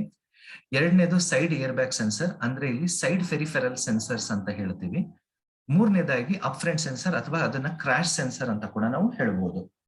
ಸೊ ಇಲ್ಲಿ ಕೆಳಗಡೆ ತೋರಿಸುವಂತ ಇಮೇಜ್ ನಮಗೆ ಇದು ಏರ್ ಬ್ಯಾಗ್ ಯಾವಾಗ ಇನ್ಫ್ಲೇಟ್ ಆಗುತ್ತೆ ಹಾಗೂ ನಮ್ಮ ಡ್ರೈವರ್ಗೆ ಹೇಗೆ ಸಪೋರ್ಟಿವ್ ಮಾಡುತ್ತೆ, ಮತ್ತೆ ಏರ್ ಬ್ಯಾಗ್ ಇನ್ಫ್ಲೇಟ್ ಆಗಿದ್ದಾದ್ಮೇಲೆ ಅದರನ್ನ ಹೇಗೆ ಹರಿದಾಕ್ಬೇಕು ಫ್ರಮ್ ಸ್ಟೀರಿಂಗ್ ಸಿಸ್ಟಮ್ ಅನ್ನೋದು ಕೂಡ ನಾವಿಲ್ಲಿ ನೋಡ್ಬೋದು. ಏರ್ ಬ್ಯಾಗ್ ಸಿಸ್ಟಮ್ ನಲ್ಲಿ ಮುಖ್ಯವಾಗಿ ನಾವು ಅರ್ಥ ಮಾಡ್ಕೊಬೇಕಾಗಿರೋದು 3 ಒಂದು ಇಂಪಾರ್ಟೆಂಟ್ ಪ್ಯಾರಾಮೀಟರ್ಸ್ ಇರುತ್ತೆ. ಒಂದು ಸ್ಟೀರಿಂಗ್ ವೀಲ್, ಯಾಕಂದ್ರೆ ನಮ್ಮ ಈ ಕಂಪ್ಲೀಟ್ ಏರ್ ಬ್ಯಾಗ್ ನ ನಾವು ಸ್ಟೀರಿಂಗ್ ವೀಲ್ ಅಲ್ಲಿ ಅಸೆಂಬ್ಲಿ ಮಾಡಿರ್ತೀವಿ. ಆದ್ರೆ ಹಿಂಬ್ಯಾಗ ಒಂದು ಇನ್ಫ್ಲೇಟರ್ ಅಂತ ಹೇಳ್ತೀವಿ. ಇನ್ಫ್ಲೇಟರ್ ಅಲ್ಲಿ ಏನ್ ಇನ್ಫೋ ಇರುತ್ತೆ ನಾನು ನಿಮ್ಗೆ ಎಕ್ಸ್ಪ್ಲೇನ್ ಮಾಡ್ತೀನಿ. ಅಂದ್ರೆ ನೈಟ್ರೋಜನ್ ಗ್ಯಾಸ್ ಅನ್ನೋದನ್ನ ನಾವು ಅಲ್ಲಿ ಇನ್ಫ್ಲೇಟ್ ಮಾಡ್ಲಿಕ್ಕೆ ಹೋಗ್ತೀವಿ. ಎಡಗಡೆ ಇರುವಂತಹ ಇಮೇಜು ನಾನು ನಿಮಗೆ ಇದು ಪ್ಲಾಸ್ಟಿಕ್ ಸ್ಟೀರಿಂಗ್ ವೀಲ್ ಅಲ್ಲಿ ನಾವು ಈ ಪ್ಲಾಸ್ಟಿಕ್ ಕನ್ಸೋಲ್ ಅನ್ನು ತೆಗೆದ್ರೆ ಈ ಏರ್ ಬ್ಯಾಗ್ ನ ನಾವು ಹೇಗೆ ಅಸೆಂಬಲ್ ಮಾಡಿರ್ತೀವಿ ಅನ್ನೋದ್ರ ಒಂದು ಭಾವಚಿತ್ರ ಮೂಲಕ ನಾನು ನಿಮ್ಗೆ ತಿಳಿಸ್ತಾ ಇದ್ದೀನಿ. ನೆಕ್ಸ್ಟ್ ಏರ್ ಬ್ಯಾಗ್ ಯಾವಾಗ ನಮಗೆ ಇನ್ಫ್ಲೇಟ್ ಆಗುತ್ತೆ ಅಂದ್ರೆ ಅದು ಫಂಕ್ಷನಾಲಿಟಿ ಯಾವಾಗ ವರ್ಕ್ ಆಗುತ್ತೆ. ಮೊದಲನೇದಾಗಿ ಏನಾಗಿರುತ್ತೆ, ನಮ್ಗೆ ಇಲ್ಲಿ ಕ್ರಾಶ್ ಸೆನ್ಸರ್ ಇರುತ್ತೆ. ಕ್ರಾಶ್ ಸೆನ್ಸರ್ ನಾವು ಒಂದು ಗಾಡಿಯ ಮುಂಭಾಗದಲ್ಲಿ ಅಂದ್ರೆ ಫ್ರಂಟ್ ಬಂಪರ್ ಅಂತ ನಾವೇನ್ ಹೇಳ್ತೀವಿ, ಆ ಬಂಪರ್ ಮುಂಭಾಗದಲ್ಲಿ ನಾವು 2 ಕ್ರಾಶ್ ಸೆನ್ಸರ್ಸ್ ಅಂತ ಹಾಕಿರ್ತೀವಿ.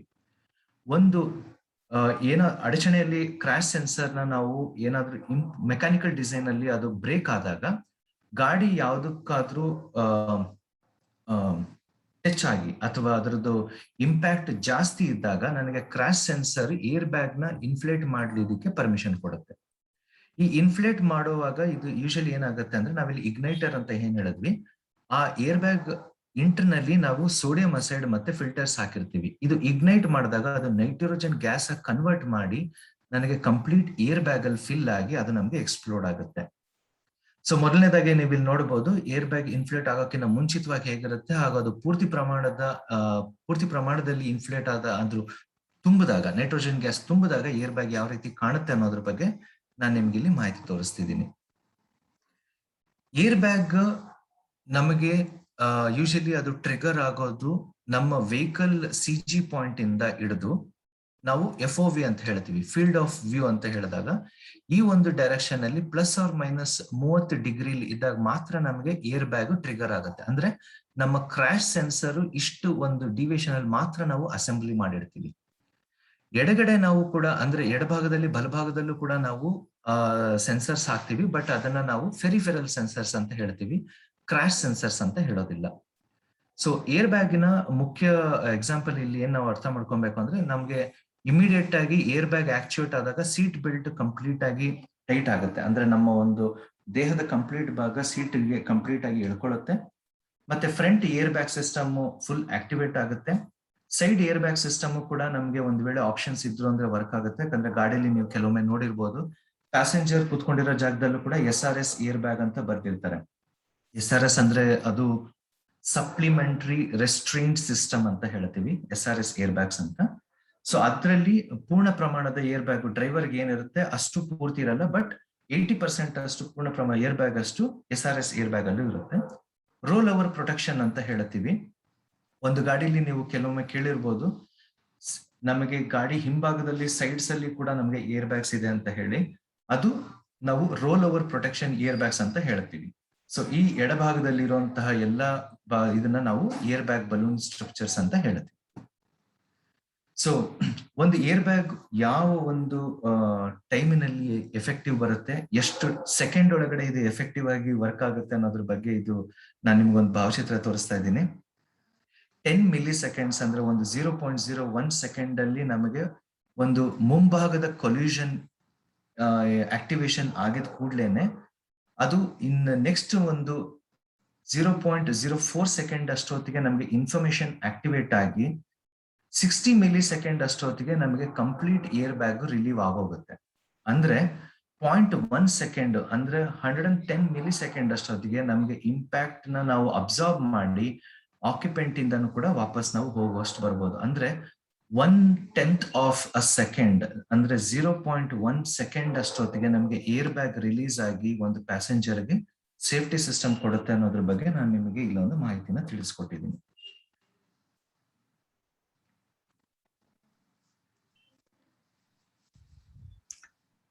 ತುಂಬಾ ಧನ್ಯವಾದಗಳು ಗೋಪಿ. ಕೇಳ್ತಾ ಇದೆಯಾ ಗೋಪಿ? ಕೇಳಿಸ್ತಿದ್ದೆ ಪ್ರಶಾಂತರೇ. ಹಾ, ತುಂಬಾ ಧನ್ಯವಾದಗಳು.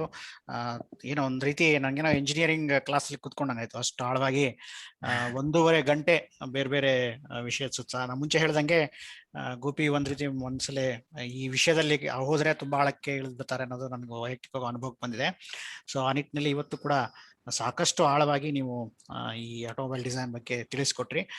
ತುಂಬಾ ಧನ್ಯವಾದಗಳು. ಸಾಕಷ್ಟು ಆವಾಗ್ಲೇನೆ ಫೇಸ್ಬುಕ್ ಅಲ್ಲಿ ತುಂಬಾ ಜನ ಮೆಚ್ಕೊಂಡಿದ್ದಾರೆ, ಅದೇ ರೀತಿ ತುಂಬಾ ಜನ ಕಾಮೆಂಟ್ ಮಾಡಿದ್ದಾರೆ. ಉದಾಹರಣೆಗೆ ಸುಂದರೇಶನ್ ಅವರು ವೆರಿ ಇನ್ಫಾರ್ಮೇಟಿವ್ ಅಂತ ಕಮೆಂಟ್ ಕೂಡ ಹಾಕಿದ್ದಾರೆ. ಅದೇ ರೀತಿ ಸಾಕಷ್ಟು ಜನರು ಕೂಡ ಅಲ್ಲಿ ಮೆಚ್ಚುಗೆನ ತಮ್ಮ ಲೈಕ್ ಒತ್ತೋದ್ರ ಮೂಲಕ ತಿಳಿಸಿದ್ದಾರೆ. ಸೊ ಇದು ತುಂಬಾ ಒಂದು ಒಳ್ಳೆ ಕಾರ್ಯಕ್ರಮ. ಸ್ವಲ್ಪ ಸಮಯ ಆಗಿರೋದ್ರಿಂದ ನಾನು ಹೆಚ್ಚು ಪ್ರಶ್ನೆಗಳನ್ನು ತಗೊಳ್ಳೋದಿಲ್ಲ, 1-2 ಪ್ರಶ್ನೆಗಳನ್ನ ನಿಮ್ಗೆ ಕೇಳ್ತೀನಿ ಅಲ್ಲಿ ಕೇಳಿದವ್ರಿಗೆ. ಅದಾದ್ಮೇಲೆ ಬೇರೆ ಏನಾದ್ರು ಪ್ರಶ್ನೆಗಳಿದ್ರೆ ಮುಂದೆ ಆಮೇಲೆ ಫೇಸ್ಬುಕ್ ಅಲ್ಲಿ ಬಂದು ನೀವು ಆಮೇಲೆ ಕಮೆಂಟ್ ಹಾಕ್ಬೋದು. ಒಂದು ಜಯತೀರ್ಥ ಅವರು ಪ್ರಶ್ನೆ ಕೇಳಿದ್ದಾರೆ, ಸಸ್ಪೆನ್ಷನ್ ಬಗ್ಗೆ ನೀವು ಮಾತಾಡಿದ್ರಿ, ಒಳ್ಳೆ ಚೆನ್ನಾಗಿ ಇನ್ಫಾರ್ಮೇಶನ್ ಇತ್ತು. ಯಾವ ಸಸ್ಪೆನ್ಷನ್ ಯಾವ ಗಾಡಿಗೆ ಬಳಸಬೇಕು ಅನ್ನೋದು ಅವ್ರ ಪ್ರಶ್ನೆ. ಯಾವ್ದು ಸಸ್ಪೆನ್ಷನ್ ಒಳ್ಳೇದು ಅನ್ನೋವಂಥದ್ದು ಒಂದು ಪ್ರಶ್ನೆ. ಯಾವ ಸಸ್ಪೆನ್ಷನ್, ಈ ಸಸ್ಪೆನ್ಷನ್ ಸೆಲೆಕ್ಷನ್ ಅನ್ನೋದು ನಮಗೆ ಗಾಡಿ ಸೈಜಿಂಗ್ ಮೇಲೆ ಡಿಫೈನ್ ಆಗುತ್ತೆ. ಒಂದು ಗಾಡಿಯ ಗ್ರಾಸ್ ವೆಹಿಕಲ್ ವೇಟ್ ಎಷ್ಟಿರ್ಬೇಕು, ನಾವು ಒಂದು ಕಾಂಪ್ಯಾಕ್ಟ್ ವೆಹಿಕಲ್ ಅಂತ ಡಿಸೈನ್ ಮಾಡ್ತೀವಿ ಅಂದ್ರೆ ಒಂದು ಹ್ಯಾಚ್ ಬ್ಯಾಕ್ ಗಾಡಿ, ಒಂದು ಮಾಮೂಲಿ ಎಕ್ಸಾಂಪಲ್ ಒಂದು ಸ್ವಿಫ್ಟ್ ಡಿಸೈರ್ ಅಥವಾ ಸ್ವಿಫ್ಟ್ ಲೆಕ್ಕ ಅಂತ ತಗೊಂಡಾಗ ಈ ಒಂದು ಗಾಡಿಗೆ ನಮಗೆ 1.2 ಇಂದ 1.8 ಟನ್ GVW ಅಷ್ಟು ರೇಂಜ್ ಬರುತ್ತೆ. ಈ ಗಾಡಿಗೆ ನಮಗೆ front normal McPherson strut design ಮತ್ತೆ rear independent suspension, independent semi link suspension is more than enough. ಯಾಕಂದ್ರೆ ಈ ಒಂದು ಟನ್ನೇಜ್ ಕೆಪಾಸಿಟಿಗೆ ಫ್ರಂಟ್ ಆಕ್ಸಲ್ ವೇಟ್ ಮತ್ತೆ ರೇರ್ ಆಕ್ಸಲ್ ವೇಟ್ 700 kg ಹೆಚ್ಚಾಗಿ ಹೋಗೋದಿಲ್ಲ. ಈ ಹೋಗದೆ ಇರುವಂತ ಈ FAW RAW 0.7 ಟನ್ ಗಿಂತ ಹೋಗದೆ ಇಲ್ದಿರೋ ಕಾರಣಕ್ಕೋಸ್ಕರ ಮ್ಯಾಕ್ಫರ್ಸನ್ ಅನ್ನೋ ಒಂದು ಕಾಮನ್ ಸ್ಟ್ರಟ್ ಡಿಸೈನ್, ಅಂದ್ರೆ ಅದು ಚೀಪೆಸ್ಟ್ ಆಫ್ ಆಲ್ ಸಸ್ಪೆನ್ಷನ್, ಕಡಿಮೆ ಕಾಸ್ಟ್ ಅಲ್ಲಿ ನಾವು ಅದು ಸಸ್ಪೆನ್ಷನ್ ನ ಡಿಸೈನ್ ಮಾಡಬಹುದು. ಆ ಒಂದು ಸಸ್ಪೆನ್ಷನ್ ಫ್ರಂಟ್ ಮತ್ತೆ ಲಿಂಕ್ ಸಸ್ಪೆನ್ಷನ್ ಅಂತ ಹೇಳ್ತೀವಿ, ಅದನ್ನ ರೇರ್ ಹಾಕೊಬಹುದು. ಯಾಕಂದ್ರೆ ರೇರು ನಮ್ಗೆ ರಿಜಿಡ್ ಬಾರ್ ಕನೆಕ್ಟ್ ಆಗಿರುತ್ತೆ. ಯಾಕಂದ್ರೆ ನಮ್ಗೆ ಕೆಲವೊಂದು ಎಲ್ಲಾ ಹ್ಯಾಚ್ ಬ್ಯಾಕ್ ಅಥವಾ ಸ್ಮಾಲ್ ಗಾಡಿಗಳಲ್ಲಿ it's a front driving concept ಇರೋದ್ರಿಂದ. ಧನ್ಯವಾದಗಳು ಗೋಪಿ. ಇನ್ನೊಂದು ಪ್ರಶ್ನೆ, ಈ ಡ್ರಮ್ ಬ್ರೇಕ್ ಡಿಸ್ಕ್ ಬ್ರೇಕ್ ಹೆಚ್ಚಿಗೆ ಸಾಕಷ್ಟು ಮಾತಾಡ್ತೀವಿ. ಯಾವ ಯಾವ ವಿಚಾರಗಳನ್ನ ಇಟ್ಕೊಂಡು ಡಿಸ್ಕ್ ಬ್ರೇಕ್ ಸೆಲೆಕ್ಟ್ ಮಾಡ್ತೀವಿ, ಯಾವ ಇದರಲ್ಲಿ ಡ್ರಮ್ ಬ್ರೇಕ್ ಮಾಡ್ತೀವಿ ಅನ್ನೋದು ಒಂದು ಪ್ರಶ್ನೆ. ಹೌದು. ಸೊ ಡ್ರಮ್ ಬ್ರೇಕ್ ಅಲ್ಲಿ ಹೆಚ್ಚಾಗಿ ಏನಾಗುತ್ತೆ ಅಂದ್ರೆ, ಡ್ರಮ್ ಬ್ರೇಕ್ ಅದು ಒಂಥರ ಕೇಬಲ್ ಡ್ರಿವನ್ ಕಾನ್ಸೆಪ್ಟ್. ನಾವು ಬ್ರೇಕ್ ಪೆಡಲ್ ಅಪ್ಲೈ ಮಾಡಿದ ಕೂಡ್ಲೇನೆ ಬ್ರೇಕ್ ಫ್ಲೂಯಿಡ್ ಹೌದು ಯೂಸ್ ಮಾಡ್ತೀವಿ, ಬಟ್ ಬ್ರೇಕ್ ಫ್ಲೂಯಿಡ್ ಇಂದ ಡ್ರಮ್ ಬ್ರೇಕ್ ಹೋದಾಗ ಡ್ರಮ್ ಶೂಸ್ ನ ಆಕ್ಚುಯೇಟ್ ಮಾಡ್ಲಿಕ್ಕೆ ನಾವು ಅಲ್ಲಿ ಕೇಬಲ್ ನ ಯೂಸ್ ಮಾಡ್ತೀವಿ. ಸೊ ಡ್ರಮ್ ಬ್ರೇಕ್ ಅಲ್ಲಿ ಹೈ ಸ್ಪೀಡ್ಸ್ ನ ಕಂಟ್ರೋಲ್ ಮಾಡೋದು ಕೆಲವೊಮ್ಮೆ ಟೈಮ್ ಕಷ್ಟ ಅನ್ನೋದಕ್ಕಿಂತ ಡಿಸಿಲರೇಷನ್ ವ್ಯಾಲ್ಯೂ ಕಡಿಮೆ ಬರುತ್ತೆ, ಅಂದ್ರೆ ಸ್ಟಾಪಿಂಗ್ ಡಿಸ್ಟೆನ್ಸ್ ವ್ಯಾಲ್ಯೂ ಸ್ವಲ್ಪ ಕಡಿಮೆ ಬರುತ್ತೆ. ಡಿಸ್ಕ್ ಬ್ರೇಕ್ ಯೂಸ್ ಮಾಡಿದಾಗ ಏನಾಗುತ್ತೆ ಅಂದ್ರೆ, ನಾವು ಬ್ರೇಕ್ ಫ್ಲೂಯಿಡ್ ಪ್ರೆಷರ್ ಅಥವಾ ಬ್ರೇಕ್ ಲೈನಿಂಗು ನನಗೆ ಕ್ಯಾಲಿಪರ್ ವರೆಗೂ ಟ್ರಾನ್ಸ್ಫರ್ ಆಗಿರುತ್ತೆ. ಕ್ಯಾಲಿಪರ್ ಇರೋವರೆಗೂ ಟ್ರಾನ್ಸ್ಫರ್ ಆಗಿ ಕ್ಯಾಲಿಪರ್ ಒಳಗಡೆ ಇರೋ ಪಿಸ್ಟನ್ಸ್ ಡೈರೆಕ್ಟ್ ಆಗಿ ಬ್ರೇಕ್ ಫ್ಲೂಯಿಡ್ ಇಂದ ಆಕ್ಚುಯೇಟ್ ಆಗೋ ಒಂದು ಕಾರಣಕ್ಕೋಸ್ಕರ, ಸೆಂಟ್ರಲ್ ಏನು ಅಡಿಷನಲ್ ಮೆಕ್ಯಾನಿಕಲ್ ಅರೇಂಜ್ಮೆಂಟ್ ಇಲ್ಲದೆ ಇರೋ ಒಂದು ಕಾರಣಕ್ಕೋಸ್ಕರ ಇದರಲ್ಲಿ ನನಗೆ ಸ್ಟಾಪಿಂಗ್ ಡಿಸ್ಟೆನ್ಸ್ ತುಂಬಾ ಕಡಿಮೆ ಪ್ರಮಾಣದಲ್ಲಿ ಬಂದು ಗಾಡಿ ಬೇಗನೆ ಸ್ಟಾಪ್ ಆಗುತ್ತೆ. ಕಾಸ್ಟ್ ಪರ್ಸ್ಪೆಕ್ಟಿವ್ ಅಲ್ಲಿ, ಹಣಕಾಸಿನ ಪ್ರಚಾರದಲ್ಲಿ ಡಿಸ್ಕ್ ಬ್ರೇಕ್ ಈಗ ಕಾಸ್ಟ್ಲಿ ಇದೆ ಕಂಪೇರ್ ಟು ಡ್ರಮ್ ಬ್ರೇಕ್. ಯಾಕಂದ್ರೆ ಇದರಲ್ಲಿ ನಾವು ಕ್ಯಾಲಿಪರ್ ಅನ್ನೋ ಒಂದು ಮೆಕ್ಯಾನಿಸಮ್ ನ ತರಬೇಕಾಗತ್ತೆ. ಅದರದ್ದು ಇಂಜಿನಿಯರಿಂಗ್ ಸ್ವಲ್ಪ ಜಾಸ್ತಿ ಇದೆ, ಕಾಸ್ಟ್ ಜಾಸ್ತಿ ಇದೆ. ಚೀಪ್ ಅಂಡ್ ಬೆಸ್ಟ್ ಅಂತ ಹೇಳಿದ್ರೆ ನಮಗೆ ಡ್ರಮ್ ಬ್ರೇಕ್ ಕಾನ್ಸೆಪ್ಟ್ ಒಳ್ಳೆಯದು, but engineering perspective, functionality perspective ನನಗೆ ಕಡಿಮೆ ಸ್ಟಾಪಿಂಗ್ ಡಿಸ್ಟೆನ್ಸ್ ಬೇಕು ಅಂದ್ರೆ ನಾವು ಯಾವುದೇ ಸನ್ನಿವೇಶ ಇದ್ರೂ ಡಿಸ್ಕ್ ಬ್ರೇಕ್ ಅನ್ನ ಆಪ್ಟ್ ಮಾಡ್ತೀವಿ. ಅದಕ್ಕೆ ನಮಗೆಲ್ಲ ಪ್ರೀಮಿಯಂ ವೆಹಿಕಲ್ಸ್ ಅಥವಾ ಕೆಲವೊಂದು ಟನೇಜ್ ವೆಹಿಕಲ್ಸ್ ಗಳಿಗೆಲ್ಲ 4 ವೀಲ್ಸ್ ಅಲ್ಲಿ ಡಿಸ್ಕ್ ಬ್ರೇಕ್ ಹಾಕಿರ್ತಾರೆ. ಧನ್ಯವಾದಗಳು. ಈ ಕೊನೆಯ ಒಂದು ಪ್ರಶ್ನೆ, ಸಮಯ ಆಗಿರೋದ್ರಿಂದ ಹೆಚ್ಚಾಗಿ ಎರಡು ತರ ನಾವು wheel drive, front wheel drive ನೋಡ್ತೀವಿ, ರೇರ್ ವೀಲ್ ಡ್ರೈವ್ ನೋಡ್ತೀವಿ. ಅಂದ್ರೆ ಮುಂದೆ ಗಾಲಿ ತಳ್ಳುವಂತದ್ದು ರಚನೆ ಇರ್ಬೋದು, ಅಥವಾ ಹಿಂದೆ ಗಾಲಿಗಳನ್ನ ತಳ್ಳುವಂತದ್ದು. ನೀವು ಡಿಸೈನ್ ಪರ್ಸ್ಪೆಕ್ಟಿವ್ ಅಂದ್ರೆ ಅಡಿಗಟ್ಟು ಏನ್ ಡಿಸೈನ್ ಮಾಡ್ತೀರಿ, ಅಂದ್ರೆ ಏನು ಚಾಸಿ ಏನ್ ಡಿಸೈನ್ ಮಾಡ್ತೀರಿ, ಆ ವಿಚಾರದಲ್ಲಿ ಈ ರೀತಿಯ FWD front wheel drive, rear wheel drive ಯಾವ ರೀತಿ ತಮ್ಮ ಪರಿಣಾಮಗಳನ್ನು ಬೀರುತ್ತೆ ಅನ್ನೋದು ಪ್ರಶ್ನೆ. ಫ್ರಂಟ್ ವೀಲ್ ಡ್ರೈವ್ ಅಥವಾ ರೇರ್ ವೀಲ್ ಡ್ರೈವ್ ಅನ್ನೋದು ತುಂಬಾ ಓಕೆ. ಈ ಟಾಪಿಕ್ ಅಲ್ಲಿ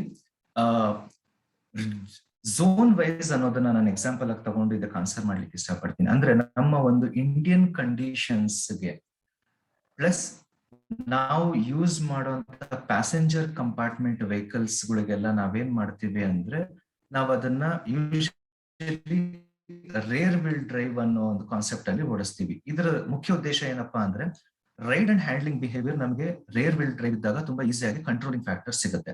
ಒಂದು ವೇಳೆ ನನಗೆ ಫ್ರಂಟ್ ವೀಲ್ ಡ್ರೈವ್ ಆಯ್ತು ಅನ್ನೋದಾದ್ರೆ, ನಾನು ಕಂಪ್ಲೀಟ್ ಆಕ್ಸಿಲರೇಷನ್ ಮಾಡಿದಾಗ ನನಗೆ ಎಲ್ಲಾ ಲೋಡಿಂಗ್ ಕಂಡೀಷನ್ಸ್ ಮುಂದೆ ಇರುತ್ತೆ ಹೊರತು ಹಿಂಭಾಗ ನನಗೇನು ಲೋಡಿಂಗೇ ಇರಲ್ಲ. ಅಂದ್ರೆ ಒಂದು ಕಂಪ್ಲೀಟ್ ವೆಯ್ಟ್ ಡಿಸ್ಟ್ರಿಬ್ಯೂಷನ್ ಆಗಿರಲ್ಲ ವೆಹಿಕಲ್. ಅದೇ ನಮ್ಮ ರೇರ್ ವೀಲ್ ಡ್ರೈವ್ ಅಂತ ಮಾಡಿದಾಗ ನಾನು ಕಂಪ್ಲೀಟ್ ಒಂದು ಗಾಡಿಯನ್ನು ಹಿಂಭಾಗದಿಂದ ತಳೆದ ಹಾಗೆ. ಅದು ಫ್ರಂಟ್ ವೀಲ್ ಡ್ರೈವ್ ನಾನು ಗಾಡಿ ಎಂಜಿನ್ ನ ಮುಂದೆ ನಿಟ್ಟು ಮುಂಭಾಗದಿಂದ ಗಾಡಿನ ಹೇಳ್ಕೊಂಡಾಗೆ. ಸೊ ನಮ್ಮ ಒಂದು ಪ್ಯಾಸೆಂಜರ್ ಸೆಗ್ಮೆಂಟ್ ಅಥವಾ any vehicle until gross vehicle weight ಅಂತ ನಾವೇನ್ ಹೇಳಿದ್ವಿ, ಅದು 2 ಟನ್ ಇರೋವರೆಗೂ ಅದು ರೇರ್ ವೀಲ್ ಡ್ರೈವ್ ಇದ್ರೆ ಅದು ಅದರದ್ದು ಪರ್ಫಾರ್ಮೆನ್ಸ್ ತುಂಬಾ ಜಾಸ್ತಿ ಬರುತ್ತೆ. ಅಂದ್ರೆ ಸ್ಪೀಡ್ ಹೋಗೋದಾಗ್ಲಿ, ಬ್ರೇಕಿಂಗ್ ಎಫಿಷಿಯನ್ಸಿ ಆಗ್ಲಿ, ಸ್ಟೀರಿಂಗ್ ಎಫಿಷಿಯನ್ಸಿ ಆಗ್ಲಿ, ಲೋಡ್ ಡಿಸ್ಟ್ರಿಬ್ಯೂಷನ್ ಎಲ್ಲಾ ಸಬ್ಸಿಸ್ಟಮ್ಸ್ಗೂ ಹೋಗೋದಾಗ್ಲಿ ರೇರ್ ವೀಲ್ ಡ್ರೈವ್ ಇದ್ದಾಗ ಈಕ್ವಲಿ ಡಿಸ್ಟ್ರಿಬ್ಯೂಟ್ ಆಗುತ್ತೆ. ಇದು ಮತ್ತೆ GVW 2 ಟನ್ ಇರೋವರೆಗೂ ಮಾತ್ರ. ಇದು ಬಿಯಾಂಡ್ ಹೋಯ್ತು ಅಂದಾಗ ನಾವು ಕೆಲವೊಮ್ಮೆ ಏನ್ ಮಾಡ್ತೀವಿ, ಫ್ರಂಟ್ ವೀಲ್ ಡ್ರೈವ್ ಗೆ ಸ್ಟಾರ್ಟ್ ಮಾಡ್ತೀವಿ. ಕೆಲವೊಂದು ಕ್ಯಾರಿಯರ್ ಗಾಡಿಗಳನ್ನ ನೀವು ನೋಡಿರ್ಬೋದು. ಕ್ಯಾರಿಯರ್ ಗಾಡಿಗಳಲ್ಲೆಲ್ಲ ಎಂಜಿನ್ ನಮಗೆ ಮುಂಭಾಗದಲ್ಲಿ ಬರುತ್ತೆ. ಯಾಕಂದ್ರೆ ನಾವು ಅದರಲ್ಲಿ ಪೇಲೋಡ್ ಹಿಂಭಾಗ ಹಾಕ್ತಿವಿ. ಗಾಡಿ ಡಿಸೈನ್ ಹೇಗ್ ಬರ್ಬೇಕು ಅಂದ್ರೆ, ನಮ್ಗೆ ಲಂಗೇಜ್ ಕಂಪಾರ್ಟ್ಮೆಂಟ್ ಜಾಸ್ತಿ ಬೇಕಾಗಿರೋದ್ರಿಂದ ಎಂಜಿನ್ ಮುಂದೆ ಹಾಕ್ತಿವಿ. ಅದಕ್ಕೆ ನಾವು ಯಾವತ್ತು ಪೇಲೋಡ್ ಹಿಂದೆ ಹಾಕಿದಾಗ ಆಮೇಲೆ ಅದರದ್ದು ಈಕ್ವಲ್ ಡಿಸ್ಟ್ರಿಬ್ಯೂಷನ್ ನೀಟಾಗಿ ಆಗತ್ತೆ. ಸೊ ಆ ಲಗೇಜ್ ಗಾಡಿಗಳೆಲ್ಲ ಬರೋದು 2 ಟನ್ಗಿಂತ ಜಾಸ್ತಿ. ಅಂದ್ರೆ GVW ಗ್ರಾಸ್ ವೆಹಿಕಲ್ ವೇಟ್, ಈ ಪೇಲೋಡ್ ಮತ್ತೆ ಕರ್ವ್ ರೂಟ್ ಎರಡು ಸೇರಿ 2 ಟನ್ಗಿಂತ ಜಾಸ್ತಿ ಆದಾಗ ನಾವು ಅದನ್ನ ಫ್ರಂಟ್ ವೀಲ್ ಡ್ರೈವ್ ಅಂತ ಮಾಡ್ತೀವಿ. ಮೂರನೇದಾಗಿ ಹೇಳಿ ಹೇಳಿ ಗೋಪಿ. ಮೂರನೇದಾಗಿ ನಾವು ಅದನ್ನ ಆಲ್ ವೀಲ್ ಡ್ರೈವ್ ಅಂತ ಕೂಡ ಹೇಳ್ತೀವಿ. ಆಲ್ ವೀಲ್ ಡ್ರೈವ್ ಅಲ್ಲಿ ನಾವು ಎಲ್ಲಾ 4 ವೀಲ್ಗೂ ನಾವು ಅದನ್ನ ಎನರ್ಜಿ ಟ್ರಾನ್ಸ್ಫರ್ ಮಾಡಿ ಗಾಡಿ ಮೋಷನ್ ಗೆ ಅದನ್ನ ನಾವು ಇನ್ಫಾರ್ಮೇಶನ್ ಟ್ರಾನ್ಸ್ಫರ್ ಮಾಡ್ತೀವಿ. ಹೇಳಿ ಪ್ರಶಾಂತ್. ನಾನು ಅದೇ ಇದ್ರ ಜೊತೆಗೆ ತೂಕದ ಜೊತೆಗೆ ನಮ್ಗೆ ಜಾಗ ಬೇಕು ಅಂದ್ರೆ ಇವಾಗ ಉದಾಹರಣೆಗೆ ಕಾರಲ್ಲಿ ನಮ್ಗೆ ಹಿಂದ್ಗಡೆ ಜಾಗ ಬೇಕಾಗತ್ತೆ. ಸೊ ಡಿಕ್ಕಿಯಲ್ಲಿ, ಹಂಗಾಗಿ ಅಲ್ಲಿ ನಾವು ಮುಂದ್ಗಡೆ ಇಂಜಿನ್ ಹಾಕ್ತಿವಿ, ಮುಂದ್ಗಡೆ ಗಾಲಿಗಳನ್ನ ತಳ್ತೀವಿ. ಸೊ ಆ ಅಂಶನೂ ಇಲ್ಲಿ ನಾವು ಗಮನಿಸಬಹುದು. ಸೊ ಈ ವಿಚಾರದಲ್ಲಿ ಗೋಪಿ ಅವರು ಕೂಡ ಸಾಕಷ್ಟು ಇಲ್ಲಿ ಮಾಹಿತಿ ನೀಡಿದ್ದಾರೆ. ಧನ್ಯವಾದಗಳು ಗೋಪಿ. ಮತ್ತೊಮ್ಮೆ ತಮ್ಗೆ ತುಂಬ ಮನದ ಧನ್ಯವಾದಗಳು. ತುಂಬಾ ಆಳವಾಗಿ ಇಷ್ಟು 1.5 ಗಂಟೆ ಈ ವಿಚಾರದ ಬಗ್ಗೆ ಸಾಕಷ್ಟು ಮಾಹಿತಿ ತಿಳಿಸ್ಕೊಟ್ರಿ ನಮ್ಗೆ. ಇದೇ ರೀತಿ ಕನ್ನಡದಲ್ಲಿ ಕಾರ್ಯಕ್ರಮಗಳನ್ನು ನೀವು ನಡೆಸಿ ಏನ್ ನಿಮ್ದೇನೋ ಅರಿವು ತಿಳುವಳಿಕೆ ಇದೆ, ಕನ್ನಡದಲ್ಲೂ ಕೂಡ ಇದೇ ರೀತಿ ಮುಂದುವರಿಲಿ, ಜನರಿಗೆ ತಲುಪಲಿ ಅಂತ ಹೇಳ್ತೀನಿ. ಮತ್ತೊಮ್ಮೆ ನಿಮ್ಗೆ ಧನ್ಯವಾದಗಳು ಈ ಕಾರ್ಯಕ್ರಮ ಬಂದಿದ್ದಕ್ಕೆ. ಧನ್ಯವಾದ ಪ್ರಶ್ನೆ. ಸಿಗೋಣ ಮತ್ತೆ. ನಮಸ್ಕಾರ ಎಲ್ರಿಗೂ. ಸಿಗೋಣ. ನಮಸ್ಕಾರ.